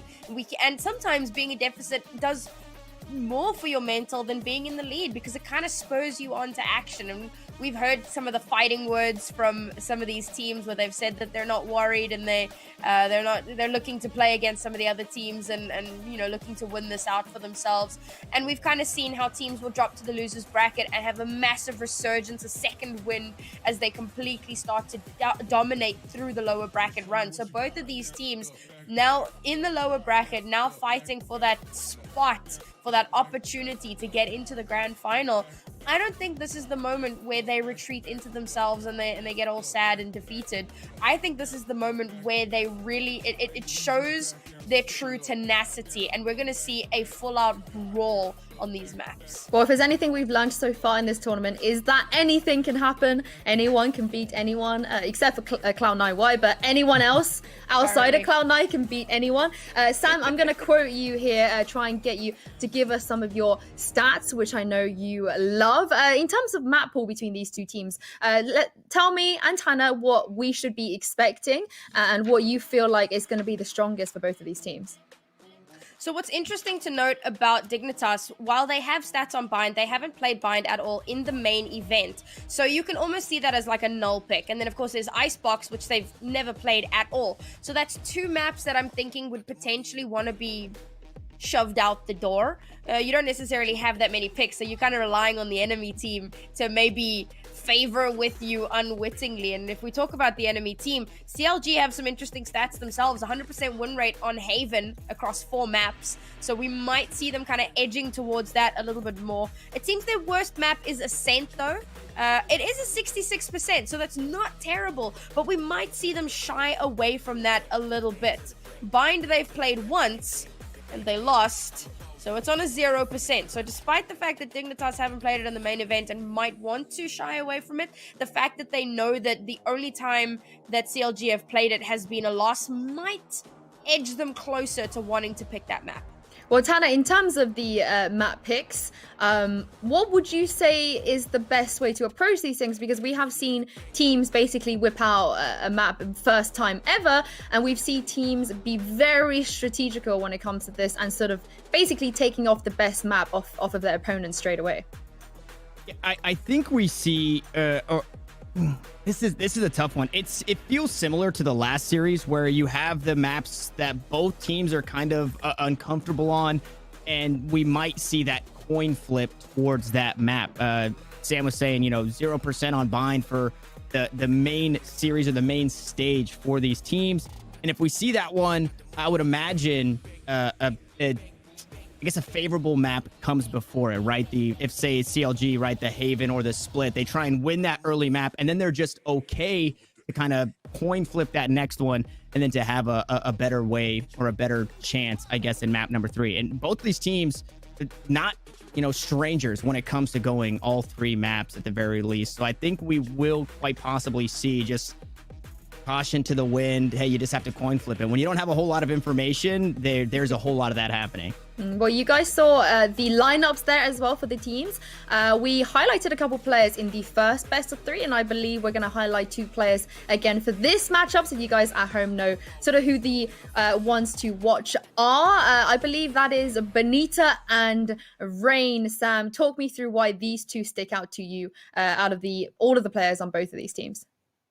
So for Dignitas, the reason I picked Rain, and we spoke about how we're always talking about duelists, so again, I want to just kind of hype up some of the other players as well. And Rain was someone who came up super clutch for Dignitas yesterday. Yeah. We coined the term. I say we coined it. We didn't coin it, but we started using it for Rain. When it rains, it pours, because she swings out. She'll get 3 to 4 kills in a round, and she will clutch it out for her team. She's been performing exceptionally well. And then Benita, similar vibe, to be honest, on that Sova, just getting so much value out of it. And once again, got my stats. Benita is currently 6th in the tournament with 135 kills. Now, okay, CLG have played a few more maps than some of the other teams, but that's still wild. 135 and 34 multi-kills with a 23% headshot percentage. These stats are absolutely wild. And while I have kind of compared her to Rain, who doesn't really rank up in that top 10, she's still done phenomenal work. She might not have been able to get that coveted rating that takes all sorts of interesting things into consideration, but she has that clutch factor, and that's what's really going to be important in this next map or next match. Yeah, and playing the Omen for Rain, it seems so perfect. Omen is all about keeping his opponents guessing, kind of keeping them scrambled, whether it be with the ultimate or the paranoia. And then you put Rain on the agent, and she just thrives so much in the chaos. We saw whether it would be 1v3s or just full 5v5 retakes. kind of just getting into the fight and finding frags or just opening things up for her team. And so it was so fun to watch that. There was never a moment where you would count Rain out. And I mean, we've seen the clutch factor that a lot of these girls have, and she absolutely has it. Now for Benita, what's interesting to me is, you know, kind of being a well-renowned player, and quite possibly the leader of this team here. When you start to put up those kills, it's really easy for the troops to rally behind you. And there are even instances where, you know, they really let her spread her wings and they'll toss her on the Reyna and just do crazy Reyna things. And, you know, kind of just that, hey, Nita, just go kill it. And we're going to be right behind you. And I think that's, you know, leading by example is the best way to get it done. She does remind me of Angel a little bit over here in Europe, where, you know, Angel is the IGL, the captain, but he also has one of the highest first blood percentages on the team, because insane. Like you said, Tana, if you have sort of the general that is able to lead from the front, that is able to sort of get those important picks, it does alleviate some of the pressure from the rest of your teammates. And Sam, earlier we spoke about the map's expectations and stats. I believe we're going to have a look at the picks and bans now and see what we're working with today. And unsurprisingly, Icebox is off the table, but Sam, Bind first, followed by Split, which is chosen by CLG, and then Haven. What do you make of that? Well, the Bind pick is certainly interesting, and it was picked by Dignitas, so I think that they're banking on the fact that the one time that CLG played this map, they didn't win. Looking over at Split and Haven, though, so Split is one of the maps where Benita plays Reyna, and Haven is one of the maps where she plays Sova. So we're going to get to see kind of both sides to her. I'm curious to see what she's going to play on Bind, though, because again, we don't have any stats on that. It's a complete wild card. We don't know what they're going to do, and that's what really makes it exciting. We've seen teams roll out with really interesting compositions when we haven't had a chance to get any data on them. So I really want to see. I mean, I think we had like the massive defensive composition on Split 2 days ago in the first day, which really took us by surprise because it was, again, another team where we didn't have a lot of information. So I'm really looking forward to seeing the creativity from these teams and how they try and fight back, knowing that they might have a bit of a disadvantage on these maps. And I think it's going to take creativity. I talked about the coin flip in Bind because of the lack of experience or the lack of games played, and you get it right off the rip. And I think we talked about, you know, cracking under the pressure or getting some momentum in your favor. Whoever wins Bind has so much going for them. Split, it's not far off as far as games played and percentages on Split. So the next map could really go either way. And I think you typically say, hey, right, the third map is the swing map. I think the first map here is going to be that swing map. Whoever can pick up Bind is going to have so much going into Split. I'm really, really excited to see how these two teams will work out in this series. I can't speak now, Sam. You passed the bug on to me. You're next, Tanner. Just wait. But having said that, though, guys, you know, in the first series we had, you know, a lot of faith in C9 White, but at the same time, we knew that Moon Raccoons were going to bring it back. But in this series, I was going to ask for your predictions, but we can talk about this after, because more importantly, we are going to head into Bind now again. Elimination match. This is going to be big. Have fun with this one, Sam and Tana. Looking forward to this one. Thank you, Yinsu, for tossing us right into it. Guys, Bind on the horizon, and look at the comps. We might get a Sky here, Sam. There it is. Oh, we actually are. That's super exciting. Oh, I see the symbols, the logos are incorrect. So of course, CLG on the left-hand side and Dignitas on the right-hand side. Now, we spoke about how we didn't really know what to expect compositionally coming into this, and I'm really excited by the Sky, because I don't know, I think that you can get a lot done with that utility, with those flashes, with those traces, so much that you can do. And then of course you have the Cypher as well for tons of information, and Cypher is a very popular hero, or agent rather, to have on Bind. And again, we've got the double duelist, and Raze is invaluable on Bind, particularly if Chobo is the one that's playing it, because she's been out of her mind. She actually used to play for Team Shiba and played in a lot of open tournaments last year. So now to see her kind of absolutely dominating here in the female scene as well, you love to see it. And that was the battle sage that you talked about, right? She just goes absolutely. I mean, no, that was actually Animal. Never mind. Either way, Chobo just has as much experience as you could possibly imagine. Like you said, coming in from those tournaments on the outside. A lot of times we see on this map, there are teams that are so heavily invested in keeping your Jet Omp, and it's usually Milky Way to do that. Instead, she's going to be on the Phoenix, which brings a whole lot more to the table here. And I love that pick, especially when it comes to clearing out all the wonky angles, whether it be somewhere in Hookah or up towards U-Haul, you know, making sure no shower pushes are coming through. And that player we talked about, Bonita, is going to be flexed this time over towards that Reyna. So I'm expecting big things. Oh, that's a shotty. And it gets value as well. Animal, that player that I kind of highlighted for half a second for that 5.0 KD yesterday, is already coming up big on the Cypher here. That first kill of the round, we know how important first bloods are. And CLG now gonna have to scramble to get onto site here, knowing that they have a player disadvantage and knowing that Animal is all the way on A site. So it's 3 versus 5 until she can get here. And for the CLG Red, this is Dignitas, this is the best you could hope for. You already got the spike down, so you're getting credits no matter what. They find themselves in a 2v2. Chobo gonna fake that defuse, but maybe not in the best spot to do that. There's the right click, 3K for 3K. Who comes out on top? Rain, the last one standing, but Chobo right clicks her down. And that's what I was saying. Chobo is insane. The right-click goddess with that classic, really coming up clutch for her team there. And I said, you know, Dignitas had a massive player disadvantage because they had to wait for Animal to get into position, and having already lost someone so early on in the round wasn't going to be an easy task for them. Now, CLG have put themselves in a nice little advantageous position, and I'm liking their positioning throughout the map. I also like the way that these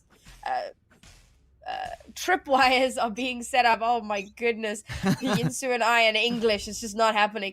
These tripwires are more for information than anything else, you know. It's not to like help with plants, it's just to see are people pushing through a specific area and to try and slow them down a little bit. We are seeing an aggressive push through B long from Bonita here, so she's going to try and catch someone out, but of course there are a couple tripwires that she may run into, but this lurk could be very powerful if she manages to get through without being found out. And full showers control assumed here for Dignitas. They've got some weapons in their hand, so They've got some weapons, have they? yeah, I mean we're only 2 rounds in, so it's interesting that this is the first time we see a force. That's, I guess, what's the most confusing to me, or the most interesting to me, is some of these players forced up, and they kind of really just sent it here all the way. Unfortunately, that spike is going to get diffused, and you know, not a whole lot to write home about for Sholiana, and is going to lose the Ghoster at the end of the round. But yeah, I guess I meant real weapons, which may have been, yeah. But either way, CLG net 2 rounds, and this is kind of the best way to start things off. I talked about how this feels like the swing map because it could really go either way, and you need that momentum, especially down here in the losers bracket, and well, they are off to a fantastic start. And now this time they're not opting to buy up when they potentially could, at least a little bit. I mean, even Chobo is opting to, she's got the showstopper, so she's probably expecting to get an early pick and then just upgrade. We'll see how that works out for her. As CLG have good control of the map once again. The lurk didn't really work out too well, but they were still able to take early control of the map. And Bonita just undeterred from the previous round, continuing on this crazy lurk. And, well, hey, if it ain't broke, don't fix it, right? 3 kills to come on through, and because they forced in that last round their economy in shambles, Emily's able to pick up a couple, but lower than 10 HP it's not enough to win a round there. At the very least, win a 1v4, which would have been an ace on that round. It's 4 rounds deep, and we're finally getting to see that first rifle. I am excited to have seen a force come through. It is very unfortunate it didn't go Dignitas's way because it pushes them back around, right? Last round would usually be the one we see rifles. Now we have to wait till round 4, and at that point, the economy for CLG, I mean, flourishing. I mean, you say that their economy is flourishing, but they're not buying. Bonus, baby. Yeah, like just bonus everything and save up as much as you can. Become that trust fund baby. Become one with the trust fund. And so now they have tons of money if they do lose out this round, because of course it is a full rifle round for Dignitas. So they know that there's every possibility that they may lose this round out. So they want to make sure that they're going to be able to buy up come the next round. But they've got a full stack all the way over on the A side. Just about a full stack. And it's a push towards B. But we do see that Animal is super far behind, and this is, I mean, it's not even a full-on lurk, but she's also making her way towards B. And getting value out of that bonus, that's the biggest thing you could hope for, because you're expecting to quite possibly lose with those Spectres, but instead, it's the Spectres picking up 3 kills. And then now, even going into the next one, you don't have to buy up because you get the free upgrade from the rifles that are scattered across this B site. Dignitas quickly melted down to their last 2. You see Benita so far behind enemy lines. It makes nothing as safe for this squad, and the spike's on site. So you're really hoping Thea needs to stay alive long enough for Rain to lurk all the way. And unfortunately, with only 30 seconds, you don't have a whole lot of time to work with. And Rain is shift walking her way around. So you know it's going to take her a second or two to get there. And once she gets onto site, there's already 2 eyes trained on this elbow entrance. Not. Benita is going to get denied. Oh no! Oh no! Don't play with her like that. It actually starts to fall apart. The dismiss to buy enough time, quite possibly, to win the round, and Rain has to go huge for 2 kills. Now needs to find another. No time, though. Wait. That was so close, and it was almost a throw because Benita was going for the knife. Dude, that was so insanely close. Holy cow. Yeah, no, that could have very easily gone badly for CLG, but they were able to completely deny the plant and Rain, the last person standing, with a split second left to go. Had she gotten that kill onto Rain, she would have won Dignitas the round when it came down to the 1v1, but unfortunately for her, Rise was just really good at juking to the very last second. And so that's going to be a 4th point on the board. And Chobo now has the operator in her hands, which is devastating. She's going to be holding it down on the A site, and you've got Animal all the way alone on B to try and hold that one down. As we wait for Dignitas to decide where it is they want to go. They haven't picked up the spike just yet. They're waiting for a little bit of information before they decide which site they want to commit to. And they get info that they're out towards Showers. Unfortunately, doesn't amount to much. Sholiana trying to get some chip damage down onto Naomi. Saw the cross, and unfortunately, that guiding light not going to find its way through the door of Showers there. So stuck in a bad spot is Naomi. And it was a full buy in the last. This one for Dignitas, it was actually kind of a labored buy. I believe they had a Bulldog coming into it. Nice little cam there. And a spot out towards mid. Obviously, those footsteps are being heard, and they know that the information from Hookah, as Sholiana looks to group up with the team. Oh, there it is. Okay, so I thought it was going to be the run it back that gets a lot of value, but instead, Animal gets taken down by Thea, hanging out on the lurk. Not going to get any value. 3 players still alive, though, for CLG, so you can still get a whole lot done. And at the end of the day, you've got the economy to back it up should you go down in this round. But with the spike planted, with 3 ultimates online, there it is. Emily queues up the showstopper, waiting to see anything, and might just fire it anyways, and could still get the kill. No, it goes too far. So Naomi just skirting away from that one. Robo operator in hand. He's out, quite possibly spotted on the swing. Emily with the Bulldog takes a bite out of 2. And it's all up to Rise in 1v5. Not a whole lot of time. Not a whole lot of HP either. A flawless round to battle back for Dignitas. Much better round from Dignitas there. I like that they slowed down their pace. It seemed like they were trying to go a little bit too aggressive in the previous rounds, not really waiting until they had that information available to them. And I mean, they have the Cypher and the Sova. They have all the tools that they need. So this round, they slowed down a little bit, waited until they could push in. And once they had 2 kills, just off the back of CLG pushing out a little bit too aggressively, trying to find out some information of their own, because of course, all they have really is the Cypher. So they push out a little bit. We get 2 early pickoffs for Dignitas, and that's when they're able to push onto the site and take control. So I want to see that a little bit more. And now, once again, they're leaving the spike down towards the spice rack before they decide where they want to go. They're going to get a little bit of information. We got Chobo that's going to be trying to duel it out in Hookah, because I believe she still has that operator. So she's going to be holding down that site there, trying to make sure that nobody... Oh, no, she doesn't have the operator. I'm not thinking of Chobo. I'm thinking of... Ooh. What's her name? Notes. Emily? Emily! Yes! Emily, okay. I wasn't too sure where you were driving that train. Ah! Yeah, no operator, actually, for Emily. Benita, instead, had swapped off. So Chobo did have an operator at one point, I think, handed it over to Benita to make that play over towards A, and unfortunately gets sat down. Now, with the paint shells, I mean, that's all the information you need for Sholiana to pick that one up onto Chobo. Somehow netting a wallbang in that situation. But either way, CLG down to their last two. They've got a whole lot of utility, but the economy was good. Then you lose that last round where everybody goes and you know, it starts to get a whole lot scary. You see Rise sitting on 200 credits to her name. Naomi looking to get aggressive, though.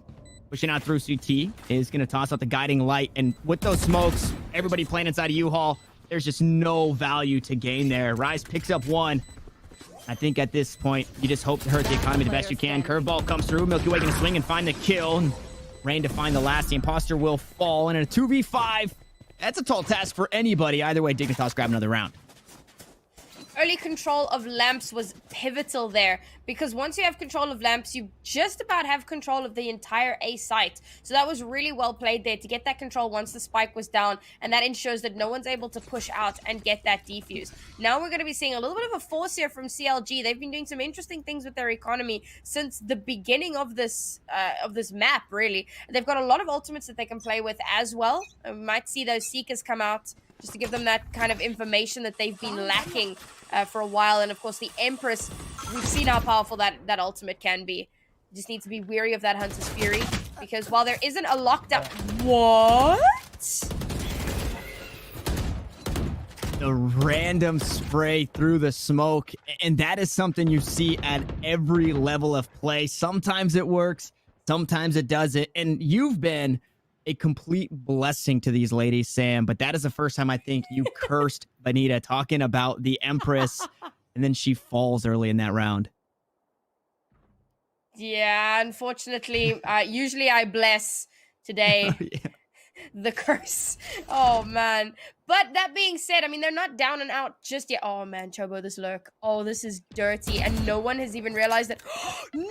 She goes for the shots but misses, and that completely gives away her positioning. So that could be a huge detriment here. Yeah, that quite possibly could have been anywhere between 1 and 3 kills. You get the information with that neural theft, which...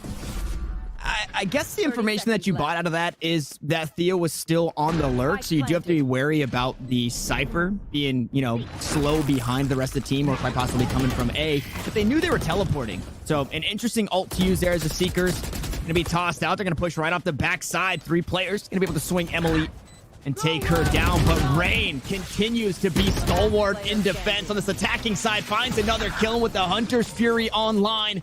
Joliana does just enough to push Animal into the sights of Thea to close that one out. Dignitas are starting to battle back, and the 4 in a row go completely unfazed as they picked up 3.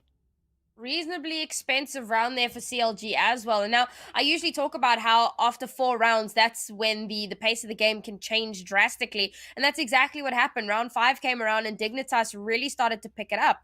Now, their economy, for the most part, is really good. But you look at someone like Emily, who's sitting on 300 credits, and it's not even that big of a deal because the rest of the team, if necessary, can buy for her.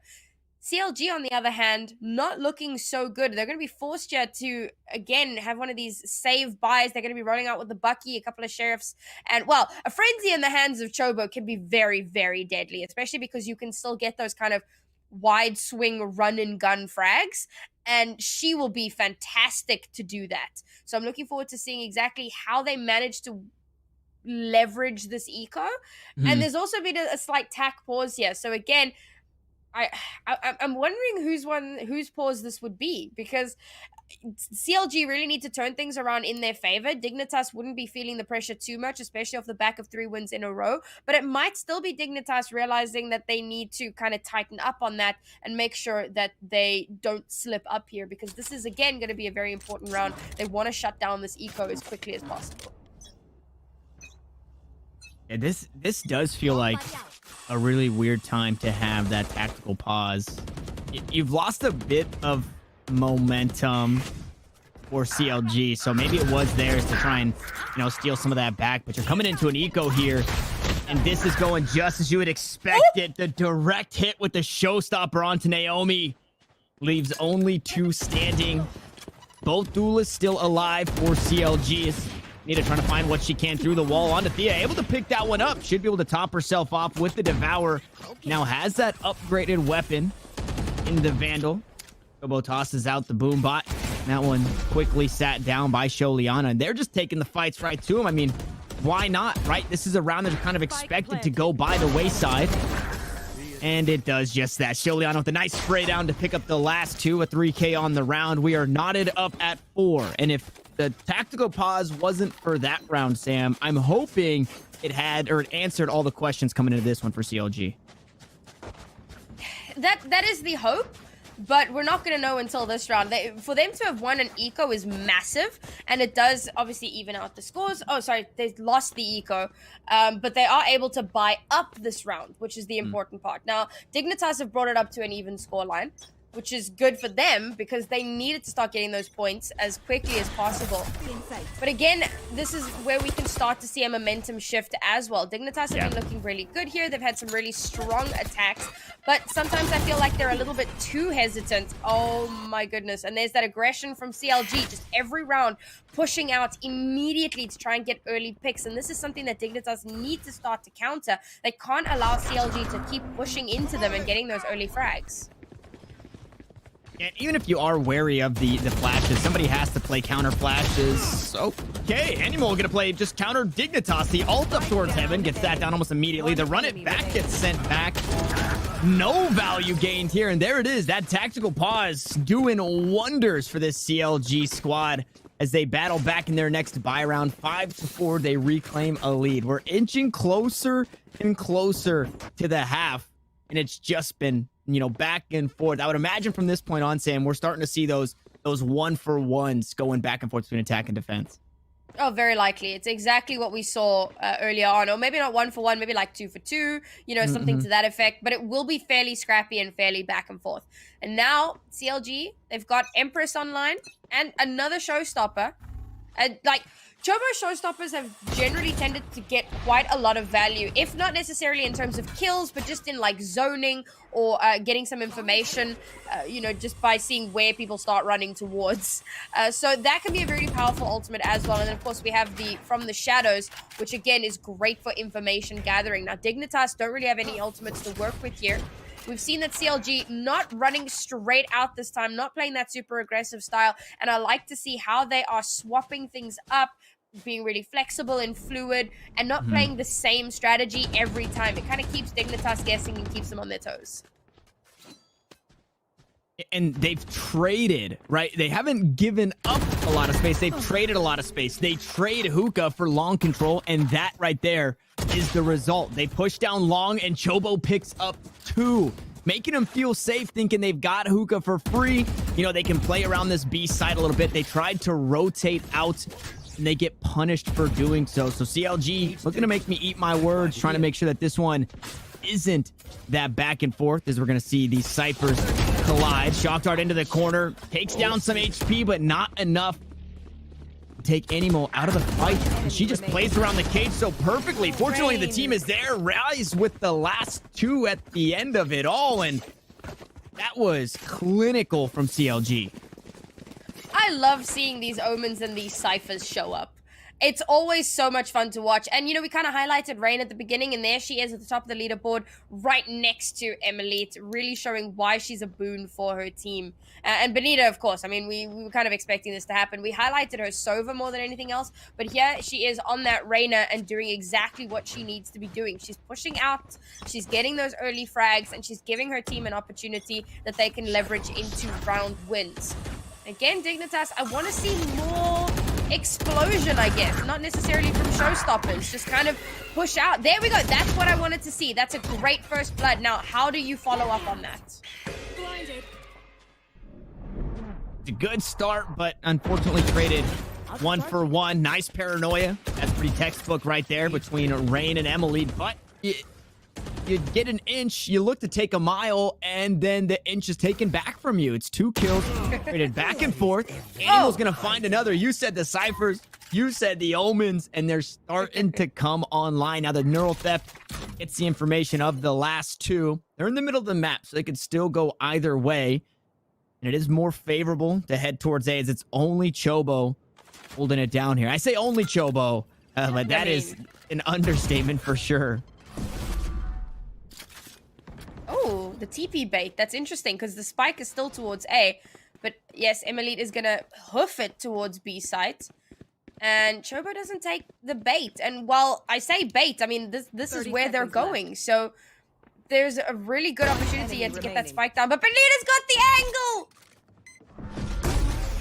And there is the favorable trade. They say, hey, you can have hookah. We're going to keep long control all day. And it worked 2 rounds in a row. It didn't work the exact same way, but it's got the same exact result. CLG seemed to be reading Dignitas just so well. And to not bite on that, to just hold 2 on one site, 1 on the other, you know it's going to be unfavorable somewhere in a 1v2. Had they run right into Chobo, it works. And hey, that's the only result you can really hope for at the end of the day. Last round in the half here. Dignitas don't want to go into this next half at a 8-4. They'd like to make that a 7-5 if possible.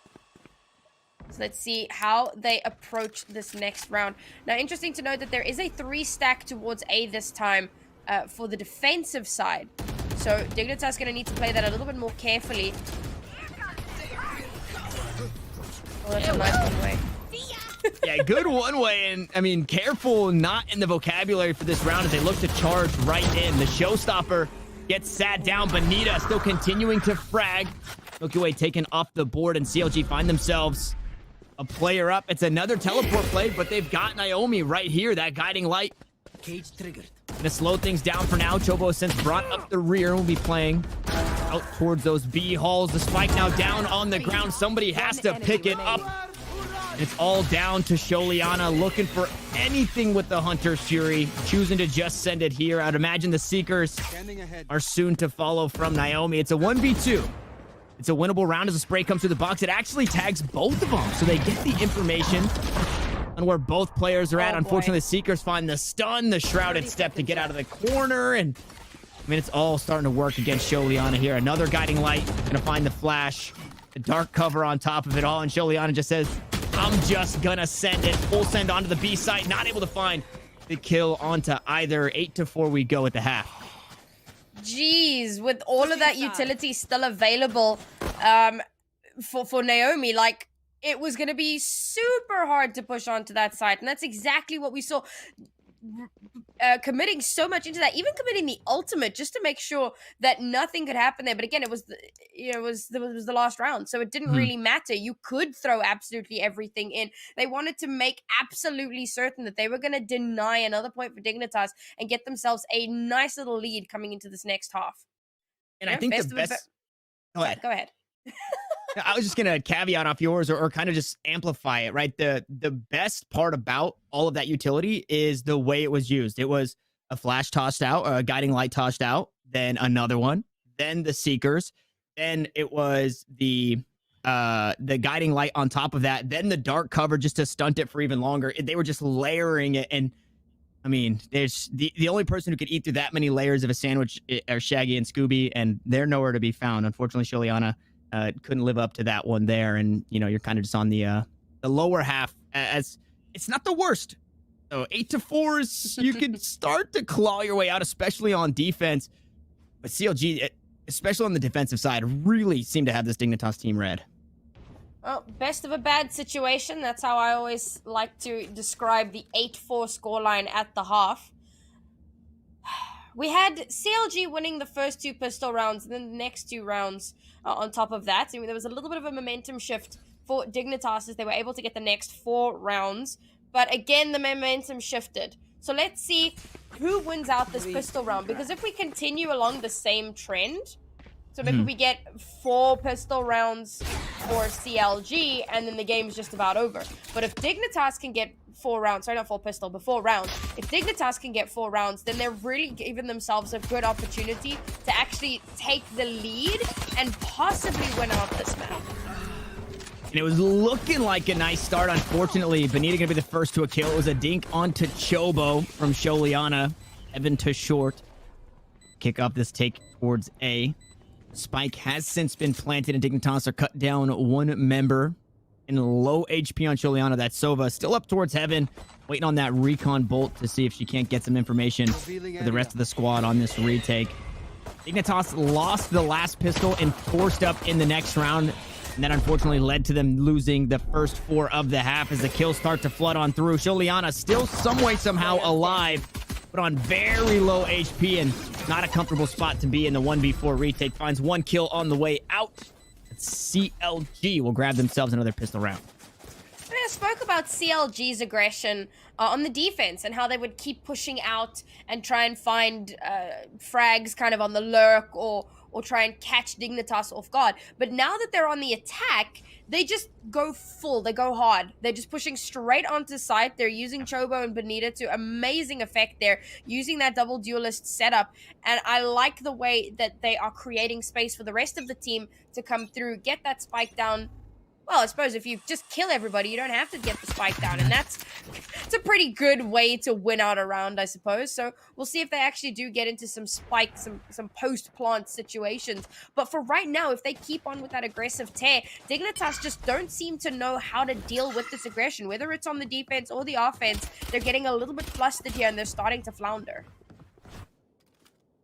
I love the way on the attacking side that Trailblazer is used. Kind of like how you would trade off of a drone, but unlike the drone, the Trailblazer stuns you. So if you're, stepping into that Tasmanian Tiger's domain, you're going to get stunned and quite possibly killed off the back end as Benita. Oh my goodness, it's just red across the board. We're expecting it to go this way, and Dignitas are able to grab one.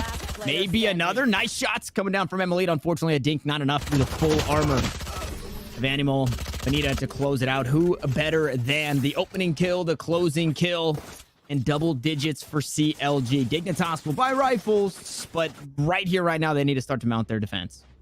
Something somewhat poetic there, It's coming up red. CLG red. It works. They're having an explosive offense here. Now, after winning those 2 pistol rounds, like you said, Dignitas will buy up. They'll get all those rifles on the board, and this is just going to be the bonus round for CLG.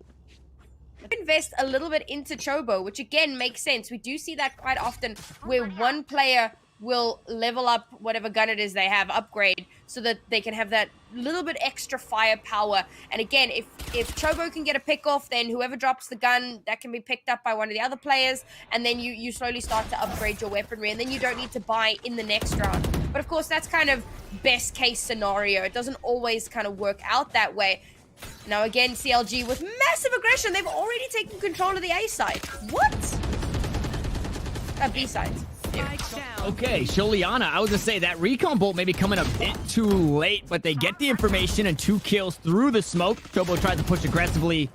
It is matched 1-for-1, but still favorable here for Dignitas. So they've got the weapon advantage. Now it was Chobo with the Vandal. Benita still stuck on the Spectre. The spike yet to be picked up, kind of in a rough spot there with 3 on the site. And that's the best way to hold it down, right? You don't have to worry about anything. You don't have to put anybody over towards A. Unfortunately, Benita not having that spike really doesn't help in this situation. And the Vandal that she might want to pick up was on Chobo, who died way over towards Elbow. So not a whole lot to work with here. No Lear available. Does have the Devour and Dismiss. 2 charges of that as they hear her drop down. I'm going to go ahead and peek and find the kill. Dignitas, they battle back. Now, backs are not against the wall. This is exactly what we saw in the last series where the Moon Raccoons, they started to fight back and we went 13-11. But you don't have a whole lot you can give up, right? Just those 2 deaths in that round on Sholiana and Emily hurt so much because you're seeing what it does to the economy. Light Shields, 200 credits on Thea. A Spectre actually coming out on Emily. So really looking to get in the faces. You have to start winning flawlessly or that economy is going to be booned for sure. And this was a good round from Dignitas purely because they actually dealt with that aggression. They let CLG just run straight onto point, but they gave themselves some really great positioning, took control of that elbow area. They kind of expected that to happen. So they don't push out unnecessarily, don't get themselves killed before they have a chance to actually mount some kind of a defense. And it works out really well for them. They manage to maintain control of the site. Wow, and Milky Way just dancing around the aggression from Showers, finds a kill over towards Short. Shrouded step to get on the site for Rise and is going to get that spike down. Chobo, unfortunately, not going to find too much with that Raze ultimate as there's nothing going on. Nobody home in heaven. On the flank goes Emilite. She just gets pinned down. A 2v1 inside the Showers. Not very favorable. Unfortunately, that Raze now taken off the board. CLG up 4 members to 3 on the retake. Orthea and Sholiana have crept onto the site. Rain not going to be able to join them. Chobo on the kill on that over towards Short. Low HP on a couple members, but you just have to find it. You just have to figure it out. And unfortunately, Dignitas cannot. The Lear goes through. Naomi to finish it off. 11 rounds with map point on the horizon for CLG. CLG seem to look really good towards that A site. When they push in super aggressive there, if they take control of that lamps area, they take early control of the map, then it's really easy for them to just keep that control. The B site, it seems it's easier for Dignitas to defend because they get control of that elbow towards the back of the site there, and once they have control of that, much like with lamps, those are the two kind of pivotal areas for both of those sites, lamps and elbow. When you have control of those two areas, you effectively have control of the site. So it seems like Dignitas are better at controlling elbow, and CLG do really well at getting that really early lamps control, and we're going to see it happen here yet again. They should take early control. Or that. Emily, though, showstopper of her own, able to get some value, showing Chobo how to get it done. And the ultimate completely online here for Dignitas. A double kill for Sholiana. Naomi and Chobo, the last one standings with some utility to their name, have to get a whole lot done, and that's a great way to start. Milky Way off the board, but Emily continues pushing forward. It was the showstopper. It was the Spectre. Now this time a blast pack. Try and buy some space, buy some time. 33 HP, and unfortunately for Sky, she can't heal herself with the regrowth. Emily with a nice 3K to battle back here. But now I would say this is where your backs are against the wall. You're down 11. You have 1 round of breathing room, and you have to just keep doing what you're doing. Dignitas, they've got a hole to dig themselves out of. I mean, everything that I was saying about CLG's attack, it means absolutely nothing when there's a showstopper and a Hunter's Fury, apparently. Really good work there. And the Hunter's Fury helps to clear out that lamps area just in case there's someone there as well. So really good defense there for Dignitas. But of course, they're not going to have those ultimates on every round. In fact, coming into this round, all they have to work with is the run it back. They're reasonably close to the neural theft. But again, not one of those super high impactful, gonna get 2 or 3 kills kind of ultimates. So the run it back is gonna be pivotal here if they want to win out this round, because CLG, once again, going for that A push. That being said, we do have Chobo lurking towards B site for the moment, so we'll see if she can get some value out there, maybe get a pick or 2 to give CLG some breathing room. And we're getting an interesting kind of teeter-totter. On defense for CLG, it was towards B. They would give up hookah control, and then they would take long control. This time around is give up short and take shower control for Dignitas, and Benita snips that flank out, and Sholiana is going to be stuck inside of Showers. Benita looking to do some flanking of her own. Thea going to be on top of that spike. Recon Bolt goes out. Paranoia on top of it. Thea just looking to stick it. Pros don't fake. She's got the backup. The rest of the squad behind her. 6 players still alive at the end of that round. Cut down to just 2 as CLG find the kills but lose the round.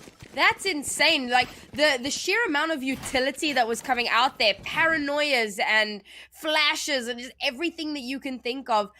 And she just sticks the defuse. She's like, I don't care. You can do whatever the heck you want, because the rest of her team, like you said, there were so many players still alive. The rest of her team are still there backing her up, firing into the ether so that she can safely get that defuse. So another really good round there for Dignitas. Not a clean round by any measure, but it was good enough, and it nets them another point on the board. And of course, every round is super important here, because if they lose a round, if Dignitas loses a round, they're in perpetual match point for CLG. So they want to kind of hold off on that for as long as humanly possible. Now it's going to be looking like a B hit. Kind of mentioned before how that seems to be their weaker attack side. But with such a heavy stack towards the A side, if they show some of that aggression now, they should be able to get onto the sides.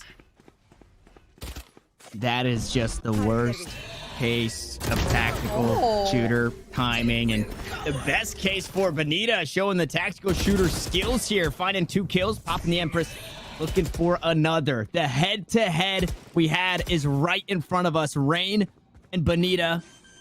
Bonita gonna take her leave, head back to that site, and try and play a tighter angle here. Has that Empress on. Paranoia gonna close it down and still finds the kill on the way out. Liana on the flank, but Chobo is there to answer. And Thea, you gotta do something magnificent. And once more, that's a great way to start. The information comes through, the paint shells to push her back. And now the positions can be scrambled up quite a bit, so that neural theft not really helping in this situation.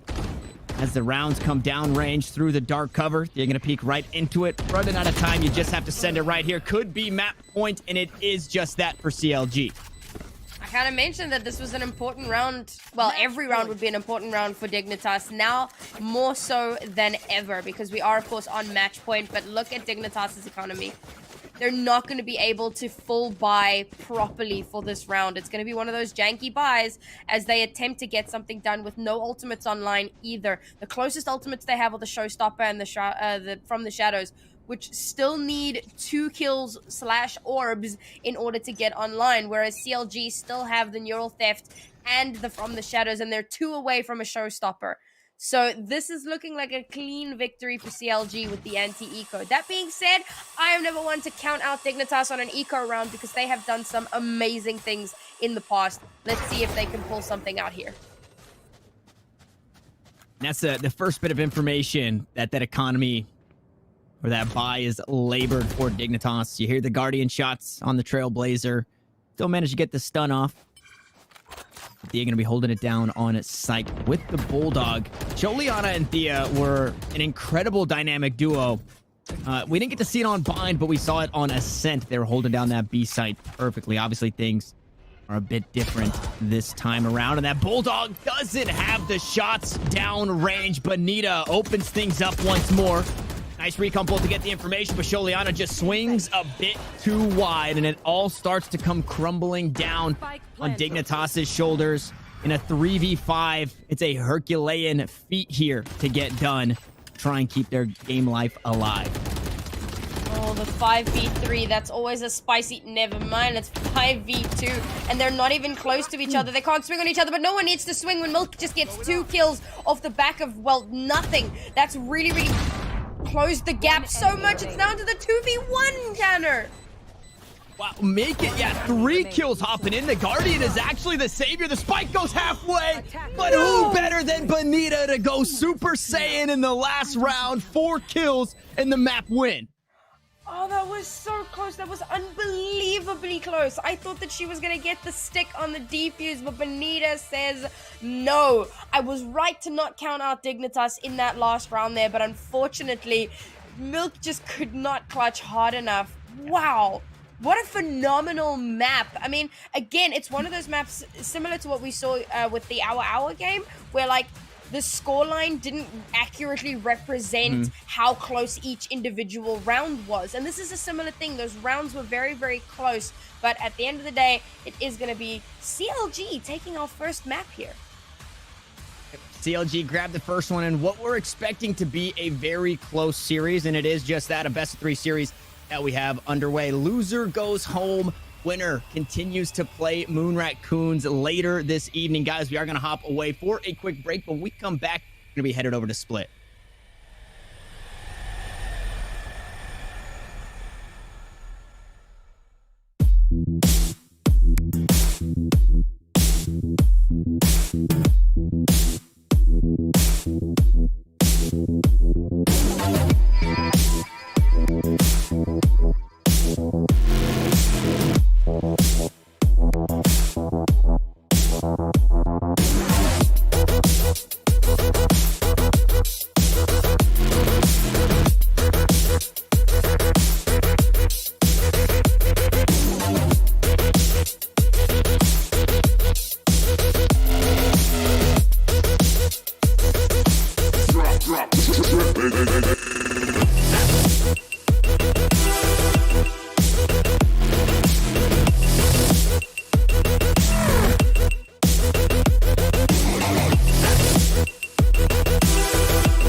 Welcome back, everyone, to VCT Verizon Game Changers. Elimination is on the line here as a CLG just edged out Dignitas on map 1. I'm your host, Yingsu, and I'm joined by Tanner and Sam. Sam, this is not quite the outcome that we expected on Bind, especially on Dignitas's map pick, although during the break I did check in really quickly with Sliggy, who is running the watch party, and he feels like maybe CLG will go on to face Moon Raccoons tomorrow. Shout out to the Slug Club as always. But my question to you is, Sam, now they've managed to beat Dignitas on their map pick, how much momentum is this going to give them going into the second map?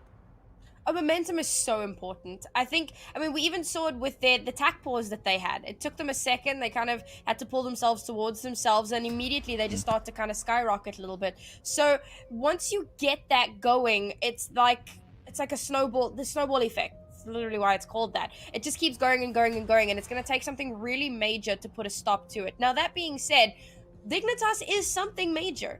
I will never discount these ladies because I have seen them do some really, really crazy things. I mean, even on that one eco round where they came so close to winning it out and it was just a clutch Benita that shut it down with mere seconds left on that defuse. Dignitas is not a team to be trifled with. So, yeah, I think the momentum is really going to help CLG here, but I don't want to discount Dignitas. We've seen how they can rally towards themselves, especially after they got knocked down into the lower bracket the other day, and despite getting knocked down, they come with a 2-0 victory over our. You know, they're a team that really rallies themselves quite well, and I'm expecting to see that. I think the scorelines are going to continue to remain relatively close.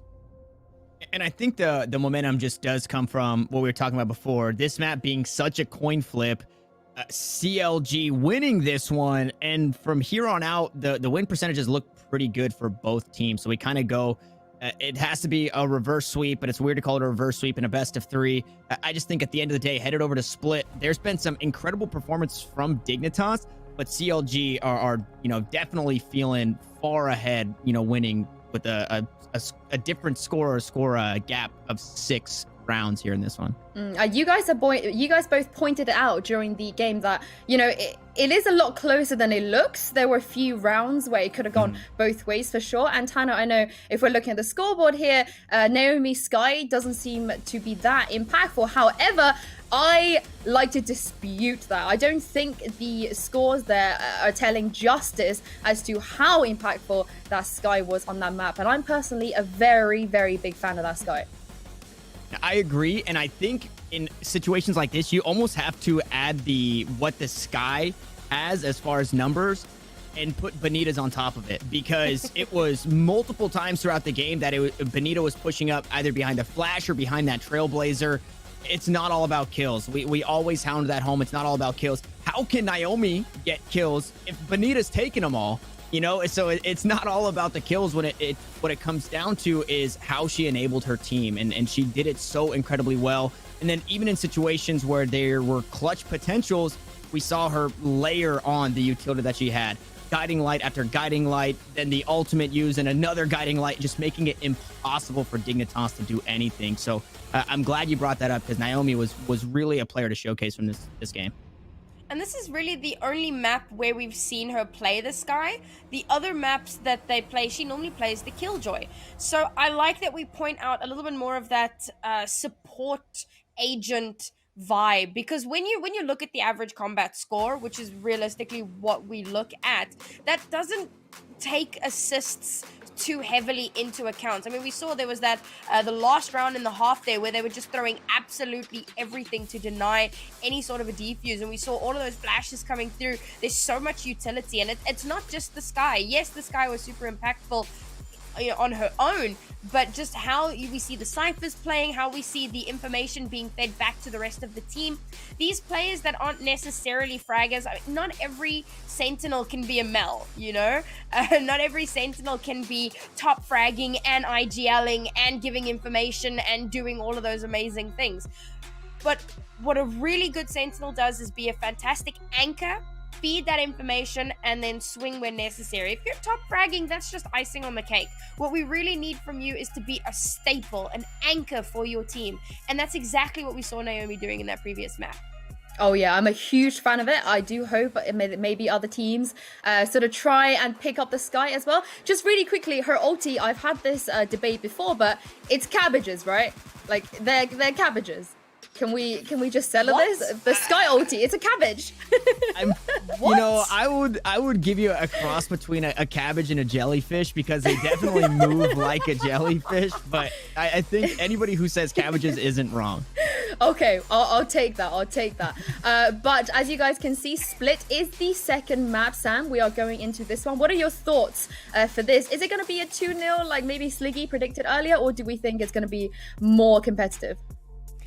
I had CLG as my winner for this matchup, but I expected it to be a lot closer. Now, once again, if I cast my eye over on the stats, they're even in win percentage on this map, so it really could go either way. But if CLG keep up the form that they had on the previous map, then I think that they should be able to take this one. And I think Sholiana's going to have something to say about this. She is huge on Split, so I'm excited to see that on the breach pop out here. I'm excited for that as well. Where Dignitas must win this map if they want to stay in the competition. There's everything to play for here, and I cannot wait to see what both of these teams are going to pull off. Sam and Tana, have fun with this one. Woo. And hopefully we get another one to break down after this. Thank you, Yinsu. Just, man, you sweep that one under the rug. If you're Dignitas, you come right back at it. And I'm looking directly at that TSM matchup. Same composition across the board. And Sholiana was just absolutely insane with what she was doing on this breach. And we get to see it again. I'm so excited. Oh yeah, no big changes to their compositions for what they generally run on Split. And yes, that breach is super powerful on Split. For that mid control, I distinctly remember, you know, flash peek, get a kill, flash peek, get a kill. And that was 2 dead in Split mid, which is like the most important area on this map. So I'm really looking forward to seeing how they're going to utilize that breach. I know that in the past I have chastised some teams for giving up that mid control a little bit too early, a little bit too easily, but I don't think Dignitas are going to be guilty of that here. I think given that they're running the breach and the Sage, we're likely to see that mid be very contested. And hopefully we'll see some serious powerhouse combos, because with that Rolling Thunder, if everyone's stacked up in heaven like we saw yesterday, it can be so devastating. It does get a whole lot of value. It's also just another tool in the post plant to knock somebody off the spike or anything of the sort. So there's a whole lot brought to the table. Now on the inverse, it's still the double duelist. It's Benita opting into that Reyna again. So you have Raze, and then Reyna Breach kind of being the counterpart. Both comps running a Sage, which I was interested in the last series that we didn't get a Sage on Icebox, and I would be, you know, I guess intrigued if we didn't see a Sage here, which is one of the maps where you just get so much. And a stack up towards A here might get some value. Benita goes in with the Leer, and that's the worst part about Reyna. It's so hard to trade her out. And a player I was just about to highlight, Animal, went absolutely huge. The battle Sage here for CLG Red, taking the fight as that one goes a bit wide. Too much on that toss, Chobo. As fortunately, it doesn't really matter. Thea, the last one standing, turret on the flank, and Rise we're going to pick up this kill. Naomi here for the info. This one surely should go the way of CLG Red. I don't want to count everybody out just yet, but yeah, Thea just going to get run down there. But the point I was trying to make before that round kicked off, pistol going to CLG, was Animal, huge. I said Sholiana is going to have something to say about it, and I think Animal is also going to be a huge staple in trying to secure this series for CLG. I think you had the stats on that one, but just completely out-fragging everybody the last time we saw her here on Split. Oh, yeah. I mean, the 5.0 KDA, come on. That's just, like, absolute ridiculousness. We'll see if she can maintain those stats. She's already off to a really good start. 2 kills here. Well, everybody else seems to have, like, 1 kill. That was almost a team ace. She kind of yoinked that one. Yeah. But, of course, now if it's Chobo a little... didn't Go on. throw those paint shells wide. If Chobo didn't bounce the paint shells off the top, she might have killed Thea there. Oh, that was actually hilarious. A little bit too much swing on the arc there. Arc on the swing, rather. Oh, this is interesting because we've got a nice little lurk all the way towards mid there. But the rest of the team have all kind of bunched up here towards this A side because the spike's already down. CLG just rushed straight to that side. And that's the risk you take, right? When you save up and you try and stack somewhere, you try and put too much aggression in one spot and they go to the other. So Flawless, you don't necessarily expect a Flawless on the anti-eco. Obviously, if you're Dignitas, you would like to hurt the economy a bit. But either way, they're on rifles now. And I'm very surprised. I guess it's less surprising, but they didn't force that second round. And I feel like that was a big downfall on Bind, as they forced the second round. Then they had to wait till round 4 to get rifles, and they ended up losing that one too. So it kind of put them in an awkward spot. This time around, it's round 3. They're on the rifles, basically standardized across the board as far as economy goes, and we get to see them take the fight here. I guess not take the fight. They wait for CLG to take the fight to them. I mean, that's why we generally don't see teams, you know, force up in that second round, because you want to be able to have these rifles and have that gun advantage come the third round. Now, this is where a momentum shift can happen, but if they lose out here, then it's going to have to wait until round 5 before we get to see a proper momentum shift. And CLG does not care about invulnerability or vulnerable issues. She's just going to run straight through towards mid. What a weird rotation. And that wall not long for this world. Fortunately, Emily's able to grab the kill, but Sages go good for one across the map.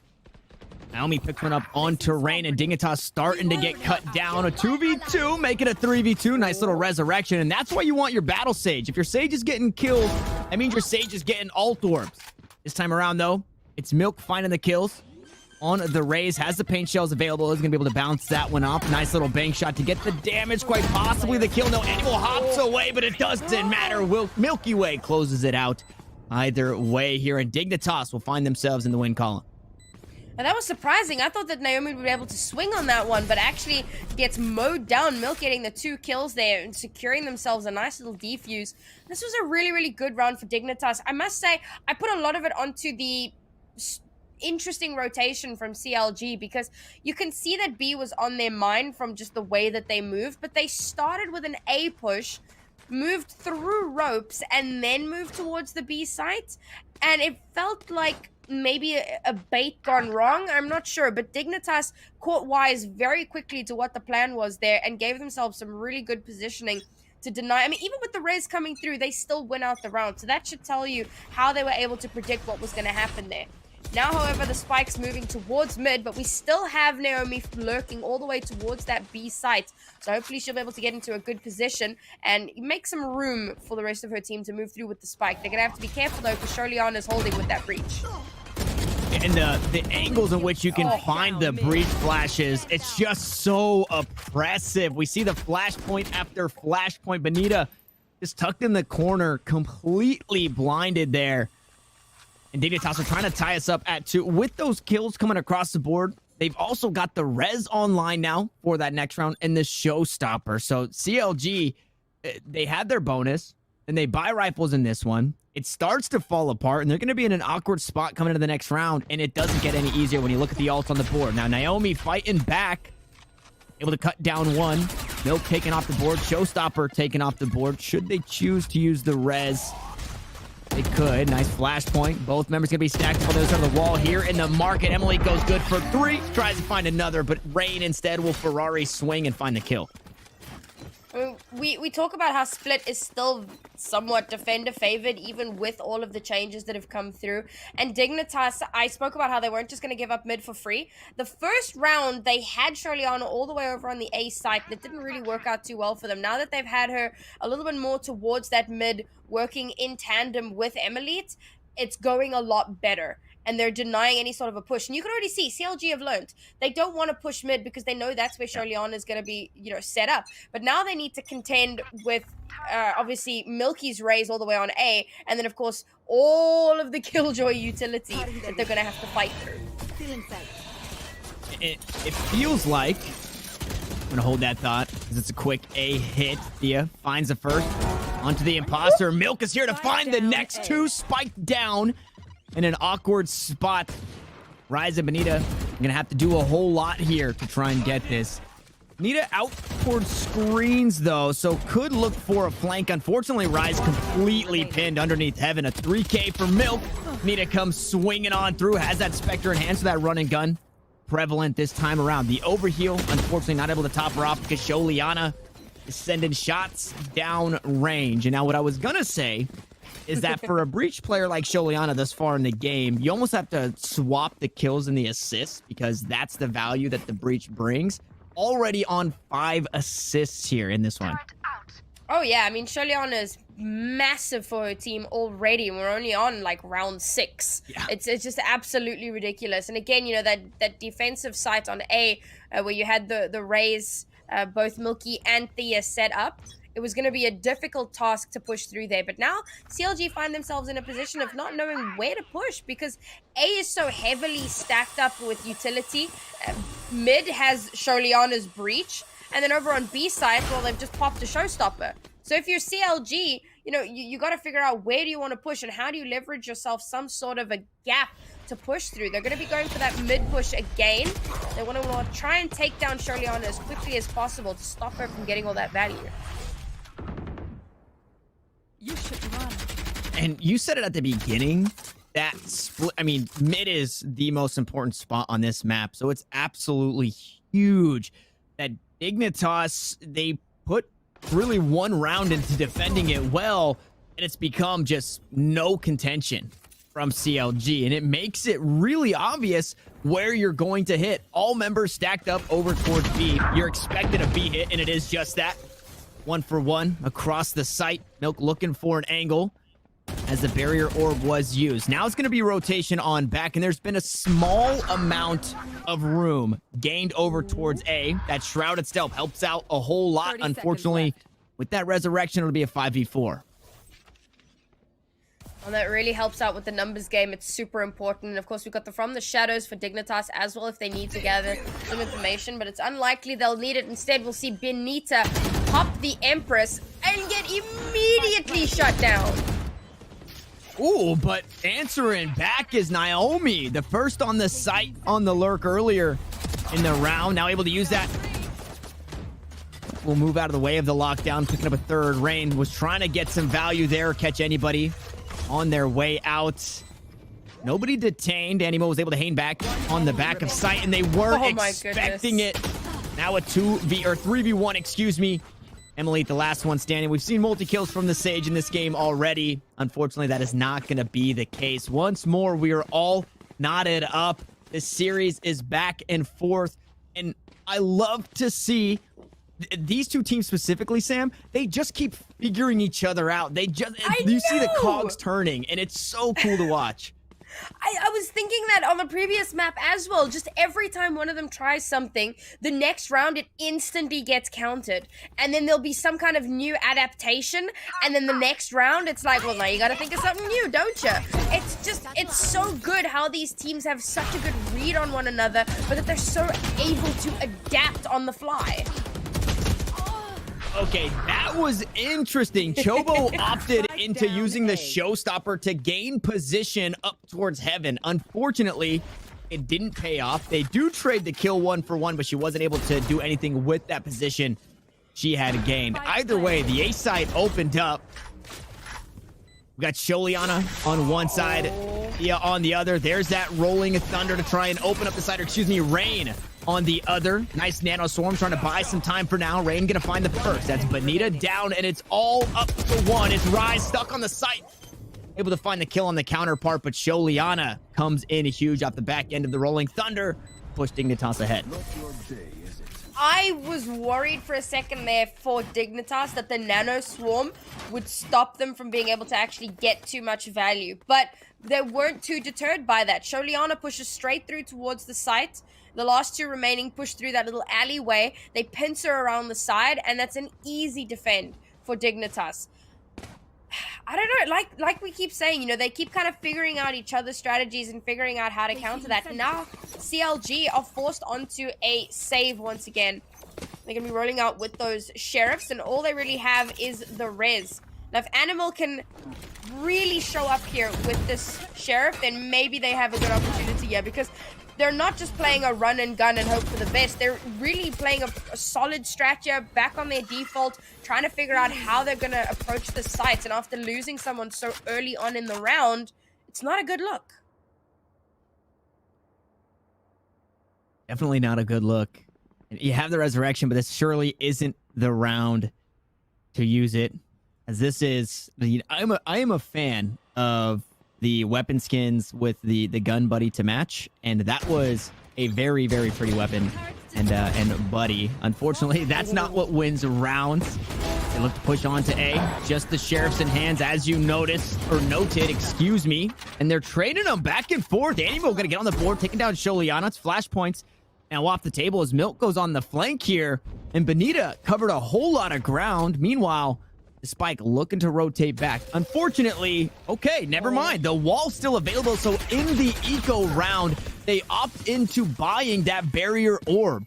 a huge play. 30 seconds left. Now, Emily One enemy remaining. looking to creep on through. Brakes have been pumped. The spray has come down, and Rise, the last one standing only for a moment. Dignitas will grow their lead to 2. They lost 2 there on that eco round. It was looking dicey for a sec. It's a pretty expensive eco round for CLG. Like you said, they invested in the barrier orb as well. So, quite spicy. They can still buy up in this round, but again, you know, they're not going to have too much going into the next round. That being said, they've managed to put a little bit of a dent into Dignitas as well. While Dignitas is still able to buy up, you've got Thea down to 100 credits and Sholiana down to 900. So definitely helped to get those 2 kills there, but with Dignitas at a 2-point lead still, they have such a solid defense at the moment. And again, I've loved how they've taken control of this map. It's like they've completely shut it down for any entrances. Even when CLG go aggressive, which generally tends to work out quite well for them, Dignitas do quite well at pulling back, waiting for a good opportunity, and then swinging out to get some of those early, well, not early, but kind of late round picks, so that they can force that defense and allow, you know, to not have to defuse anything. And it seems like we've got attack pause here because I think that CLG really need to kind of get it together. They've realized that they're on a little bit of a slippery slope. And now they need to figure out, because I mentioned earlier, they seem to struggle figuring out which site they want to attack, which avenue they want to go through because of how well Dignitas have shut down the map. So now it really comes down to figuring out, all right, what is our strategy going to be going into these next rounds? How are we going to break onto these sites? How are we going to break through this defense? And what I will say for CLG fans as what could quite be a sigh of relief, now it's not a huge percentage, but their attacking side is a bit weaker than their defense. So putting up 3, 4, 5, maybe even 6, as we've still got a handful of rounds still left in this first half, that does and will bode well for their defensive side because they do better on defense. Yeah, like you said, they're surely not out of the woodworks just yet, and they still need to battle back for anything they can get. What I love to see about that is the tactical pause came through, and now mid control is back on the board for CLG. They're saying, hey, we know that Sholiana is going to be here. We know those flashpoints are just so terrible to deal with, but it's so important for us to get this control. And it really opens up a lot. You see him up in vents, pushed all the way up. Emily is going to be playing on top of that wall for a moment, but you have options when you have this much ground gained. And the spike is making its way towards B for the moment. Now, there was a little bit of a lurk towards the A site, but it looks like going to be rejoining the rest of the team here. Oh, no! Just as she's about to put up the wall, gets sprayed down through the smoke. Some kind of a sound cue must have given it away, and that is terrible for CLG. Yeah, that is the worst way to get things started, and it just continues to come crumbling off the back end of a tactical pause. It's only Benita standing, but Benita starting to go to work here. As the ultimate available, Res going to be used, quite possibly a bait as Benita tries to sneak away, but shot in the back. Dignitas close out a very important round. And this is the problem. Like, I like that they slowed things down a little bit, but there was something. There had to have been a sound cue or something to give away that they were going to be pushing right at that point. Maybe the dark cover that came through was Rises and not Rains, but the spray comes through and gets Animal down, and that completely shuts down that push. So I like that they're trying to slow it down a little bit and get a bit more strategic, a bit more planned in how they're going, and not just kind of rushing straight through. But it feels you still need to have a little bit of speed, because if you wait too long, you're giving away too much information to the enemy team. So now it looks like we're going back to that A push. They've kind of given up on mid for the moment, and Sholiana is going to take a long route to get to the other side potentially. So they have an opportunity here to push on with this lockdown. Oh, and Thea, lockdown, utility, rifles, whatever it is you have, it doesn't matter because Thea just outside of range. Able to find so much value there. A couple of kills now. Resurrection to come through. The body baited quite a bit as the Animal able to trade it back, but still down in a 3v2. Thea picked up 2 kills and walked away with 11 HP. That Shrouded Step gonna help Rise link up with her teammate. Nice paranoia. He's just gonna try and get in the heads. Thea peeks across. 20 HP remaining for Animal. Now a 2v1. Sholiana needs to come up clutch, the player that we've talked about before, and she gets it done again.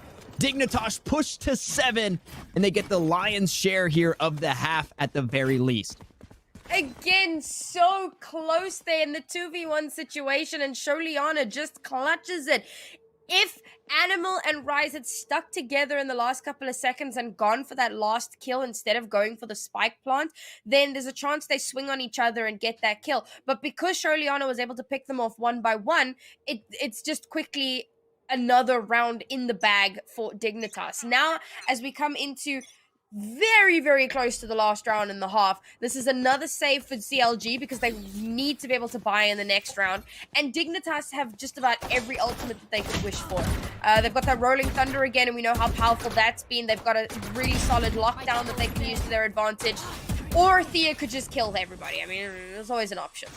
And Heaven is on A site it's very apparent that you don't get to come this way for free. Rise, though, on the flank, able to grab mid control all by herself and find a kill. So it hurts the economy a bit. It takes a showstopper away, but it's still not, this round being won. On 11 HP, it looks like the Rays there on 11 HP or very close to the same.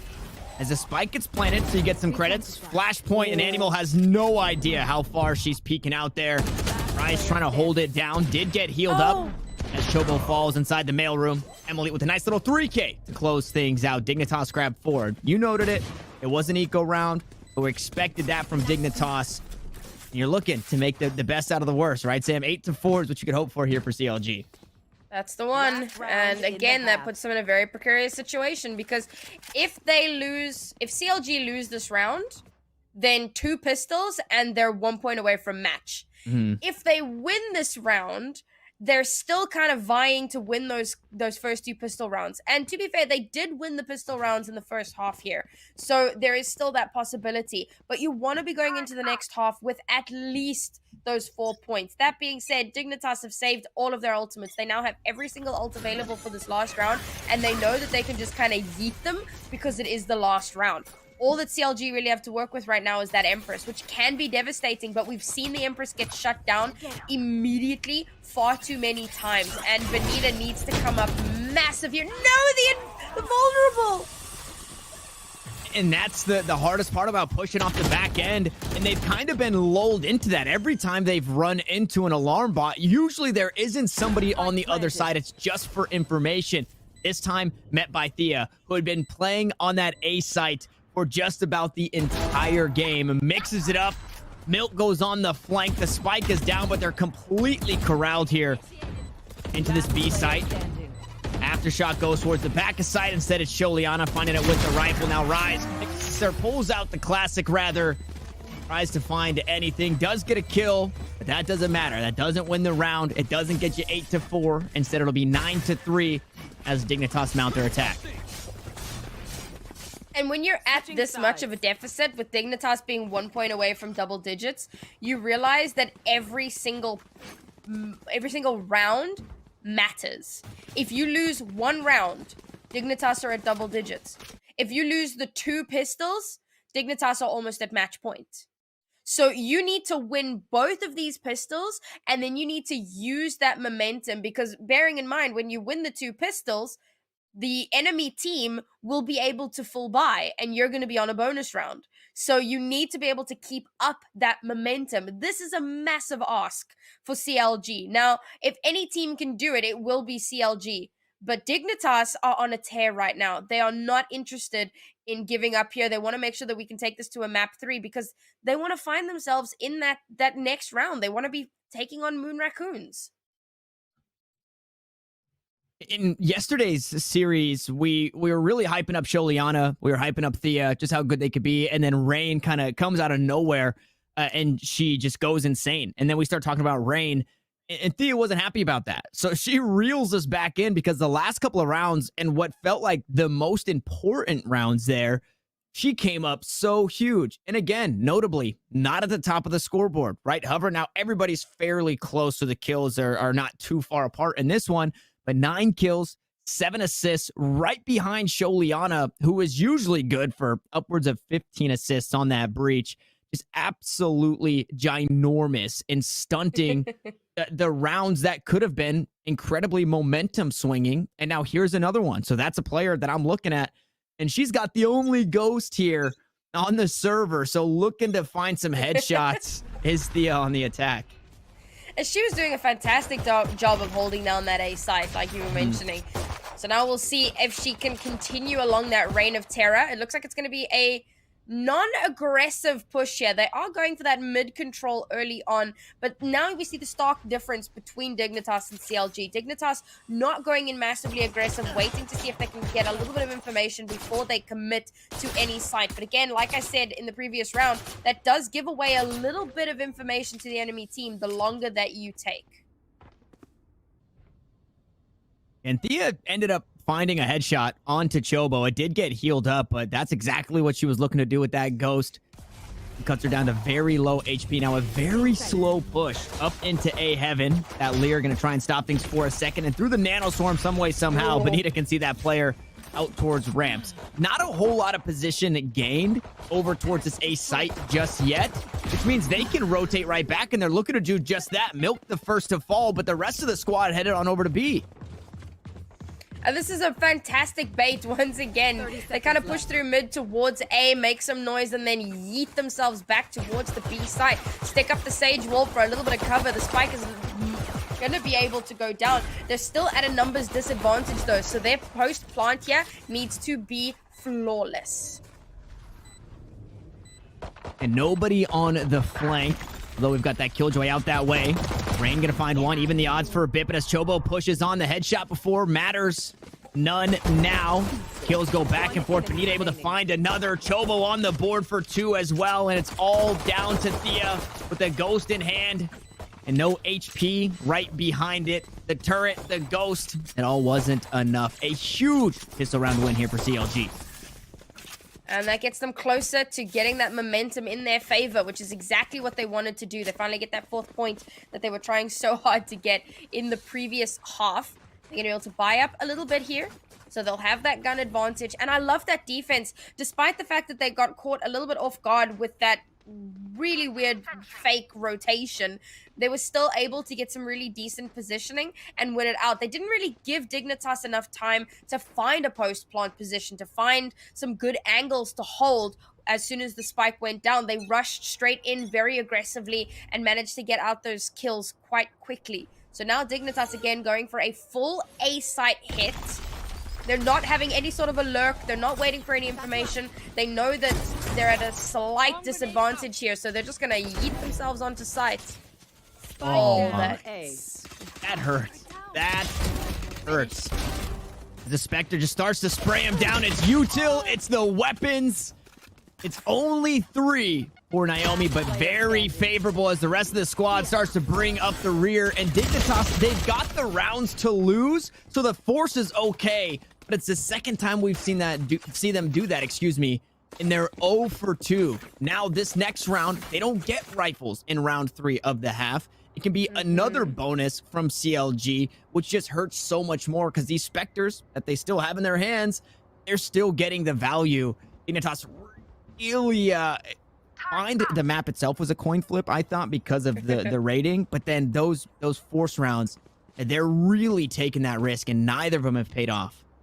Well, I was talking about how CLG would need to win these 2 pistol rounds, but it would put them in a sticky situation because of that 3rd round full buy. But because Dignitas did that force up, that means that CLG are looking really good here to come into the next round. They've even invested a Phantom into Chobo because they know that Chobo is going to be their fragger. So if they can get some kills here really early on, stop this push before it actually gets started, we can see Dignitas now not going for a full push on a particular site. They've split themselves up once again, looking for that little bit of information. And CLG also doing a good job of not entirely giving up mid either. They've got their poor Sage darting back and forth between heaven and mid, but she is there. And of course, we've got Bonita pushing all the way out, going for that lurk. And this is why you don't take too long, because Bonita's going to come up behind you. And if you don't know she's there, she's going to mow you down.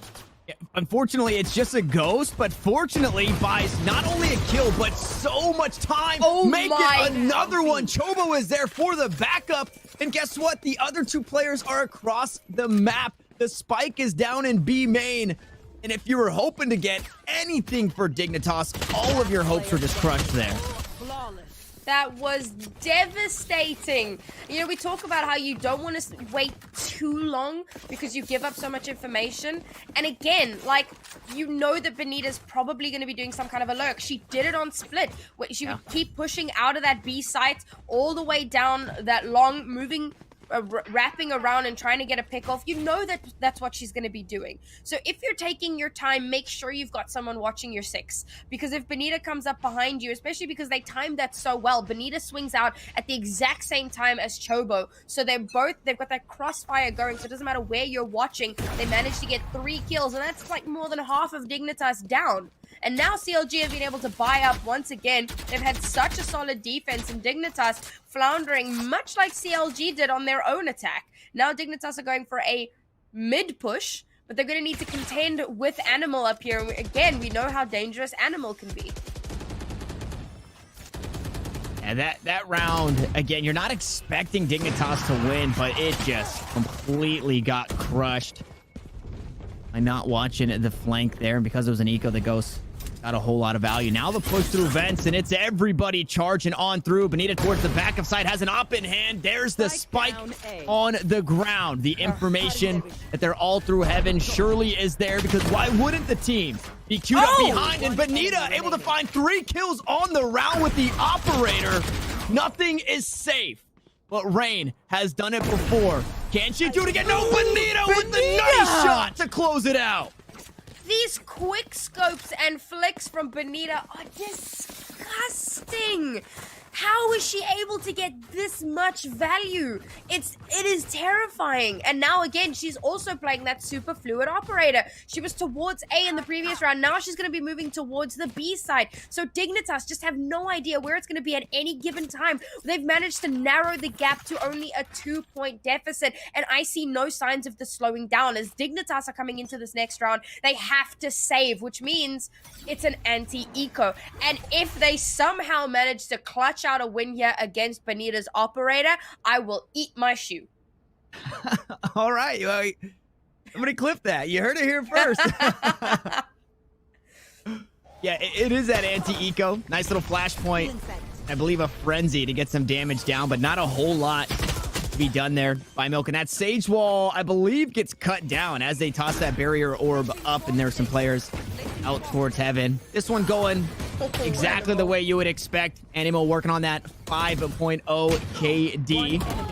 As Benita drops down, and Emily goes to work with the Sheriff. Unfortunately, sent home early, laid off on this B site as that defuse comes on through. We're within 1 round. It hurts for 1, but that economy, again, flourishing. There's so many credits on the side of CLG. I think 2,400 is probably the lowest, and that's on Benita, who bought the operator. So they're sitting pretty going into this next round. My shoes are safe. Yeah.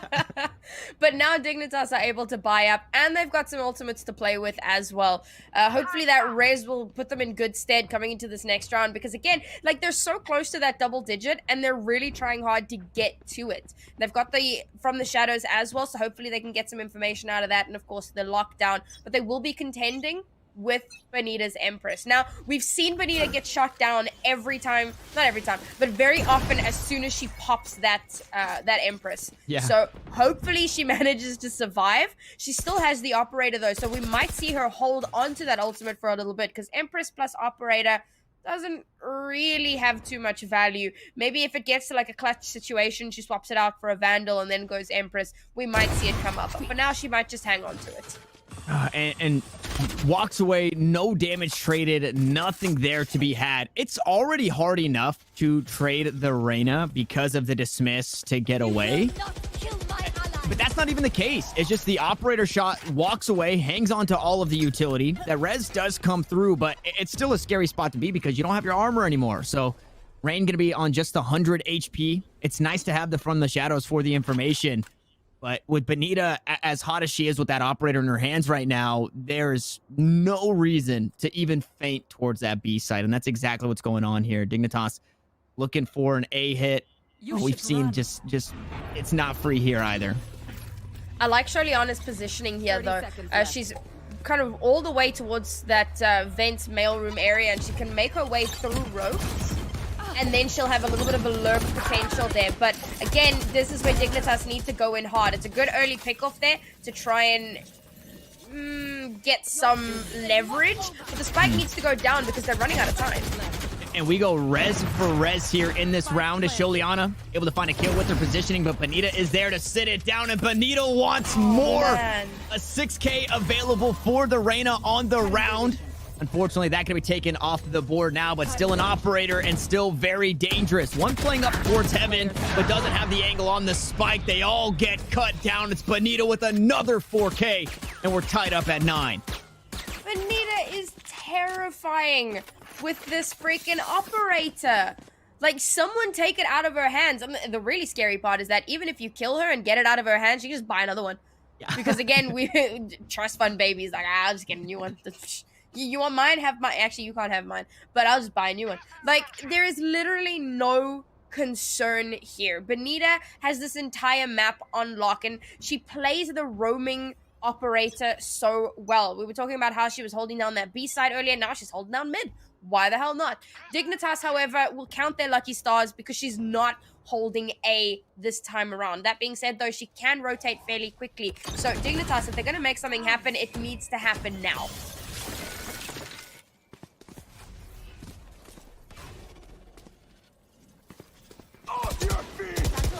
And it's rifles. It's a rolling thunder, and it's a decent start. This time, not needing to use an ultimate to get up there. But an ultimate still used. Chobo finds the shot on terrain, gets the splash damage, and Naomi holding it down from a different position on this A site. You quite possibly might think, hey, the Killjoy's not here, so we might be okay. But instead, taking a page out of Thea's book, playing up towards heaven. Now the spike has been planted, and Milk in a spooky spot. As Animal hits the brakes with that slow orb, Sholiana finds another kill. One gonna be traded back, and Thea holding it down. Stalwart, the sturdy defense on the site. She's the last one standing. Quite possibly not long for this world. 2 full health bars to worry about, and guess what? One of them is Bonita, Sam. Whips out the ghost just to quickly, you know, she realizes in such a clutch situation, it's unlikely she's going to be able to get value out of that operator. I mean, she can quick scope, but you don't want to be too cocky with that. So whips out the ghost, manages to get that last kill there. And now, we were talking about how dangerous it was, because at the half, you know, CLG only had 3 points and Dignitas were almost at double digits. Well, now CLG are at that double digit and Dignitas have not budged. In fact, Dignitas are forcing up in this round because they're realizing how important it is and how dangerously close they're getting to that match point. CLG only need to win 2 rounds to get themselves onto match point. If they win this round, Dignitas' economy, which is already not looking great, is just... It starts to fall apart even worse. And CLG, again, just not worried at all. I keep talking about how solid their defense is. I don't know what more to say about that, you know. Bonita's just being a fantastic deterrent with this operator. They'll consistently avoid wherever it is that she is, and they'll try and go to the other site. But because she's so fluid, she went from mid to A, and now she's probably going to kill this Killjoy. And I was thinking aggression. I thought she might push through the dark cover here instead. Just opts in to swap over to the ghost. And this is a spooky spot to be. Shrouded Step heard. But Nita just holding it down, is able to take down the turret almost. Gets quite a bit of damage. And actually still going to go wide on that shot. So almost 100% shot percentage on players. The turrets, however, it gets a bit more tricky. But it takes a nano swarm and a paranoia to push her away. I want to say they want to make a play towards A, but they're just stacked up here waiting for some of that utility to fall away. Now the Empress popped here. Showstopper going to be used as well. Bonita takes Milk out of the sky with the ghost. What do you even do about that? Rain, the last one standing. But, oh, I'm speechless. What is Bonita doing? She pops the Empress, so everybody's highlighted in red. she has the operator available, but doesn't want to risk potentially whiffing the shot, especially because of the speed or the lack thereof with which the scoping and unscoping happens. So just swap straight up to the ghost there. You can see, like, there's barely a thought process there. It's instinctual. She swaps to the ghost and just pops that head clean off, denies that showstopper. So that's Milky's ultimate out of commission. And now all Dignitas have is a shrouded step. And if they lose one more round, they're at match point. CLG have not looked this good.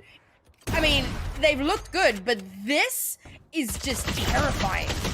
This is a whole nother level of good, and you think for a second you get some breathing room, but Naomi is there to trade out the kills, and you're staring at map point here, and you're on pistols, so it already doesn't get a whole lot better than this, as Choba and Rise holding it down that B site, nice and firm in that one, only losing Bonita, which is, you know, contrary to popular belief, the only player to die in that round. But they punched their ticket to map point, and they're about to punch their ticket into the lower finals here, Sam. Well, I'm not counting out Dignitas just yet, all right? I know I came into this believing that CLG would be able to win out the series, and this map has been a lot closer than the previous map. This was more akin to what I had been expecting, but Dignitas still have a little bit to play with here. They're so close to having 4 ultimates, one of which is that Resurrect. They've got the lockdown available, and CLG don't have too many ultimates. If they can just get a nice early pick-off here, show some of that aggression, and swing on each other, then they still have a chance to make something happen. But, oh, if you die to Bonita here, that's it. There's actually a kill happening over towards B main, and there it is. Emily needed 1 kill, 1 orb, 1 anything to get that resurrection, and unfortunately, it was the death that allotted that Sage the ultimate and the ult orb to be able to be there. Lockdown from the shadows. In a round where you're on your last ditch efforts. You're able to get some damage down onto Animo. She's going to heal that one up. Lower on armor this time around. Basically, light shields in this as they take some shots at that barrier orb. 3v5. This is, again, another uphill battle. Dignitas have battled back from worse. And they've got this grit to them. We've seen them go down in series and win. We've seen them go down into the losers or the lower bracket and win. And they still have life. 3 lives, actually, here in this one. Is that lockdown gets used. Backside B should be open. Should Rise choose to go there. It's the paranoia to stop it for now. And Milk can't find enough. Rise is just locking it down and trying to close it out. Thea needs to go huge here. A spray down onto 1, but imposter down, says Naomi. As CLG find another win here and punch their ticket to the lower finals. My heart broke for Dignitas when those 2 kills came in. Almost at exactly the same time that basically told me that the round was over. Yes, Dignitas still had a chance in a 3v5 situation, but given how that defense had been going, with them being at that much of a player deficit, it was clear that that was the end. But a phenomenal match for CLG. I had them as my pick.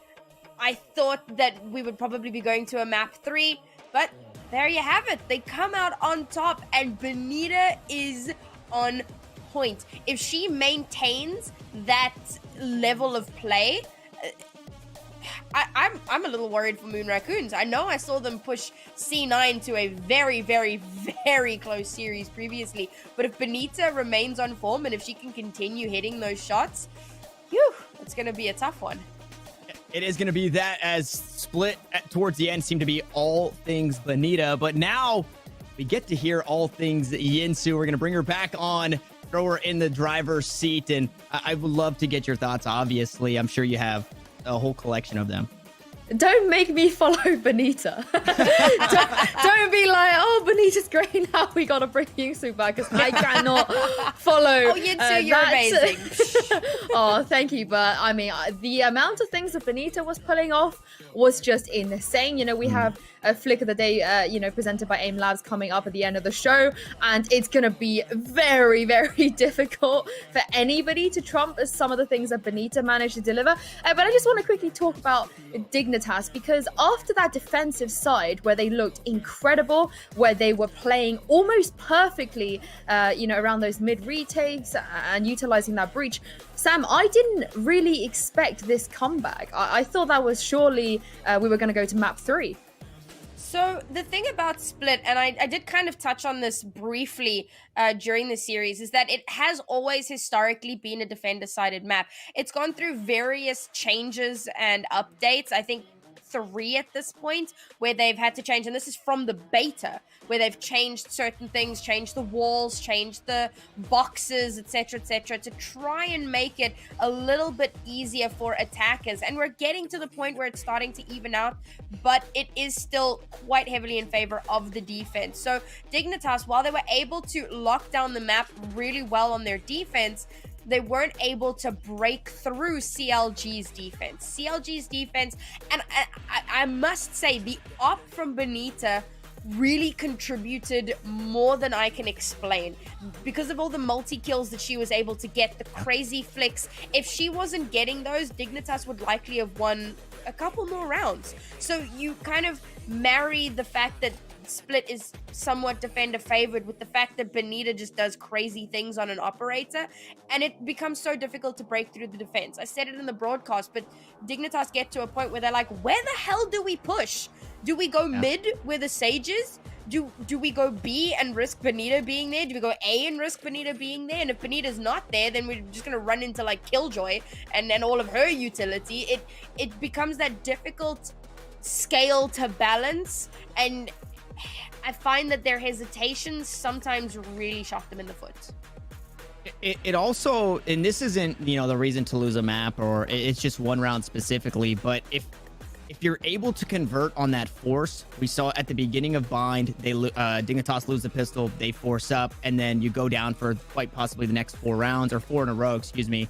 We saw it at the start of this half. This time they had more life, to play with. It was 9-3, and they lose the pistol, they force up again, and they lose that. If you just make slight adjustments on those force rounds, or you win those force rounds that do feel really coin flippy because it's Bucky's and Spectres really across the board, I think that is the best way for Dignitas to swing it in their favor, at least the momentum. But then you lose that one, you lose the next one, and you're coming into rifles, and it really feels like everything comes crashing down on you because you're 4 rounds deep and you're finally getting to start to play the game. So not the end of the world, but I think a lot on those force rounds. Well, let's talk about Benita as well. Such a win condition for this team. She really stepped up, came online. She was not here to play. She did not want to go to map 3. She just wants to go and face Moon Raccoons there, Sam. What did you make of her performance?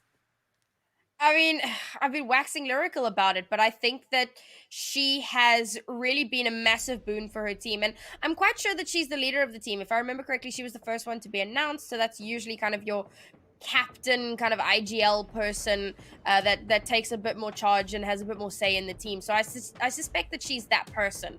So for her to be kind of showing up to that level and still having a big say in what's going on in the team and helping to kind of spur them forward, and I think that also helps with mental game. When you are 9-3, you're 8-3 at the half, 9-3 at the half, and your whole team's going, man, what do we do now? And she's saying, no guys, like, relax, we got this. And she's leading the team through the charge, and she's helping them with that.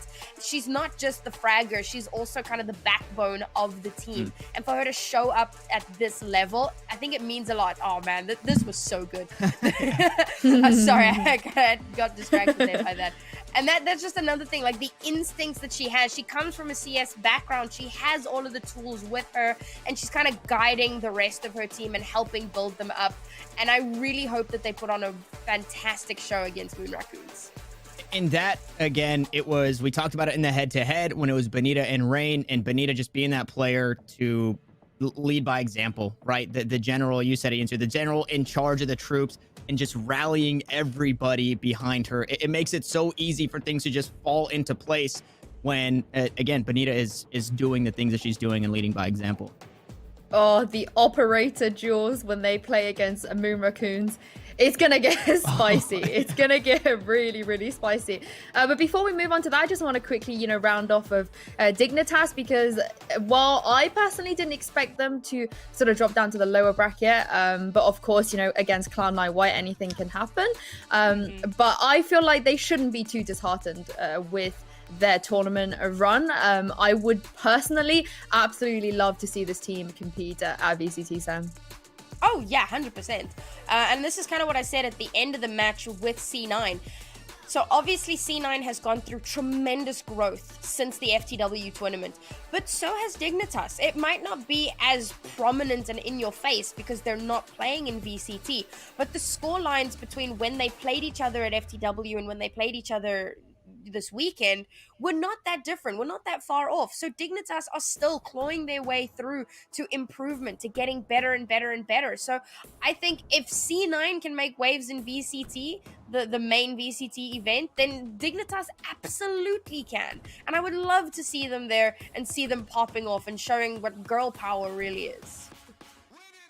And you just placed 4th place in the first ever VCT Verizon Game Changers. So you've already set the bar so high for yourself. You've already come out over the top of a handful of teams that tried their hand at this. And then we spoke yesterday in the Verizon postgame interview with Emily, and they already have the best mentality for it. For anybody else there saying just keep going forward, and that obviously is going to live true with that squad in itself. Well said, both of you. We do have to say goodbye to Dignitas, sadly, and we have to also say goodbye to the two of you, Tanner and Sam. Thank you for joining. But before we sign off, we're going to quickly look at the bracket. Any last thoughts? I guess I'm so excited for this. I am so excited for this. CLG really showed up in this one. They showed that they could battle back against Dignitas being down 9-3. They have a really strong task ahead of them in Moon Raccoons, but that is only going to prep them for what becomes even harder in facing that C9 roster. So I'm pumped for this next matchup, although I won't be casting it. Yeah, I think it's going to be a massive one. And while I think that CLG will give... they'll give a lot in this next series, I do see Moon Raccoons coming out on top. I'm hoping for a 3-map series. I think that CLG can push back really hard if they continue on form. But I'm expecting a Moon Raccoons to push through and meet up with C9 in the grand final for the epic rematch. I cannot wait. But once again, thank you so much for joining me, guys. It's been emotional, but I'm sure we'll see you guys back on broadcast very, very soon. But for now, we're going to take a little break, but do not go anywhere, because after the break, CLG will be fighting for a place for that grand finals against Moon Raccoons.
Welcome back to VCT Verizon Game Changers, ladies and gents. This is it. This is the lower bracket finals, a best of 3 between CLG and Moon Raccoons. And I'm joined, as you guys can see, by Miss Harvey and Evil Cat. Welcome back, you two. It's great to have you both here.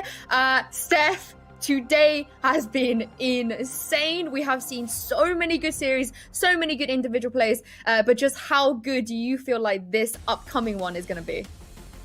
You know, the two first matches this day were absolutely crazy. I was at the edge of my seat the whole day. First of all, I can't believe how good Moon Raccoon did, as well as CLG, but right now, we have both teams coming head-to-head, and we were having a little bit of discussion, Mimi and I, where she's gonna go with the new team, the Moon Raccoon players, and I'm still thinking CLG can do it, obviously. But it's gonna be a very interesting one, because this is a rematch. This is how CLG Red got knocked down into the lower bracket. So I'm excited to see what the strategy is gonna be for the picks and bans, because I think it's gonna be extremely important for both teams to pick the right maps here, as well as if we're going to see a CLG Red adjusting to post-plant situations, something that it just couldn't do at all versus Moon Raccoon yesterday. Yeah, I mean, today has been crazy, and I think Steph talks about the Moon Raccoons, and am I so excited and so surprised. I don't even know if I want to say I'm surprised. Impressed would be the better word from what we saw from them, because the amount before that, the best anyone's done, the best a women's team in this tournament has done against Cloud9 White was mustering 8 rounds. They brought Cloud9 to overtime and then to the very brink of it in the second map. And while they lost that series, what I saw from the Moon Raccoons just showed so much potential, because this team is really new. This team is young, and they're already putting up those numbers against like the most experienced team in this women's scene. So I think it's, or at least in terms of Valorant experience, that is. But I was really impressed with that, and I think also what we saw out of CLG in Game 2 really knocked me off the feet. I thought Dignitas would have been able to get that a little closer, but CLG really were up to impress as well. I love that as a metric of measuring how good a team is, by how many rounds they can get versus Cloud9 White. It's like, oh, if you take Cloud9 White to double OT, this team is going to be insane, right, on paper. But Steph, you know, CLG up until this point, they've had their ups, they've had their downs, but I feel like they've picked the perfect time to peak. Like, you cannot get a better time than to basically pop off right now. Yeah, and I mentioned it yesterday as well, how I think that Dig and CLG Red are the type of players and teams that will strive the longer they stay within a tournament. And today, CLG came out on top, but that means they're warmed up. They're ready to go. Moon Raccoon had a big gap between that game and the previous one, while CLG is still ready to go. There was no downtime in between. So I want to see if Benita can bring that energy to the squad that she brought in the last couple of games. Not only was she leading in the game, she was leading on the scoreboard. She was doing a lot of work. I was kind of saying that she was playing Arena as a jet onto the defense side. It was so awesome to seeing her just being all across the map and getting these entry frags and these first bloods for CLG. Yeah, I mean, I think that you bring that up, that they're coming in warmed up off a really good series, off a really great comeback against Dig to knock them out. And I think that for the Moon Raccoons, I almost feel like from what we saw this morning, they got going strong. They started on the right foot. I'm sure they're feeling good, even though they lost that they're realizing that they're in a shape that they have a chance to maybe beat C9 White if they can make it through this match and make it to that grand final. And I'm guessing that has them pumped up a lot to be ready for that, to try and get through on that. And also they have the advantage of just having watched CLG play. If we see some repeat maps from that last series, they'll have just gotten to watch it, adjust to it, and come in talking that through as a team and being ready for it. So I think that, I mean, we always talk about that, the advantage of if you played right before or not for teams, but I think that either way, I don't think that's going to be the hugest factor, and both these teams have a pretty good shot in it. I love this two storylines here, because one is CLG want to get their revenge on Moon Raccoons, but Moon Raccoons are like, y'all are just an obstacle for us, so we can then get our revenge on C9 White. But whichever way it goes is going to be a great matchup. But maybe just talk us through, you know, the map pools here. What are you expecting? What do you think is the best way for these teams, both of these teams, to sort of go into this and give themselves the biggest advantage? Yeah, I mean, Well, we I have do the believe- map ends. Oh, I'm Yeah, sorry. no, but- go ahead. Oh yeah, we have the picks and bans here. I didn't realize It's it was going to ready, come yeah. up, but we've got it. And well, it's Icebox, Haven, and Split. So yeah, Mimi, talk us through this group of maps. Of course, CLG chose Icebox. CLG and Icebox, that is a combination that makes me very, very happy to see. They have a great record on it thus far. The only time they've lost it in this tournament was to TSM in 11-13 fashion, just barely being scraped down on by TSM. So I think that's a great map for CLG. And then after that, I think where we're getting taken to, I don't know why my brain's losing out on that second map for a second. Haven, there we go. Sorry. But that is another one of those really good maps for the Moon Raccoons. One that we saw them, that was the one where they took Cloud9 to overtime this morning. That's the one where they got it so close into this. And then Split is one where in that previous matchup between these two teams, the Moon Raccoons looked really, really good against CLG. So I think that the Moon Raccoons probably have a bit of an advantage in the map pool, but from the way CLG was looking earlier, I think they have a pretty good shot in it. Well, we're heading into the game now. I cannot wait for this one. Steph and Mimi, take us away. Thank you so much, Yanzu. And we're jumping into Icebox. But Icebox, I think that's a very, very good map for both teams. I really like the way Moon Raccoon played it versus C9 White. But I have to say, though, CLG only fell to TSM on Icebox in the recent map pool. If you guys remember, they beat Owa about, I think it was something like 16-2, Mimi? But yeah, 13-2 up there. Oh, 13-2, yes. Oh my God, my CSGO brain. Thank you. We're jumping into this as best as we can, but no Viper this time. So no Sky, no Viper. So we're going to go into more traditional agents here. Yeah, I mean, I think that these two lineups are kind of what we expected. Talking about like players to watch coming into this, let's keep an eye out for Bonita, because not only is she the IGL from this team, leading from the front, like you said, but she's also just been popping off like crazy on this Reyna. And especially from what we've seen on her on Icebox, I think she's really a force to be reckoned with. And on the other side, I wanna shout out the other Reyna in the server. That's Diane, and Diane's great, but what really makes her so good is that dynamic duo of Lori and Diane playing off each other, being that kind of duelist pair that's going in together, working together so well. Yeah, they did so good earlier today. I'm so impressed by that synergy. If Laurie is popping off, Diana is right there behind her and vice versa. But we're going to be live for last match on the day of this VALORANT Green CLG Red versus Moon Raccoon Black in their run. It looks like we're going to have a beautiful war towards A, Mimi. Yeah, it is towards A to begin with for the Moon Raccoons. They'll disengage for the time. CLG, they have two positioned towards the B site. Not a whole ton of defenses towards mid, but B will be their choice for the moment. There's two players from CLG Red ready and waiting. Nita is going to get the first kill, but she gets threatened right away by Panini. Now Mido doesn't miss out the shot onto Lori. Trades are getting exchanged, like back and forth here, Mimi. Yeah, and look at CLG now. They'll pull back. They know that they can play the retake here, but MRB still have 40 seconds on the clock. They'll start to work their way back towards the A site, but so too will CLG. They might actually be second-guessing this here for the moment, not fully committing into the A site, and that's exactly what the Moon Raccoons are doing. Going quickly up here. There should be opposition. That's two players rotating in. The dart won't reveal anything quite yet, but we'll show them there's at least a presence. First up, Diana gets one. She can't overheal off it, but Chobo pushing. She knows there's little time and wants to stop the spike. She can't. She'll still get a frag, and so will Annie Mall. So now it's just Flowerful left in the clutch. Chobo solo on HP, but they swing together, play off each other, and CLG take the pistol. I don't know if Moon Raccoon overthought this here, going back and forth all across the map. I thought after the initial picks towards speed, they were in a really good position to just eventually push even further, get the spike down, and play that round that way. I call this around the world, where you go back and forth twice, you know, and it was down to the wire on the clock and on the timer, and it wasn't enough time for Moon Raccoon to hesitate once more, and they fall to CLG on the first round of this lower bracket final. Yeah, and they tend to be pretty good about converting these rounds. Not a huge investment in from MRB, so they should look good to find another here for CLG.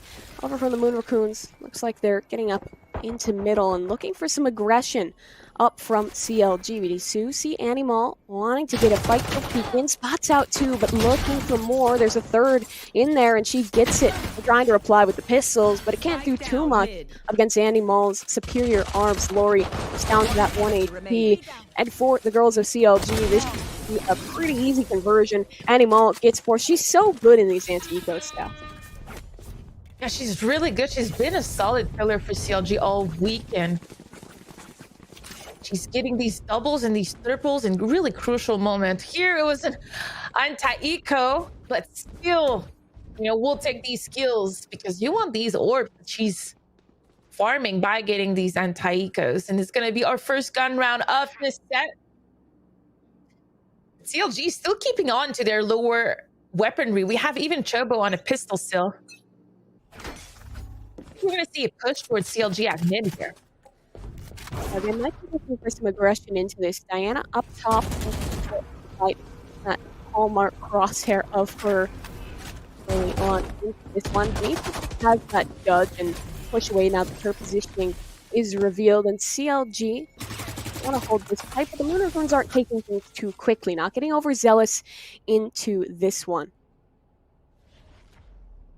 A little bit of a pause here into round number 3. CLG, though, not really over-rotating and or being too scared. They're keeping 3-man towards middle A-ish.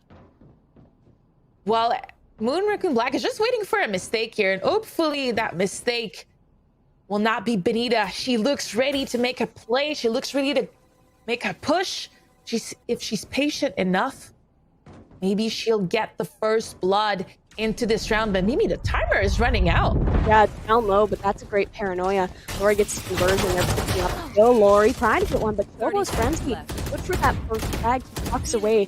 The rest of CLG, they just want to stop the plant, but ETConnect has the shock darts for 1 frag. And now, with the plant down, it's dire straits for the lighter buy here of CLG. Naomi, though, does get 1. Rise pushing up as well. They've gotten this very close, and Naomi has pressure from the backlines. Fleet Flak down to just 8 HP. And recovering to a weapon and gets the frag as well onto Panini. This is very doable now. ETConnect, last standing, 1 player, 1 HP. She's popped out the Omen. That was the only healthy one in the server. It's into this 1v1, but Naomi on the rope, ready for it. CLG, they keep it flawless up to 3. What an insane round from Naomi. I thought she was a done deal flanking. She got spotted, but she still manages to get 1 extra on top of it. Like you said, she was almost at 1 HP in that 2 versus 1. There was not a lot you could have expected from her, but this is going to bring CLG to a 3-0 on the defensive side of Icebox. Leaving Moon Raccoon, I almost did it again, with 4 sheriffs, 5 sheriffs, a couple of armor, and we're going to be looking at headshotting CLG from afar here, trying to farm some kills. Because we are investing a little bit of money into this round.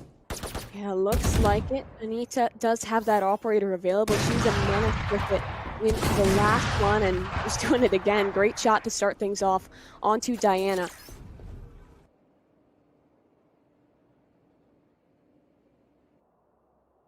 CLG, though, playing this pretty well. I like how far they're playing. Only one of their player towards B here is ahead. Naomi might get contact here pretty soon onto ETConnect. And the rest of Moon Raccoon is just kind of slowly trying to gather some intel, but she gets a double right away, dropping the spike. Tremendous work from Naomi in the last 2 rounds. Gonna force CLG kind of try to hold on onto that spike, while Lori here, the sole survivor in that area, trying to find some kills, but Naomi gets a 3rd. Fly Flowerful on the flank, but she doesn't know, but she's crushed here by all 4 members of CLG Red. Yeah, completely trapped here. Doesn't have the spike in her possession. She has to fight her way out one way or the other. Taking out a commission. A second chance as well for Flowerful. Now she has this into a 1-on-2. Could even pick up an off, but look at the time, Steph. Nothing much for her. She has to move quickly, has to fight in off the yellow box. Swing out from Rise. And that's, again, CLG not dropping around, and they'll even get the op back into their hands. Having that operator back into the hands, like you mentioned, is huge. This is something onto Split earlier that we saw how Benita was able to just farm with the op and not have to reinvest, because even when she died, their teammates picked it up. And once again, we're going to see her with it towards B. She's going to be making a play, but she's going to be facing potentially 4 players here of MRB ready to take that orb control. Yeah. She's been spotted, but she has to fall back. Yeah, I mean, you said she was playing this Reyna as if she was a jet, taking aggro lines, dismissing away when she needs to. And that's where she's very strong. Now, I'll recover this orb. We'll slow down for a moment. She wants to fight, but over towards mid, Diana gets a great fight. That's the op down. Yeah. Very early on, Steph. Resurrection in play, though, for CLG, but Flowerful doesn't want to let that happen. She knows the Sage might be greeting for this. And speaking of greed for position, Bobo's pushed up, still gets the frag. Maybe a second chance for her. Knows she'll push away. Lori gets it. However, the Resurrection is up for Benita. Hunter's Fury out trying to do something, and the resurrected Benita again back into the grave. Rise now in the backside, blinded off, holding in close here. Just on the other side, the plant initiated. Wants to come in for a fight, she'll get it. Rise for 1-on-8, not Han. Now it's a 3-on-3 here. Rise looking for a fight. She knows there's one very close in onto her. Does she know they're right on the other side of the cover? No, but the rest of CLG sure does. Finding impact, and now it's just Lori. A 1v2. Has the blades up. She has to get Rise off the spike, and she'll have to push quickly. Dashes up, and Lori falls. CLG another on the board. I'm liking the way CLG Red is playing right now with these pushes, that info gathering, as well as these retakes. This is definitely something that we haven't seen a lot from CLG on the last time that they faced Moon Raccoon. And I have to say, I was a little bit scared when Shobo died here trying to fall back, because, you know, that 1-4 trade I don't put in favor of the defender. But then after that, seeing how Rise was able to keep control of the bomb site was tremendous for CLG in that retake. Our paranoia came out right at the exact moment, and I was so impressed with all the skill and ability usage for CLG to put that 5th round in a row. It's still 0 on the scoreboard for Moon Raccoon.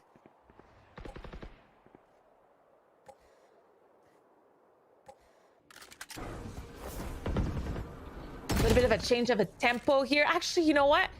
It's been pretty slow so far into this game, and I do think that's when CLG Red excels. If you remember when they faced up the first time, Moon Raccoon was winning rounds when Lore and Diana were disrupting CLG's defense and going hella fast. When Moon Raccoon goes slow, this first CLG is like, don't give us the opportunity to play our game. But Lori with a double coming in inside of A here.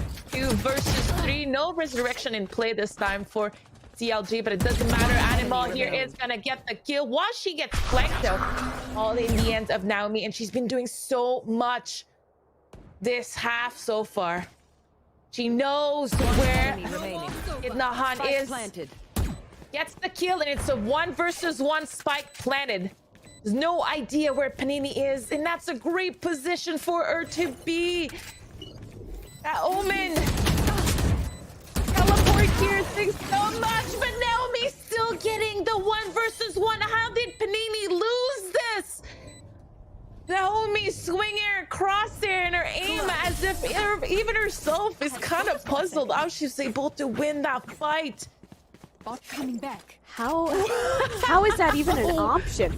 Now that we're back into it, how is CLG up 6-0 here? I mean, I had my feet away for a moment, and they're already finding so many rounds in a row, Steph. I mean, if you're in the server, what can the Moon Raccoons do? Because it looks like they'll pause, reset after those 6 losses. How can they change it? You know what? I don't understand how Moon Raccoon did not win this round. Lori getting these 2 and 3 frags. So as we have ETConnect on the flank, it makes me wonder if they should have not just committed together towards A and planted that spike there to play in a 2 versus 1 instead of giving Naomi a twice 1 versus 1 again, you know? So it's gonna force Moon Raccoon to be on a pistol round here, and it's not looking great so far on their attacking side of Icebox.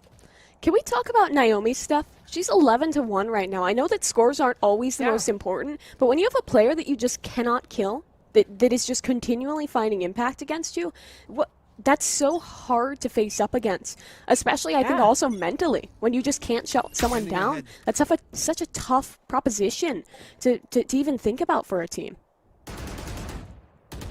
Yeah, and you know, throughout the whole weekend, she's done tremendous work, but it was more with the ability, the fact that the way that she was holding the bomb sites, not really necessarily with direct kill impacts. But now she's doing both. So huge play coming out of Naomi. Yeah, CLG, they wanted to get their way up too, but Animal denies. But they're just getting aggro here, damage with the Sheriff, and the shot for Diana. That's big, because now they can recover this up. They could start to snowball this into their control. Hunter's Fury up, though.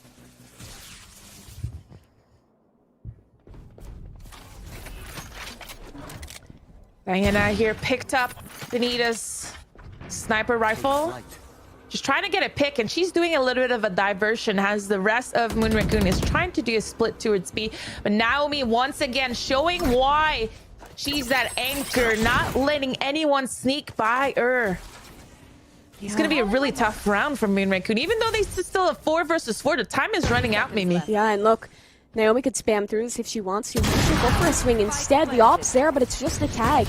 Naomi converts it. They need her dead. They want her dead. But she's still kicking, still pushing up.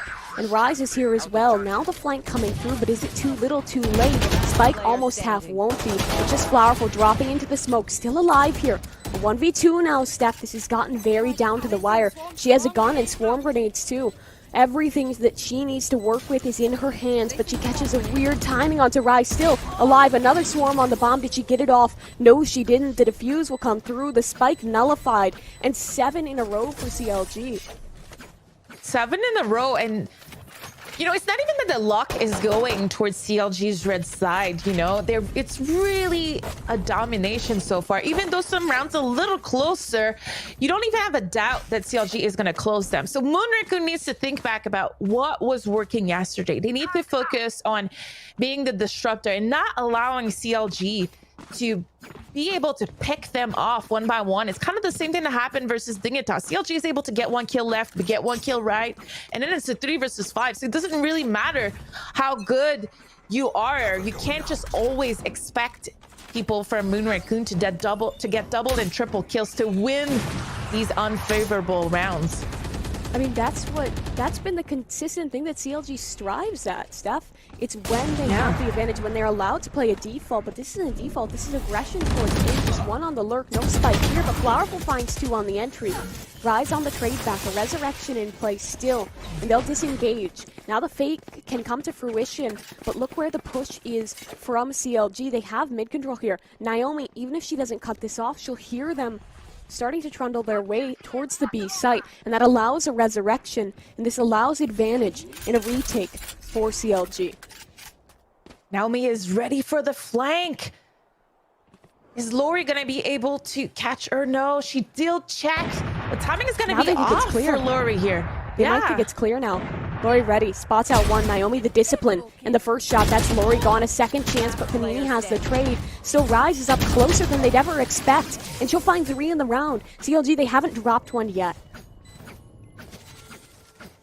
All right, I want to see Moon Raccoon come back into this game. I'm not going to lie, Lori has been my favorite player of this tournament. The way she's been playing, I just love watching her play. But unfortunately, you know, that chemistry that we saw Moon Raccoon have all weekend long is just not showing up here. It's not a disastrous situation to be here yet for Moon Raccoon.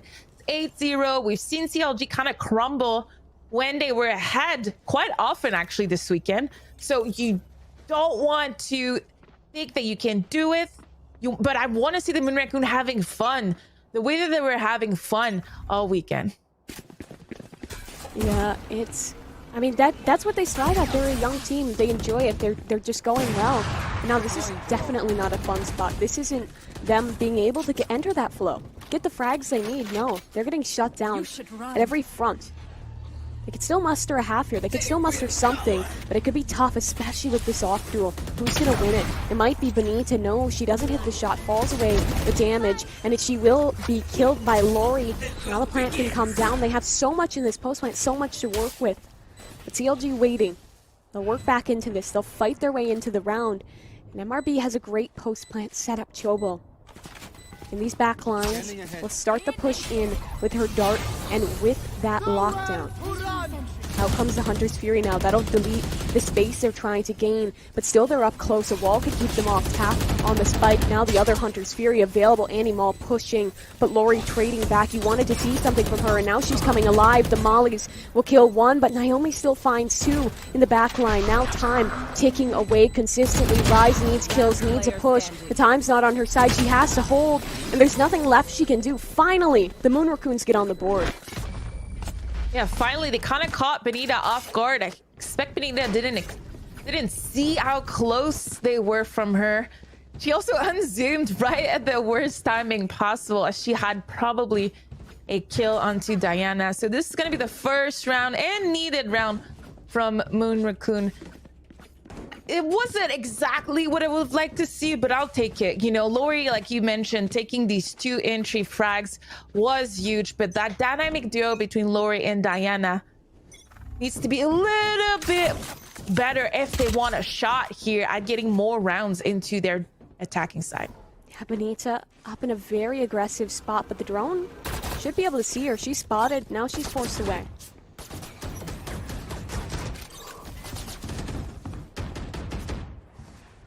She's able to get away in time this time, so we'll take it. But there's a lot of CLG players here. We have 3 players from CLG in the bomb side, not in a defensive stance, you know, like right there ready for that attack. And that Sova is so close for that rotate as well. Yeah, very close in. Lori's still lurking here. She doesn't often do this, but she wants to feed off the aggression that she feels CLG could give her. They need to get overzealous here. The Moon Raccoons, though, just waiting outside the A site, waiting for a chance to come into things. Time now, just down to 40 seconds for them. It'll have to be the committal into this site. Naomi still on the close line, blind up. That initiates the hit. Naomi still here, pushing up. Why would they think she's here? Benita in the back line fighting. Rise has a crossfire. Now the spikes on the floor, and they're pushing into a death trap. Everyone getting torn to pieces, except it not Han, and she's not even on the site. She gets 2, and it's down to a 2-on-3, but time still of the essence. 10 seconds. The Moon Raccoons have to get out now. Flowerful won the wall. Dissuades him for a moment. Have to reload. Have to push. Just the classic in hand. And the shot still through from Flowerful. She has time to plant. Annie Maul late to the show. Just one shot would do it. Flowerful needs to make this perfect. Swing out, looking for the fight. Animal again, winning it. CLG, they're stifling any momentum, any shot that the Moon Raccoons have shown. Yeah, and again, we've said how CLG strive when a team is playing a little bit too textbook, when a team is playing so slow and leaving 30 seconds left on the timer for them to just utilize their setup so well. So that crossfire, though it came down to a 1v1, CLG was coming out on top of each exchange. So I think I want to see something different. We haven't seen anything different from Moon Raccoon throughout this whole half. Like, we need them to switch something up, and it's probably not going to happen this round because we have another eco here. Yeah, I mean, they do have the Blade Storms up. They need someone to make a big play. Not going to happen this round because just through the smoke, Rise takes Diane's head off. And look at how confident Benita is. She's fine just sitting in the smoke, running it down. This is an anti-eco. They don't need to do this, but they're doing it anyway. Just pushing up, killing everyone. There's already the best Moon Raccoons could muster is a 210, and I don't even feel like that's very likely. Yeah, last round in the half so fast. I feel like we didn't even got to cast anything. I know that these rounds are taking a long time because of the pace that Moon Raccoon has, but it's been a one-sided affair this whole time. CLG Red never was scared, and they just had money to invest every single round. I mean, look at the timeline there. Practically all of those have been in post plants that they've lost. They can't hold a post plant for the life of them, it seems. Yeah, roles of reverse from yesterday. What is going on, Mimi? It's strange. I mean, this is the one CLG should be winning. This is their best map. This is the best one that's into the series. And I mean, Moon Raccoons, they've only played this map once. They lost to Cloud9 White, but they took 11 rounds off Cloud9 White here. They've only taken 1 off of CLG thus far. Yeah, this is CLG's best map by far, just because of the showing that they're like, just the way they've played every single team on this map. It's just been great, even though they lost versus TSM on it, which is kind of interesting to think about. Once again, though, first bloods and second bloods coming in from CLG. Gonna be really hard for Moon Raccoon to win this round. Lauri's gonna have to go big here as she gets the first kill, but unfortunately, she's gonna fall to Naomi right away. Naomi already has 2 frags. Flowerful, the last one standing. Turret keeps her away. I mean, it's already a 1-on-4. They're all peeking at once. And CLG, they'll end the half up 11-1, Steph. Is there a solution in this map, or do they just have to reset, relegate themselves to the future? Switching sides.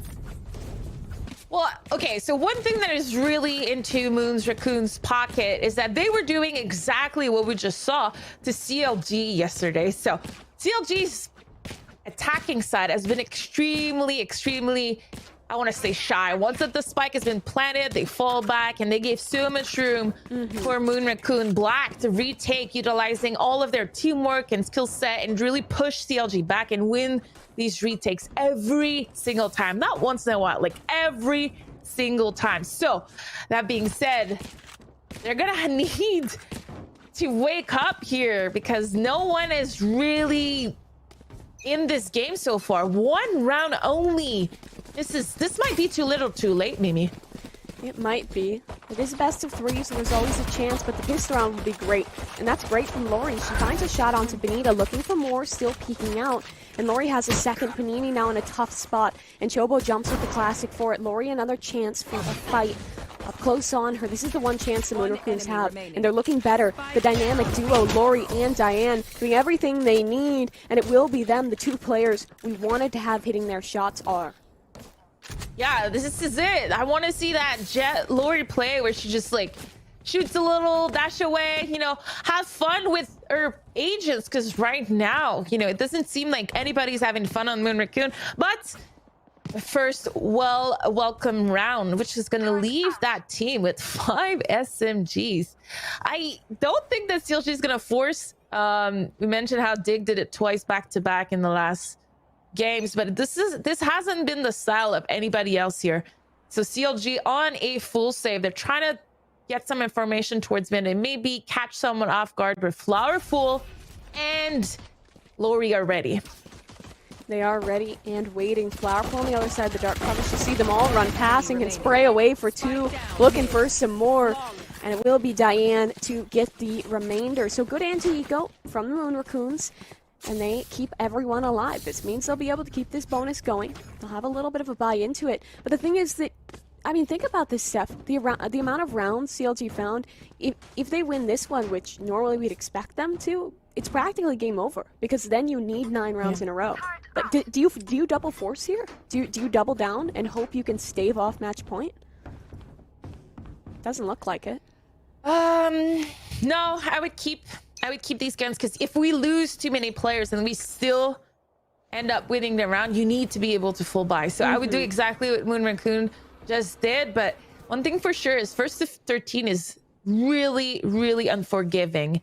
And Moon Raccoon cannot, they don't have any room at all for a mistake here.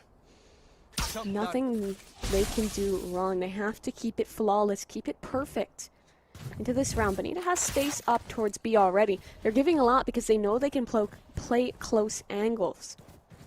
4 on the site now. ready. This is against slow. This is what CLG loves, Steph.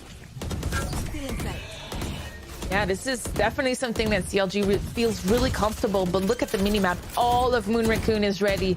There's going to be these 5v5 retakes we talked about where they were so successful in the past. Yeah, and out it will come Chobo. I mean, she has the first. That's one of the rifles available already hitting. Benita's so aggressive, and Naomi has a flank. Finds one on the spray. Benita low, but still finding frags into this. The Moon Raccoons, they seem scattered, stuck down to the sewers, and out comes the peek from Benita. She takes some more flak. The utility's still up. Moon Raccoons are trying to hold this to half. They won't be allowed because CLG swinging out, winning the fights they need, and closing it to match point. I can't believe we're already at match point, but the key difference here compared to CLG Red yesterday, dying to these retakes, is that we had two aggressive players here. We had Naomi on the flank, but she was doing like a semi-aggressive flank, as well as Benita trying to push back and forth and at least distract. And that was key here because not all players from CLG Red were stuck towards yellow and towards the left side boxes on that B side. And I think we're going to see a very fast-paced round here where CLG is trying to catch Moon Raccoon off guard. Look at this B setup here. Yeah, it's in a good spot. CLG, they're looking to just basically 5-man the site. Push right into it. Benita's behind the yellow box. The drone will initiate the contact, but she doesn't know quite yet. They're walking up. She spots the first, finds a frag, needs more though, and can't get it. That's the trade from Annie Mall. Now the wall's down, plant coming in, and the resurrection as well. This could spell disaster for the Moon Raccoons. Naomi, another one. It's just 3 left alive to work in on this retake. The dark cover keeps them away for now, and the post plant setup, well, it's really good. It's everything you need. Diana though, she has this Empress. She has that ultimate ability to work with. Could it be enough? Could it be what the Moon Raccoons need? I mean, they need speed. They need to pick up the pace. They're still not even tapping the spike. And there's Paranoia ready, but Chobo has 2, and they're just getting torn to pieces. 13-3 as CLG so dominantly take map 1. Incredible how fast this map was. There's not much to say, Mimi. Even at the end, CLG was able to trade the kills properly. It looked like a completely different teams than what we saw yesterday on versus Moon Raccoon. The desk, we were talking about it, but the desk right before us was also mentioning how probably this was going to be like a no match, that we should see Moon Raccoon in the final already. But you know, you can't put, what's the expression, Mimi? We can't put the horse before the cart or something like that. Like, you still have to face CLG Red before getting into C9 White. And it seems like Moon Raccoon was never into this game. And it makes me wonder, really, if what we were talking about not being warmed up and kind of forgetting what we did a little bit earlier versus C9 White, or maybe their energy was drained. They just never were into this game. No. And I mean, I think that might be a point, but is that even a warm-up for you? Getting, like, rolled over in, like, 25 minutes? That doesn't feel like they even got time to get those players hitting shots. There was a couple cool moments, like the second-round pistol was what we were used to. It was what we wanted to see from the Moon Raccoons, but it was never enough to find solid footing. They never felt like they had a way into this game. But after the break, we'll have to see if Haven is different. We'll be right back.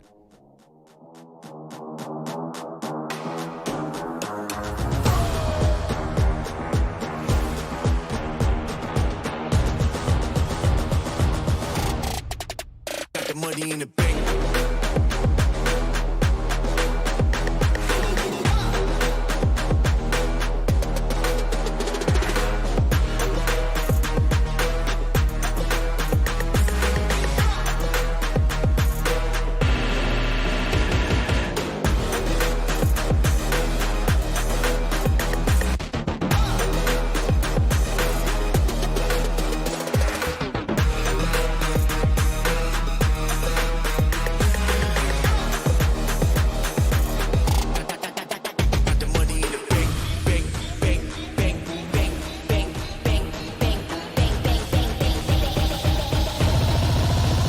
Money in the bank. Hit you with the 808. Hit you with the. Hit you with the bank. Hit you with the. Hit you with the 808.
Welcome back, everyone, to VCT Verizon Game Changers, where CLG have just showed up and absolutely dominated Moon Raccoons. I'm your host, Yingsu, and I'm joined by Miss Harvey and Evil Cat. Steph, you're always a superior analyst. For some reason, like when it's us three, you are always right. I'm never going to doubt you. I'm sorry, Mimi, Team Steph here. But that game just felt like Moon Raccoons were just outclassed. There's nothing more than that, right?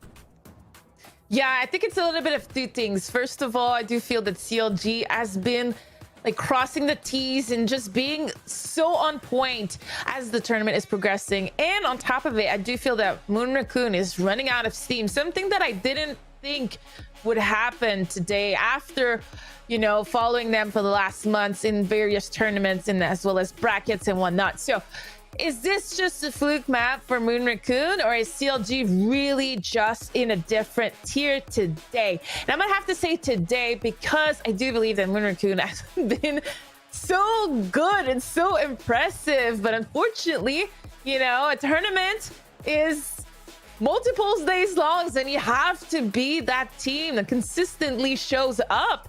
And we're gonna need to see a Moon Raccoon that wakes up for map 2, or else we're gonna go quickly to a grand final tomorrow. Yeah, I mean, the question is, can they wake up? And I think in that, can they reset after that? Because that's just like something you just as a team, which is really hard to do sometimes after you get stomped out, just being able to disengage, black out that last map. That's something that teams like CLG are very good at because of their experience, but we haven't seen Moon Raccoons have to do that yet, because in all their previous series up until this morning, they've not dropped a map. This is the first map in the tournament they've dropped to someone who isn't Cloud9 White. So I'm guessing they're reeling a little bit. They need to go back, they need to reset, and they need to come into things strongly on Haven, which is one of their best maps, but I don't know if they're going to be ready for it with how well CLG was looking. Well, now, Mimi, the map picks and bans are really interesting, because I understand why Moon Raccoons banned Bind, right? Because that makes sense to them. They don't want to have that rematch again. They want to do something different. But do you feel like, other way around even, do you feel like Moon Raccoons letting the Icebox through was a mistake? Because this map doesn't feel like one that they've been that prepared on. I mean, yeah, we were talking about this during the break, and I think that Icebox, like, floating that map was a big mistake, because Bind, it was close, yeah, it was a tight series, but they won it last time, and they've looked good on Bind sometimes in the past. It's a map that CLG wasn't playing a whole ton up until this, so I think that if they had let that through, maybe allowed that to be a map on the table, that would have been better, but leaving Icebox in, I mean, from what we saw, it was clearly a mistake for them, because they just got really outclassed.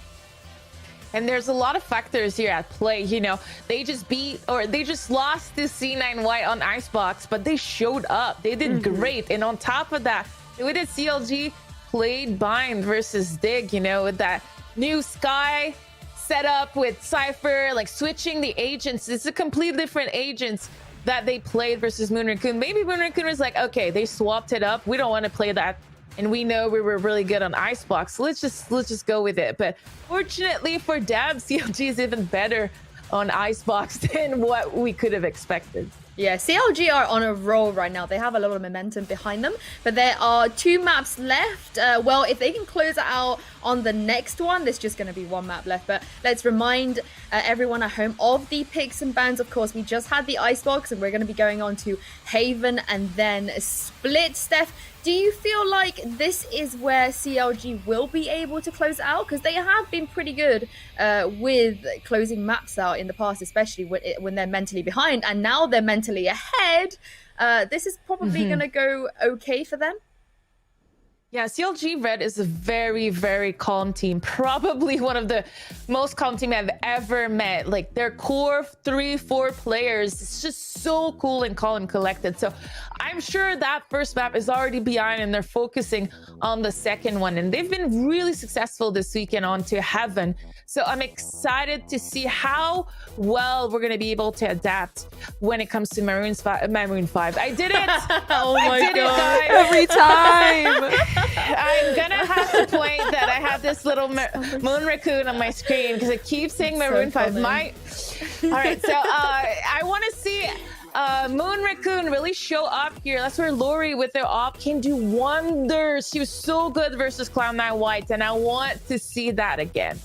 Yeah, I mean, I think that you bring up the factor of Lori. I think that Moon Raccoons, the way they play, is very reliant on space being made, and that comes down to the duo of Lori and Diana, opening up the sites, creating that space, finding the impact, and even when it comes down to it, finding the clutches and the big plays. And the rest of the team plays really well off of that when it's working, when they get flowing, when they can just kind of send it in and control the pace. But on Icebox, they had no control. CLG were the ones holding W. They were the ones just kind of going in and killing everybody, to be honest. Like, it didn't feel like there was much of a fight being put up. And they need to change that. They need to get into control a little bit more. Well, Mimi, what do you think the win condition here is for Moon Raccoons? Because if they lose the next map, not only will they not be able to go to the grand finals, they're going to be out of the tournament.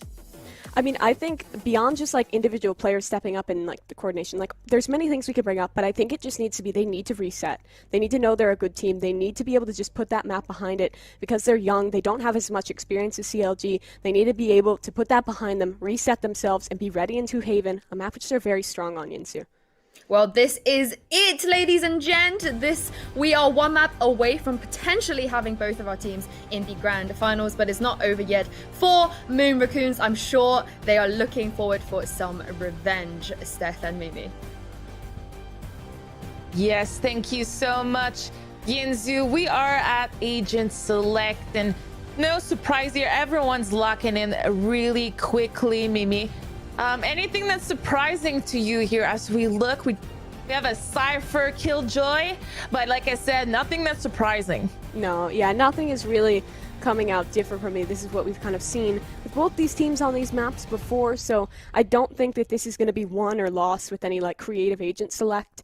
I think that the Moon Raccoons, they just need to get that map behind them, get back into things, and for CLG, they just need to keep the momentum going, but not let it make them overzealous, not let it make them feel overconfident, because, well, they might have had a great showing there. Moon Raccoons is never a team to count out. Yeah, and that's a brand new map. Brand new mindset, I hope, as well. Like I said, I've been loving just watching these girls. You know, Moon Raccoon, we have to say it. They are really young players. We have a 16 years old, a 20 years old. I don't even know the other ages of the other players, but this is a really, really young team that's going to keep progressing. So no matter the outcome of this map, I'm excited for it. But CLG is going to go ahead and contest that orb and right away get two. So this is kind of a nightmare round already for Moon Raccoon. Yeah, it sure is. This is already a very tough spot. Spike down. They will be able to pick that back up into their possession, but in this situation, they need a frag early on. They need to open some space back into this, and CLG is making that very hard for them. There's going to be a little bit of a reset here for Moon Raccoon. CLG doesn't want any of it. They keep going aggro. Benita getting the first, but Chobo cleaning this up. CLG again winning the pistol round. Did they win both pistol rounds on Icebox? No. They lost won the second one. Okay, yeah. Okay. But winning at least in the lead. Continuing that lead onto map number 2. They're all gonna buy SMGs. And Moon Raccoon here, you know, there's not much there's not much to comfort them here. You know, if you get that pistol, you can say, okay, we got this, you know, momentum is back. But right now, CLG still feeling so confident coming into map 2. I mean, clearly, Benita's not on the Reyna anymore, but she was playing like she might have been. Just running in, doubling down that damage. And look where Naomi is, pushed up, very aggressive. Diana holding in close behind the box. She'll get whisked away a little bit, and Naomi will decide to back away for the time. But I do like the way that CLG is playing the anti-eco. I could very easily see them just kind of run it down and just go for the kills. But they're still playing a little more passive, playing it a little more smart, because they know that MRB might think that they want to do that after the showing they've had thus far. That wall is up on Garage, makes that a non-factor, and B-site will be the committal up for the Moon Raccoons. Animal is here to spray down the anti-eco queen, but it might just be Chobo instead, because she finds 3. And CLG, they continue the streak of not losing these conversions. Chobo has been a great story evolving throughout the weekend. You know, she was not necessarily pulling a lot of numbers, but still being a good teammate. But, you know, today, she's just been getting these double and triple kills. It's been really quite awesome. But I want to say how good the wall from Animal was. She's playing that Sova extremely interestingly. Not Sova, Sage. Extremely oh my God, Mimi, what's going on? But yeah, the way that she's playing reactive with it, really aggro sometimes, I'm really liking it. This isn't really that reactive. This is very active. They're taking pace, taking control. And again, just run it down C, get a frag, and the Moon Raccoons have to fall away. They already have a player up in mid. Chobo's ready for a flank as soon as they commit. Camera sees them. They're up long. Naomi in close. Flank quickly a factor. But Naomi's the one to watch because she could have multiple here. The first ready. Looking for some more. The Blade Storm up for Chobo, but no shots connecting. However, the last two of the Moon Raccoons are completely boxed into this area. They need a kill or two to get out. Animal ready. Flanking up. Paranoia through. And the frag on Lori as well. It not Han. She's the last woman standing. Gets two. Almost a third. But no, Animal finds the frag, and CLG find 3. Okay, this is where Moon Raccoon needs to shut CLG down. They need to get these entry pushes and shut it down, because right now CLG is at the very, very thin line of, I don't want to say a disrespect because it's working, but they just are running and doing plays and pushing and punishing and just not letting Moon Raccoon breathe at all. Last round felt like an anti-eco from CLG. The way that they played it, I didn't even feel that Moon Raccoon had guns. But we're gonna have to see that eco happening now.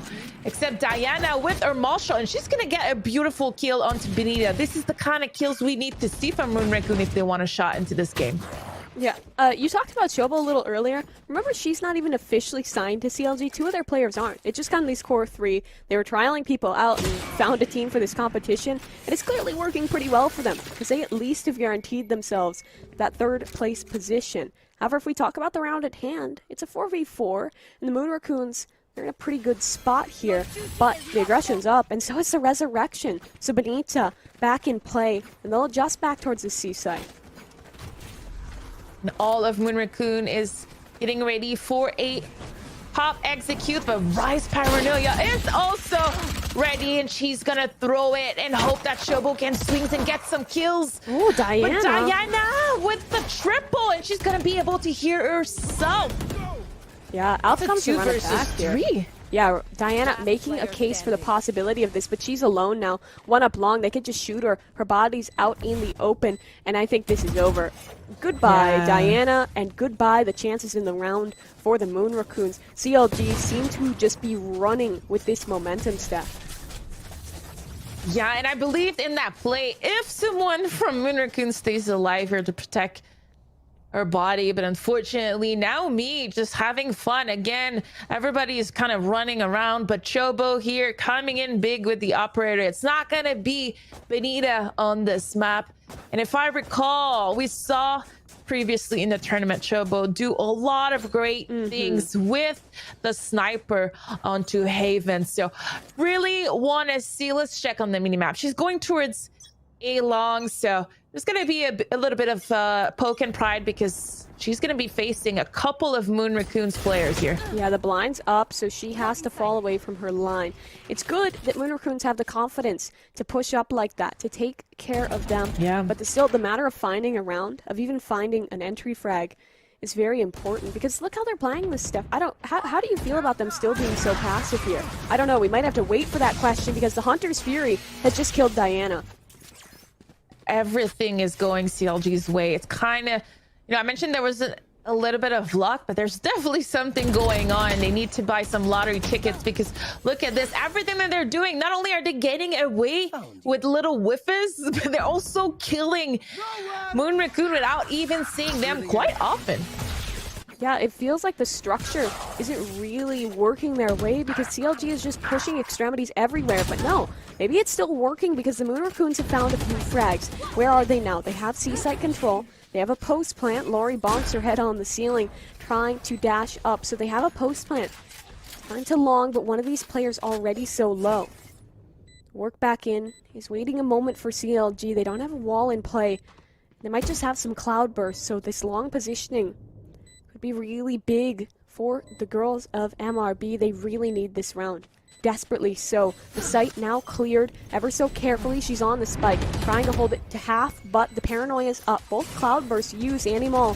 She wants to hold this, wants to keep it going. It's already half. That's really big for CLG because the Moon Raccoons now have to swing out, have to fight. Panini finds two. It's a 1v1. Chobo not on the spike. It's already half. She still has time, but has to dash away. Hit on Han spraying, and she gets it. MRB again, they'll find a round. This time, maybe it's soon enough for them.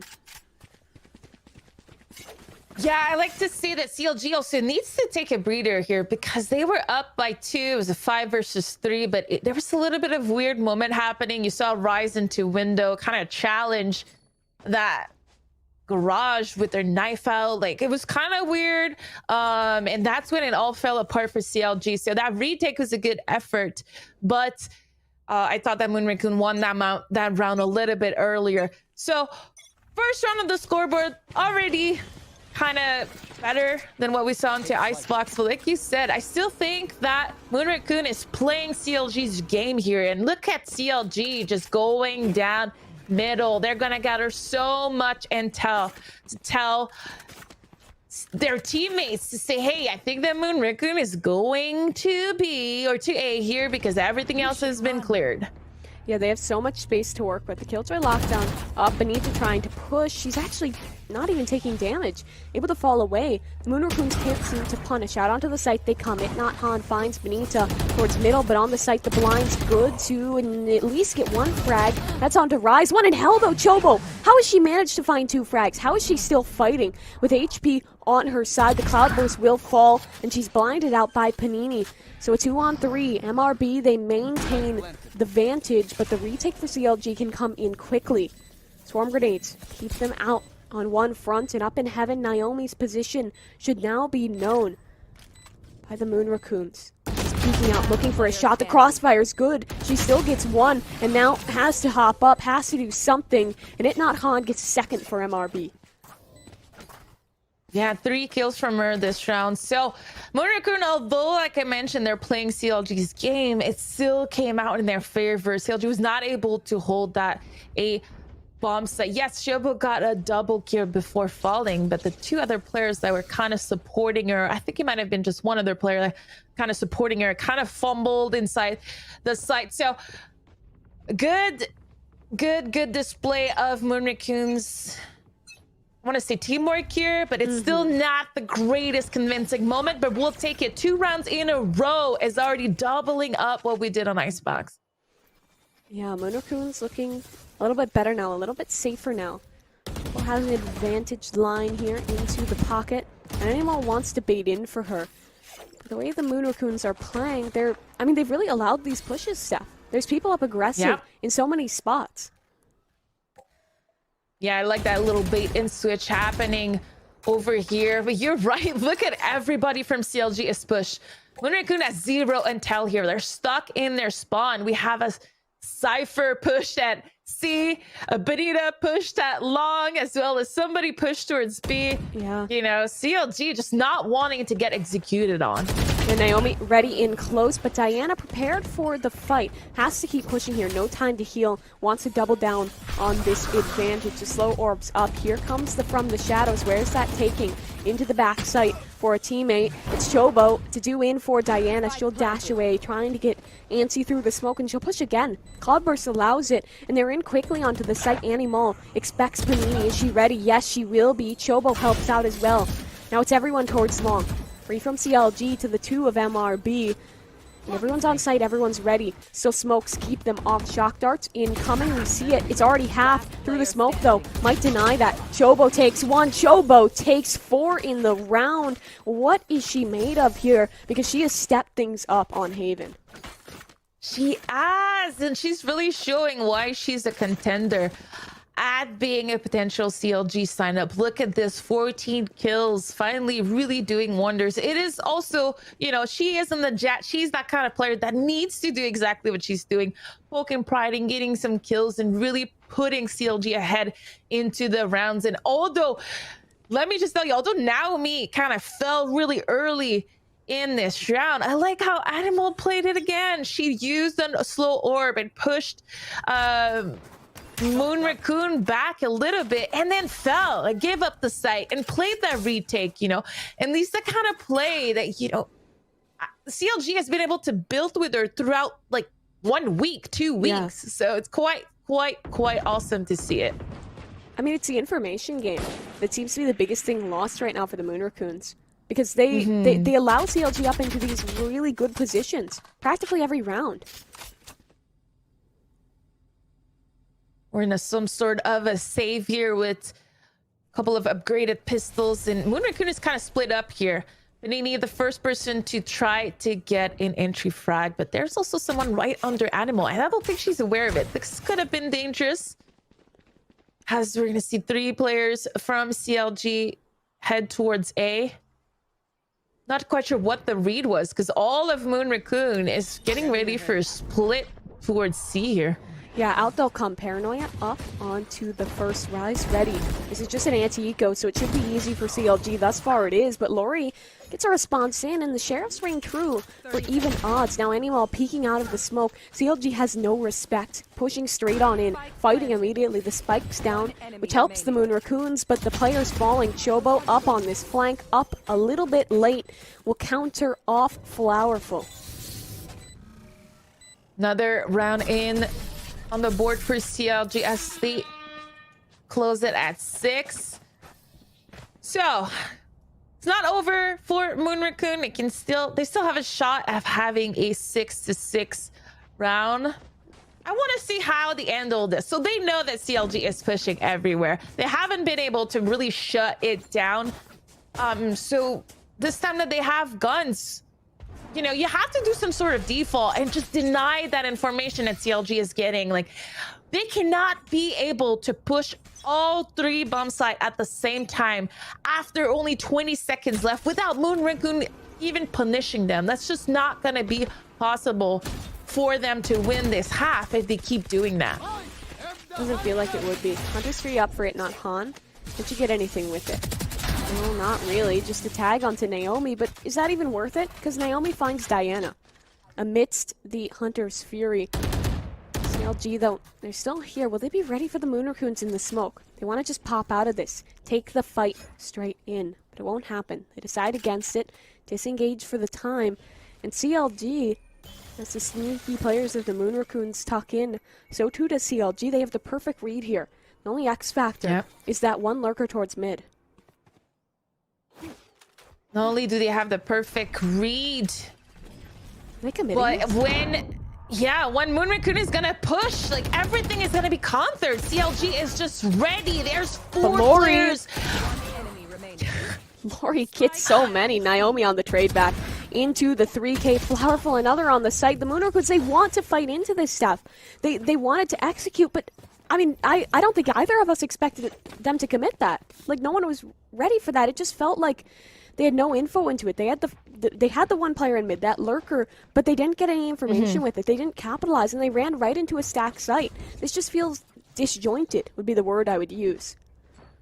Yeah, I think that I like the disengage, because if you don't go and commit with the initial Hunter's Fury, you know, if they had committed with Diana before she fell, they could have traded Naomi and then exploded with the Hunter Fury. I would have liked that.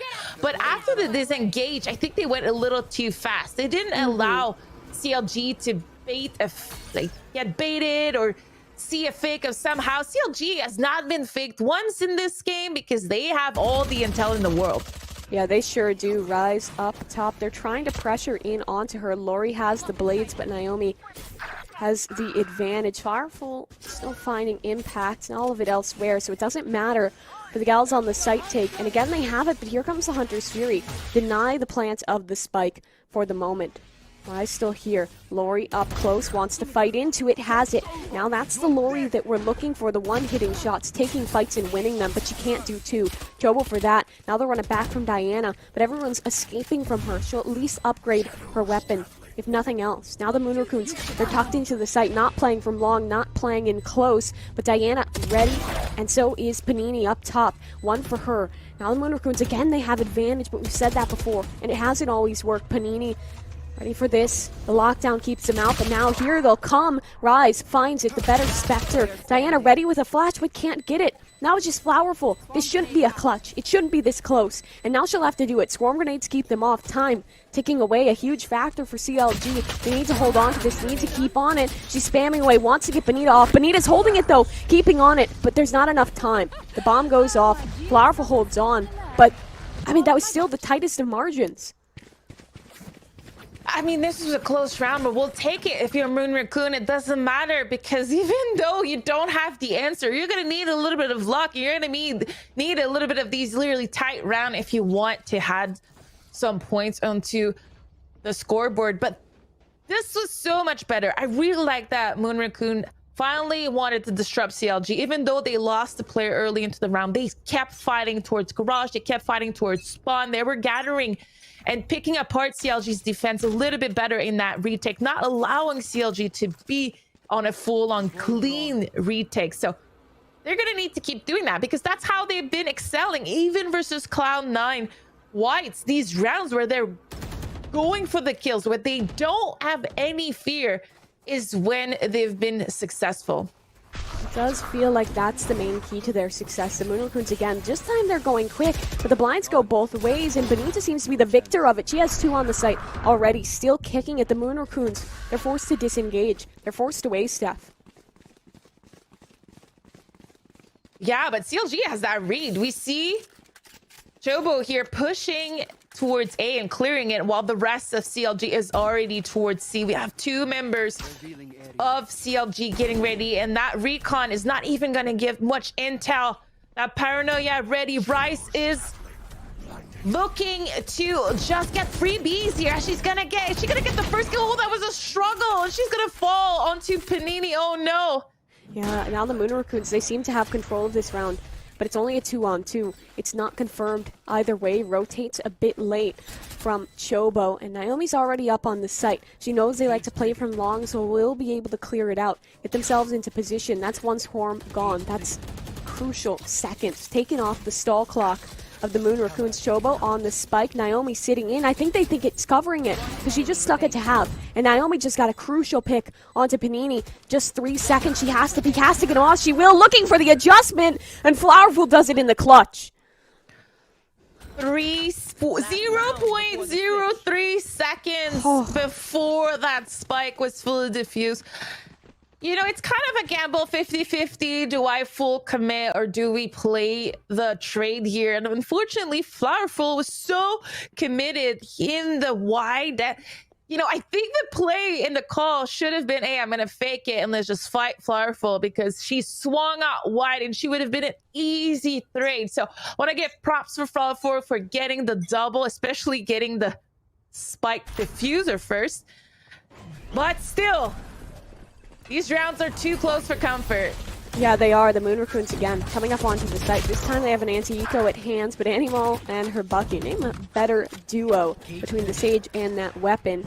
And Naomi in the back line with her cages wants to come into things.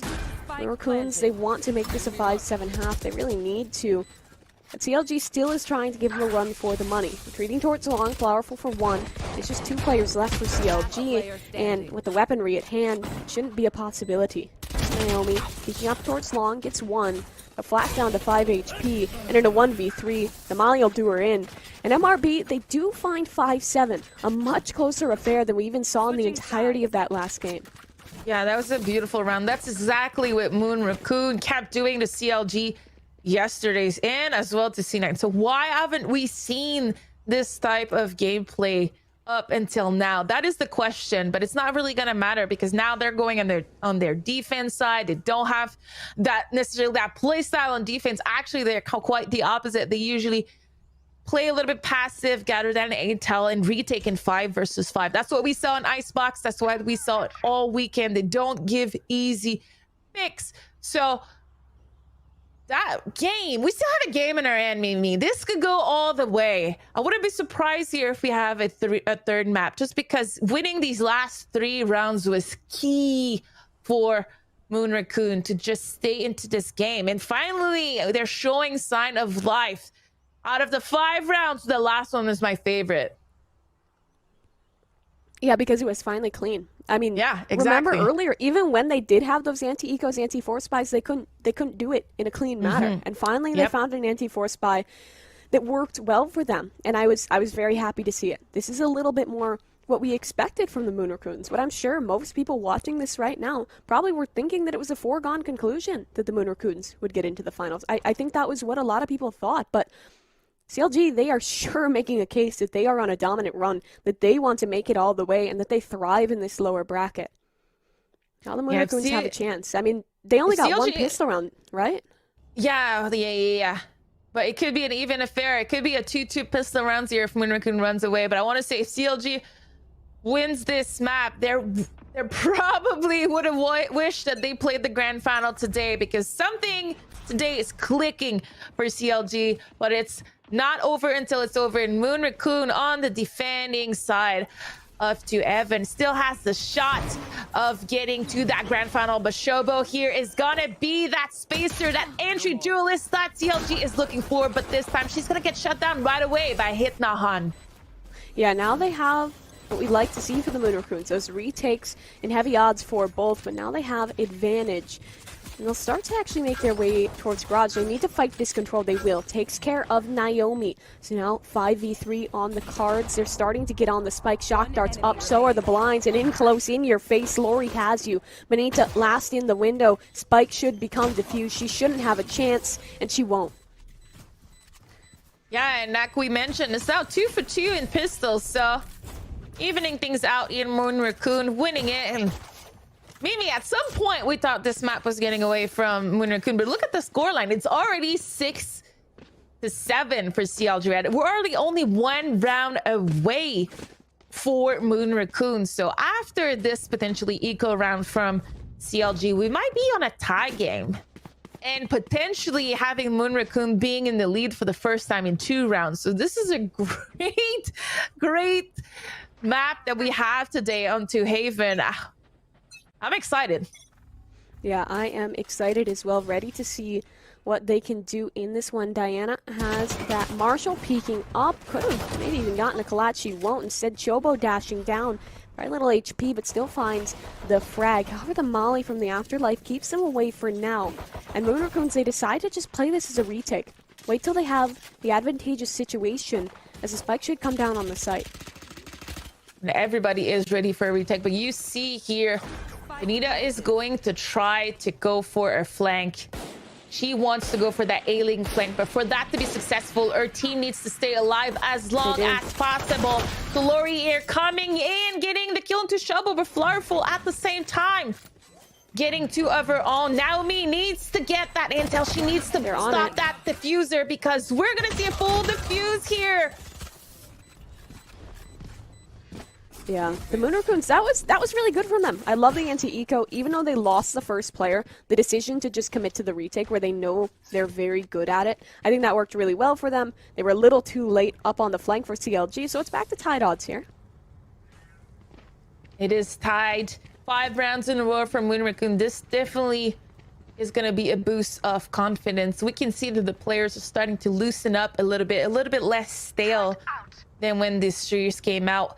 We're going to see our bonus round from Moon Raccoon. No one is really going to upgrade. We even still have a pistol in the hands of Diana, but everybody on CLG is fully equipped, and looks like we're going to go into a pop fast B here. And against Diana's pistol, this could be a pretty successful read here from CLG. It sure could be, but Diana's pistol that you talk about works well. She actually picks up 2. How is she doing this against rifles, against the superior weaponry? She might not be able to. Still, the Moon Raccoons, it's over before it even started. What just happened, Mimi? It completely got demolished in a, I'm gonna say, a really good read from CLG Red. But like you said, that pistol, getting the 2 kills, able to pick up a freebie weapon. CLG is going to be in the safe here, and Moon Raccoon, for the first time in this series, is going to be up by 1 in the lead. We also have a running back ready, so if I'm Moon Raccoon, I'd probably keep it for next round. Yep. Right, that Raccoons was really good though. Yeah, I think that was a lot better from them. This is what we love to see from the Moon Raccoons. It looks like we could have a series on our hand, and Lori wants that to be the case with her off as fast as we expect her to be. The great shot onto Naomi. The turret pushes Chobo back, and Rise 2 is quelled from her push into the middle. Now MRB, with this advantage, they'll give a lot of space away. It looks like Diana could be inkling for a fight. She will be. It'll come, and Rise will lose it. Diana still keeping herself on top of things. And look how fractured CLG Red is. Every player on a different part of the map. Yeah, they're trying to go for picks here with a couple of sheriffs, but it's not successful. Most of CLG players has fallen. Yep, has fallen, and Shobo and Annie here kind of drop some guns at least. I think at this point you're not really expecting to win the round, but you want to do more damage than what you've done so far. But nobody from Moon Raccoon is gonna fall. Diana getting the last kill onto Chobo. This is it, baby. We need CLG Red to stop this comeback. 7 rounds in a row I can count. I'm seeing on the timeline. You know, that means at 7 rounds in a row, you had no answer for Moon Raccoon's playstyle. And while I think the CLG Red momentum was great, they kind of maybe got overconfident in the last couple of rounds onto their defending side. It's kind of not paying off, if I'm gonna say right now, as Lori gets the first kill onto Animal. Yeah, great push up with the operator getting aggressive. Remember what we saw in the previous iteration of this matchup? Moon Raccoons found momentum and CLG never found a way to stop it. That was the story of that match. Yep. And the Moon Raccoons 2-0'd CLG Red that time. It seemed the other way around, but now this is more normal from the Moon Raccoons. They find the momentum, they find the vantage, and CLG with this weaponry, they'll push out. Actually, no, they're sneaky. They're contacting into the B site. Panini suspects it, but won't know the full story quite yet. CLG, they're starved for information. Someone has to make a play here before they can get the spike down. They suspect Panini. She peeks out, gets one. Traded through, though. That's a good advantage to be found by the Moon Raccoons. They can play retake here, what they love to do. And out will come It Not Han, crunching in on Chobo. Benita fights one, but Chobo blindsided by the Sova. The remainder of the CLG players in the link, fighting their way back into the B site where this all started. And finally now the spike can come down. No, they're actually going all the way to A. I love this call, but with only 30 seconds left, a Hunter's Fury could at very least delay if the Moon Raccoons want to invest it. They will. Keeps her off the plant for now. Rise trying to go back in for it on a double dip. She will, and now that's no tag with the Hunter's Fury. And in the post plant, there is one for CLG. Lori. She's up top looking for something, but they're going so quickly, Steph. They have so much information. Tap on the spike. This should force out the Hunter's Fury, but in comes Lori, and she whips the right click. Benita could be on for an ace here, and she won't be because Rise has the last one. The Moon Raccoons, they had every advantage in that round. Yeah, it was such a chaotic round, though. I like the way CLG Red handled that B bomb site when you had Panini back at the Kong back site behind that wall. You know, just the fact that they didn't make any noise. So no one from Moon Raccoon rotated because there was no intel. This could have been a fake. That's what Panini was probably saying. I have no contact, I have no intel, like don't rotate, we don't know what's going on. And that's in that chaos that Benny found 3 kills back and forth between B and C, and then running back towards A. And I have to say, Lori, you're a great player, but I don't know if the dash long to try to kill Biddy was the play here. I don't know. She sees one to jump up. That's perfect from Lori. She heard you, Steph. She's gonna redeem herself right now. I like it. Yeah. Now for CLG. Remember last time they had the disadvantage. They had the player down, and they still could recover because MRB got a little bit overzealous with it. They weren't winning the fights. Drone versus drone at middle. Both teams trying to gather some intel. We want to know where our players are playing, but I like this Hunter's Fury slash positioning from CLG, but they're still falling left and right. Lori up through the smoke there with the op, looking for a frag. It won't come. Instead, it's Chobo. A Jet v Jet won by her. Again, this B site compromised, and MRB is holding on to the extremities. But that's exactly what CLG want. They're pushing up, run it back in. Flowerful has to protect Diana, and she will very well for 2 frags. Just Benita left alive, but just Benita, that's a scary proposition. 30 seconds, she knows where they are. She can go to C, but she still wants a fight. Both now low. They could invest the ultimate here, but they're not going to want to probably. They might have to still. CLG, it's just Benita, but she has the spike down. And they're waiting for this. They'll have to rotate in stuff. She has 1 shock dart and now a recon bolt as well. So this is a winnable situation. This is exactly what Flowerful won for her team a little bit earlier. So Benita has plenty of time to play this clutch. There's nothing to block that vision too from Maroon. From Moon Raccoon. Not. Now Benita peeking out with the recon, gets 1 in the second as well, Benita! There's no way! There's no chance that CLG can do that. 2 magical rounds back to back, Steph. Yeah, and she didn't even need her shock dart. She was like, I'm gonna ping with that recon. They're probably gonna want to shoot it. And that worked out. CLG winning back that tie point that they needed. Back to back. Just gonna be breathing a little bit better. I know that Moon Raccoon is able to buy Lori on the sniper still, but finally CLG in that chaos is striving, and that's twice that it's happened while they took control of B. So this time Moon Raccoon doesn't want it to happen again. Look at how many players are close to that B bomb site. There's a lot in there. Diana has a position up towards middle. They might even have mid-window under her domain. CLG Red working their way towards the A site. It's a retake setup for MRB so they can get it for free, barring the utility. But they lose advantage, and now that pushes them, forces them onto the site. Rise, teleporting up into heaven, but has to cancel.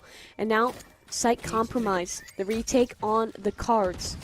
Flowerful, she has this ultimate, and she will choose to use it. I don't know if they have anything to counter it, unless shock darts can come in. And for CLG, they seem relegated to moving away from disengaging from it. Diana has the molly in for graffiti. The push comes out, so a trade each way. Lori up top in heaven has the op. This can work well for her if she can find a clean shot. Flowerful on the defuse. Lori misses, but she's bailed out by Panini, who keeps pushing. Benita's still here, but the defuse comes through cleanly, and the Moon Raccoons on the retake regain their advantage. Yeah, a little bit too fast for Rise's flank here as CLG was falling apart. That full defuse while there were 2 CLG players alive. That's not something you like to see. That means, you know, either the communication or the lockdown. It could have been just the Killjoy lockdown that was so powerful, pushed CLG away. That was enough for Moon Raccoon to get that full defuse. But we still are going to see a full buy here out of CLG. I'm wondering if Shobo is going to go for a Spectre. I want out if there's a gun on the ground for her. But nevertheless, oh, she's going with her knives, guys. And she's almost catching Panini off guard. But CLG wants to commit with that ultimate towards B. They do. Diana spamming away at the wall. They're using her utility to keep them from pushing in immediately. They still look like they have their eyes set on it. Moon Raccoons ready outside. Rise has a TP in. They like to take things slowly, to be careful with it, and they also like to fight for Link. They'll try to, but Flowerful's there as well. Benita now holding the flank from Garage. Chobo will be the first to push into sight. She has the rifle to fall back on, and she'll recover it off her fallen comrade. And Lori with the op, still trying to hold them off, but it's a stalemate in middle. No one committing. No one making a move yet, except for that Chobo up fast. She doesn't need the blades. The rifle will do. And it'll bring it back into a 4v4. A re-challenge for Lori is not going to pay off, but CLG really hasn't been doing much here. They're just waiting for potentially a mistake from Moon Raccoon, but the clock is ticking. 30 seconds left. So we're going to have to pick a site suit, and it looks like it's going to be Steve. So many players from Moon Raccoon there. So we're going to have to face a paranoia from Panini, as well as potentially some shock darts coming out. As they're going to have to commit here. Oh, and they're just getting gunned down. Yep. It's the Moon Raccoons all the way over. Naomi, the lurk up Garage, she'll be taken care of as well. The Moon Raccoons, they did so much better there. And it didn't even have to be a retake. Yeah, I didn't like how stale we stayed at mid if you're CLG. You know, they didn't have any map control. They didn't have C control or A control at long on both sides. And they were just kind of chilling there. So although Moon Raccoon is a very defensive team onto their defense, haven't set up, you know, they don't really go for picks that much, just a little bit of Lori left and right, but no one really pushes. I still think that CLG overstayed their welcome before deciding to pick a site. Absolutely. Now up towards short here. Lori's ready with the op. A proposition there. She has support from Diana to fight through the smoke. Chobo spraying. Diana should have the refrag in the bag. She will. And also curveball up. No one to face her immediately. So she'll escape with her life. And powerful pressure towards long. CLG reassess. Yeah, good trades here, but we have Benita already up in garage.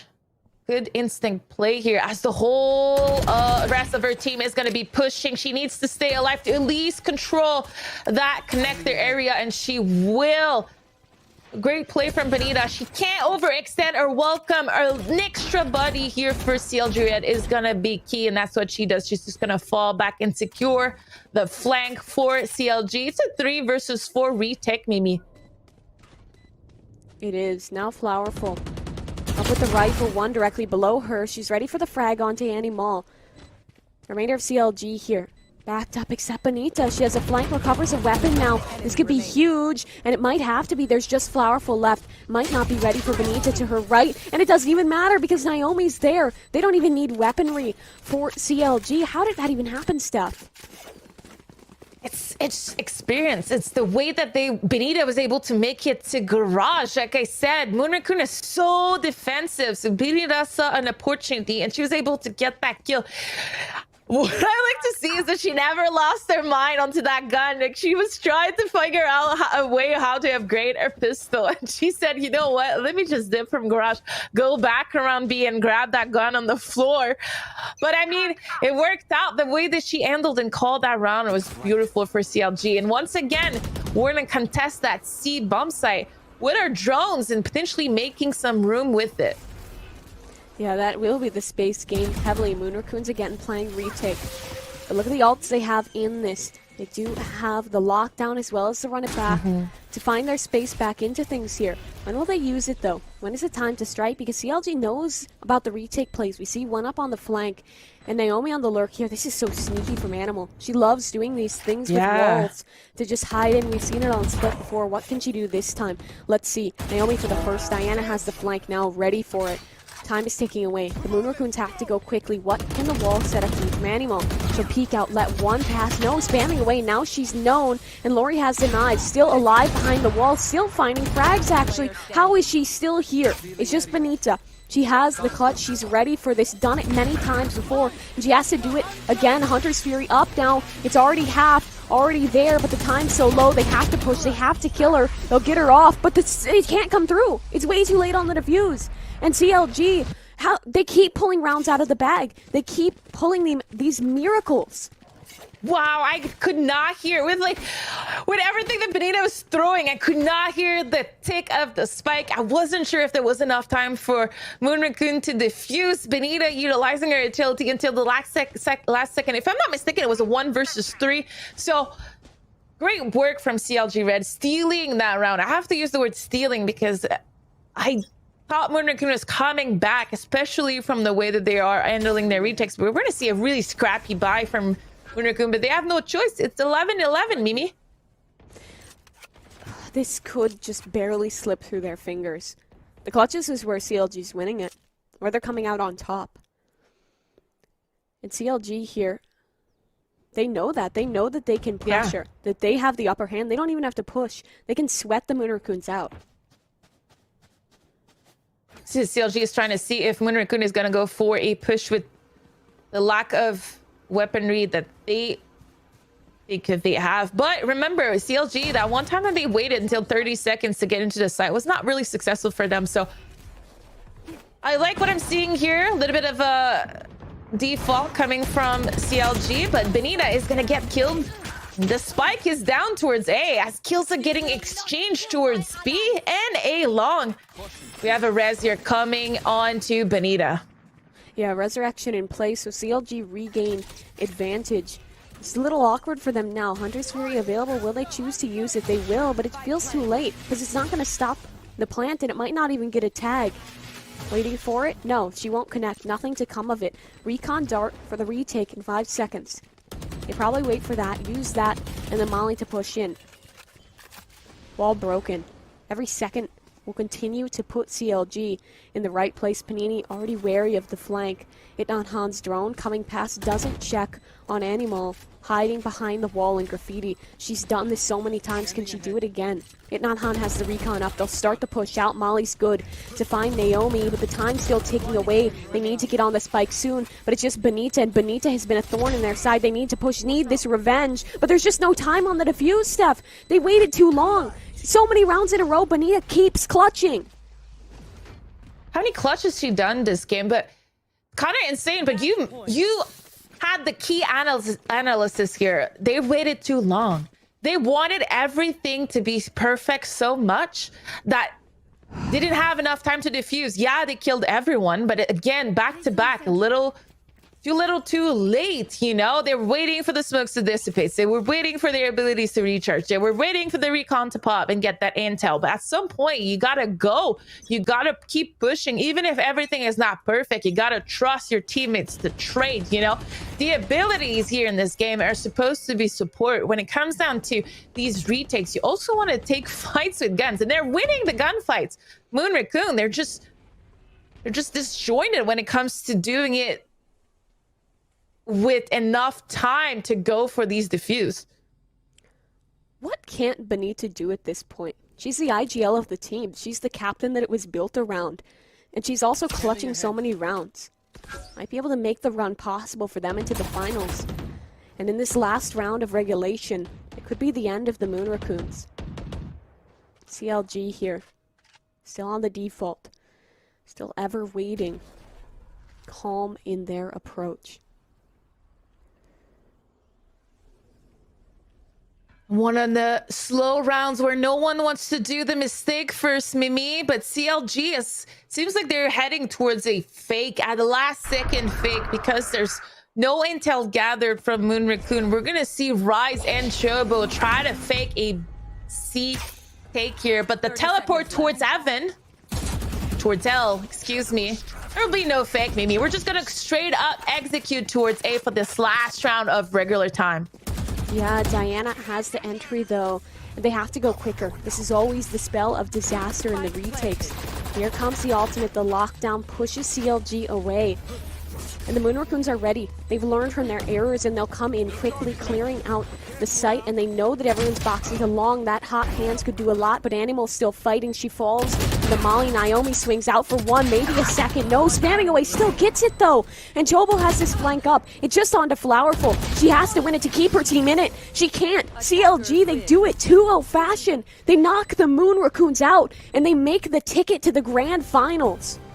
I can't believe we have a screen saying winner CLG Red. Not a lot of people would have bet on this to go 2-0 their way. They showed up when it mattered, when it was elimination time to bring their team into the grand final out of lower bracket. Mimi, what a spectacular day it was, and what a spectacular showing CLG Red, both versus Dignitas as well as Moon Raccoon Black have done today. I mean, yeah, they had this miracle run. They were knocked down so early on and have just fought tooth and nail to keep going. And remember, this is the revenge for them. They got 2-0'd by the Moon Raccoons. They completely flipped the table, turn it around, and dominantly contend with that enemy that they had never found a solution for before. And now they have a chance tomorrow up against C9 White. But with that, I think we got to bring Yinsu back in to try and break down what even happened. What changed for CLG? I am honestly Benita's #1 fan. I know she can, she can use the operator, she can run and gun, she can play more supportive, but most importantly, I counted, at least when I was watching this, she had 3 round winning clutches that basically saved them every single time. You know, we have Moon Raccoons on the verge of hitting that double figures. In Valorant, when you hit 10 rounds, it gets a little bit scary. Your heart rate starts going, it gets a little bit iffy. It's kind of hard to get back into the game once your opponents are at that point. But Benita, 3 rounds, 3 times, she single-handedly, with her big brain, managed to clutch the situation out, managed to delay the defuse twice, managed that 1v2 on long, 1v2 clutch, which was just insane. It was technically a 1v3 because you had the Killjoy turret as well. And yeah, it was just a whole other level. Honestly, I can sit here and talk about Benita all day. And Steph, you know, you're familiar with her, you know what she can do. How impressed and I guess how proud are you to see that she's doing it at the highest level of Valorant?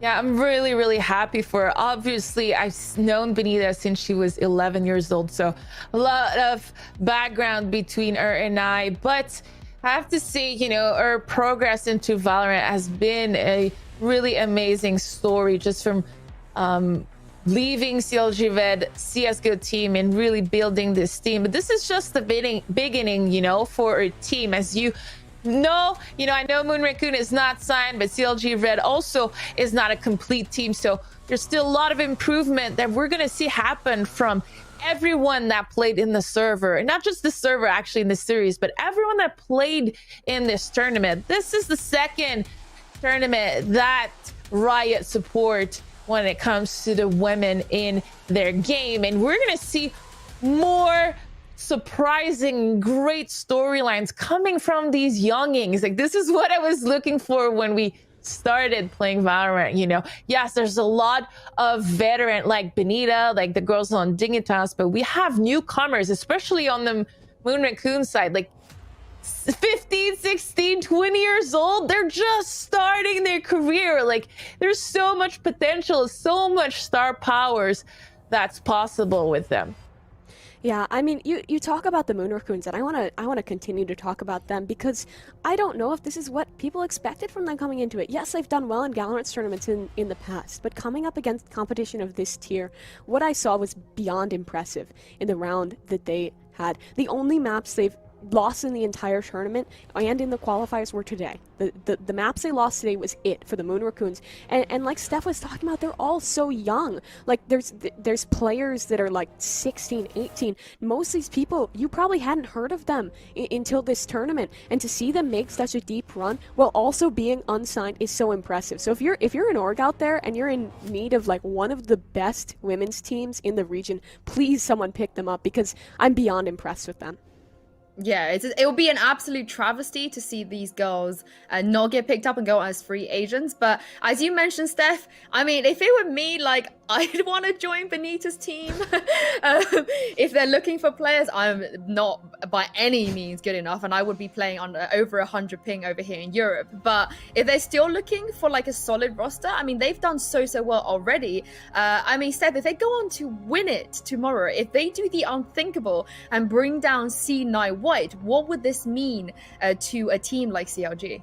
You know, you have to take it one day at a time, one game at a time. I'm sure no one on CLG right now, not even behind the scene, the staff or the players, is thinking after, you know, the next match. So tomorrow they're going to be focusing on playing C9 White. This has been a long time coming for the girls to try to face that team, and you know, they weren't able to face them throughout the whole tournament. They were at the opposite side of the bracket. C9 was never knocked down into lower, so sure, they want to know how they match up versus that team. And you know, they did so good versus Moon Raccoon, who was able to really do so well versus C9, that I think we might have a great grand final in our hands. Yeah, I mean, I feel the same here, because I feel like early on CLG, they were looking good, but they weren't looking this good. They weren't looking like 2-0ing two big teams like they just did today from that run in the lower bracket. And the fact that they did that, if we see the same CLG that we just saw 2-0 the Moon Raccoons, one of the biggest teams in this tournament, then I think they have a fighting chance. I still think that, you know, the villains, the Cloud9 White, who have always been here, always been like knocking everyone down pretty indiscriminately, I think they're always going to be on top, but I think CLG, they sure do have a chance at it. Well, Mimi, you know, in terms of Moon Raccoons, because we do have to say goodbye to them, but a third place finish, you know, in their first tournament as well. What did you make of their overall performance? I don't think, I'm sure they would have loved to win it, or at least get that second place, at least get that grand final. But for a new team, for young players to place this big early on, to put themselves out there in their first big showing and really impress, I think that they're going to be, once they kind of get over the initial loss of this, they're going to be happy about that. Because what they did, the run they made in this tournament is huge. They weren't knocked down to the lower bracket. They made it through the uppers. They were spotless till today. And sometimes it just takes one bad day to knock a team out. But the Moon Raccoons, I'm so impressed. And I'm sure everyone else who got to watch them is too. Yeah, no matter what you said, it made me like, they have to be proud of what they did. They had nothing to lose and they came in and they showed up big. And like I said, this is just the first step in their story, in their career right now, because I do think that we have years of talking about the Diana and Laurie duo, and just overall all of these players are going to be in these Game Changers tournaments. I want to say week after week, but tournaments after tournaments, they're going to show up. I mean, let's not forget that they took Cloud9 White to double overtime, which is kind of nuts in itself. Now we are going to speak to a special someone on the CLG team. Steph, you know who this is. This is the post-match interview presented to you by Verizon. Welcome back to the stream, Benita. Great to see you again. Just right off the bat, I wanted to quickly rewind a little bit because you had that series against Dignitas earlier today. Why did you guys sort of change up your comp a little bit on Bind and go with the Sky? I don't know. Honestly, I was just like, all right, guys, this might be the last BO3 of our tournament here, so let's just change it up, spice it up a little bit. I mean, it worked out pretty well, so it was a good decision to make. Just on this map, you know, a lot of people going into this series, you guys versus the Moon Raccoons, probably lean towards Moon Raccoons a little bit just because of their performance right after against C9 White. How did you feel about that narrative, and did that sort of change or affect any of your game plan at all? It didn't change our game plan or anything, but it was such an exciting match to watch. I loved watching, like, that whole BO3 was great. It was a great match. And they're a great team. Moon Raccoons is a great team. C9 White, great team. Both, like, everyone played so well. Well, speaking of C9 White, before I pass this over to Steph, but they are extremely confident. I don't know if you saw the interview we had with Alexis earlier, but she said they were expecting Moon Raccoons to come back into the grand finals, and they wanted to sort of face them again because they wanted to stomp them a little bit harder. She said that in kind of like a tongue-in-cheek. You know what she's like. What do you make of that, and how confident are you, I guess, going into tomorrow's matchup? I didn't watch the interview, but, you know, I don't really... It is what it is. Like, we're just really excited to be a part of this tournament, and I'm really excited to be a part of the finals. We worked pretty hard for this, so... Yeah, very, very well deserved for sure. Yeah, Steph, I'll pass this over to you. Yeah, I mean, I have so many questions. You and I go a long way, but really proud of you today. I have to say congratulations. Okay. I want to know what the comms was like throughout this whole day. You know, I know that you guys are extremely, extremely called team. I was mentioning it a little bit earlier on the stream, but did you feel the nerves at all? Or were you cool, calm, collected? Like, was there a moment where you saw that the energy was a little different? Honestly, no. Like, all five, like, I feel like experience is actually really underestimated around here. I feel like I bring my team like to the lower, like if they're feeling like really high pressure or anything, I really help them calm down. And I try to encourage everyone to just have fun and play your own game. Like, don't be nervous, like play super confident.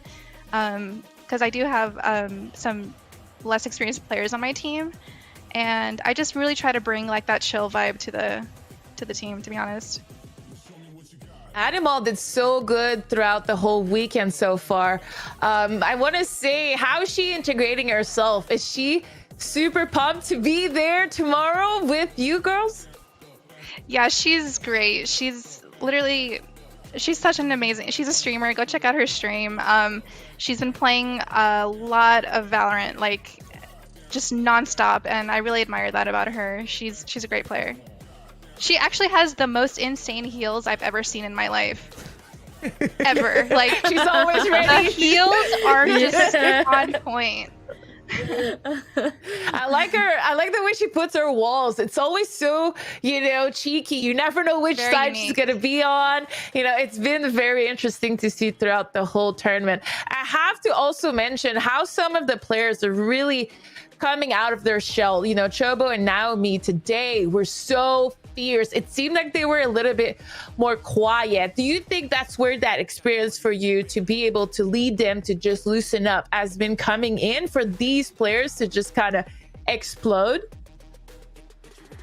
I mean, everyone on my team is so very mellow and chill, and I think it translates to how they play in game. So when it comes to mid-round calling and stuff, it's been a little difficult, but I'm trying to get everybody on the same page as much as we could be. Well, just one last question from me, because you absolutely popped off today. It's going to be really hard for me to even pinpoint one of your plays or one of your operator kills or one of your clutches as, the play of the day. But is there anything that sticks out to you? Was there anything that you felt like, oh, I smashed that? That was a highlight reel. That is Twitter worthy. Guys, I'm serious when I say this. I never talk about my plays or do anything hey, look what I did, blah, blah, blah. But when I hit that ghost shot on the Raze ulting midair on split, oh yeah, I in the next freeze time, all I said was, I wish you guys saw what I just did. And that's all I said. Well, we caught that. Yeah, we had that. I'm really sorry, Steph, but that is all the time we have. But we will get to speak to Benita hopefully tomorrow after the best of 5. But thank you so much for your time, and best of luck in the grand finals tomorrow. Thank you. I really appreciate it. Yeah, I mean, that ghost flick, I saw you guys pop off in the chat oh my god, what was that? It was you guys should see our Discord. You guys at home see the production Discord, because it all day was just us being Benita, what is that? That's got to be the highlight. And then 5 minutes later, Steph would be no, we've got another one. We've got another one. And speaking of that, I do believe we have Flick of the Day ready for you guys. Of course, presented to you by AIM Lab. Very, very fitting there because there's no way that Benita doesn't aim train. Her aim is out of this world. Hopefully we're going to get that queued up for you guys soon. But before, we do have that now. Let's see which one it is. Oh, there's just too many. There's too many from today. Is that one? Yeah, it has to be I like that one. I like that shot through the wall. Yeah. Shot through the wall. There's even more. We're not done yet. I hope we get to see the pistol shot, because that was okay. No, never mind. We're just looping. My brain works. But still, Benita. There's so many to choose from. I don't know how they picked one out. Yeah, I mean, what I like about the fact is that she obviously puts her team first, right? She has a lot of knowledge on how to sort of harness these players, how to get the best out of them, and what to do to win as a team. Because if it were me and I could do the things that she could do on Reyna, that's a no-brainer, right? That is something that you would put yourself on. But of course, Steph, she chooses to sort of step back a little bit. But that is the best thing that she's doing for her team right now. Yeah, and it's interesting to see Benita's career progression, because although she has sometimes been the leader into CSGO, she's been more that quiet person, that kind of does her thing, sometimes lurk, that 1v1 player that you can expect to disrupt at the other side of the map. But on this Valorant team, it's pretty much the opposite when it comes to having her be the leader, needing her to be the loudest, needing her to control the tempo and the emotions on the team, which is very interesting to see a player grow and evolve to be able to kind of pick up to the challenge. I'm missing a word between it. Step up to the challenge. Here we are. It's the end of the day for everyone, guys. Yeah, I mean, I think but the thing is, it's not just Benita stepping up in the team. I think what she does, like you were talking about how she's pretty selfless. She's not just here to frag out on Reyna I mean, she does do that sometimes, and it's pretty impressive, but she puts the team first, like you mentioned, and that kind of builds the players up around her. We saw people like Chobo, who were maybe struggling a little bit more at the beginning of the tournament, really come into their own. And even over just a couple of days, I think we've seen the team grow together, and I think, well, not all of that is in her hands. I think the way that Benita is leading them and the way she's setting everyone up for success is really admirable. Yeah, I mean, tomorrow's best of 5 is going to be very interesting. With that in mind, let's take a final look at the bracket today, because 8 teams we started with 2 days ago, day 3 and day 3. We are finishing off with just 2. We had to say goodbye to Moon, Raccoons, and Dignitas today. But Steph, is this the final that you expected in the beginning of this week? I mean, it's the final that I wanted, so let me be transparent, but I did not expect CLG to come in as strong versus Dig and Moon Raccoon. I expected these games to potentially go into 3 maps, overtime, etc. So CLG had to beat everyone to make it there. TSM, Dig, Moon Raccoon, even Owa. Like, you cannot say that CLG was not the better second team for tomorrow's grand final, because they didn't get away with it. You know, they had to work for it. Yeah, and I mean, I think that you guys have already made fun of me throughout it, but my predictions didn't really hold true all the time. But I think still that it's not the final I expected, but it's one I'm excited for, because I think the CLG we saw today is one that is like on fire and just invigorated and ready to go. And I want to see how they can clash with Cloud9 White, because I think with how well the Moon Raccoons did against them and with how much CLG was just kind of able to dismantle them in a lot of ways, I'm really excited to see what they can bring and how much of a fight they can put up, and maybe even if they can upset. Oh, that would be the end of the Cinderella story, right? That is like the goal of the Miracle Run. But like I said, we had to say goodbye to Moon Raccoons and Dignitas, and now I have to say goodbye to the 2 of you, because you're not going to be back on stream with me tomorrow. Mimi, any last thoughts? What are your sort of overall takeaway from this tournament? Overall, I think that I'm just, kind of the idea I was getting at earlier with, I'm just impressed by how much everyone grew, even just a couple days. So many of these teams are new, so many of these teams are unknown quantities, and even the ones who got knocked down a little bit earlier, I was impressed with, and I think that this is just like the beginning for the women's scene in North America, and how it's going to grow, and who we're going to see, and that maybe C9 White, I think they're going to have some competition now. Yeah, I have to say, I'm so incredibly grateful to have been a part of this broadcast. You know, that scene is just gonna be popping. We have so many players to be inspired from. This is just the beginning, and it was a pleasure and an honor to be able to witness this and even share a little bit of my Frenchiness to everyone at home. I'm super excited to have discovered not only new players as well as new people to work with, from you, Yinsu, as to everyone that we were able to meet this weekend with Mimi, my tremendous fire duo. I'm just, thank you so much, everyone. Oh, it's been an honor for me as well. But thank you so much, Miss Harvey and Evil Cat, for joining me once again. I also got to say thank you to Tanner and Sam as well for earlier, and of course to our sponsors Verizon and AimLab. Thank you most of all to you guys for watching at home.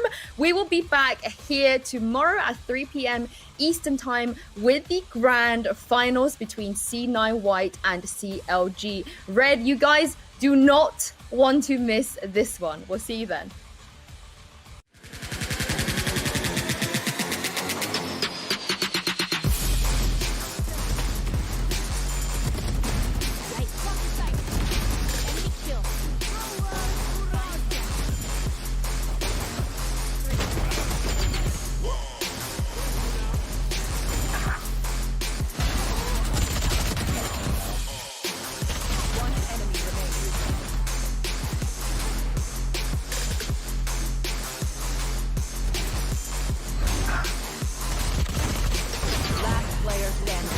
One enemy remaining.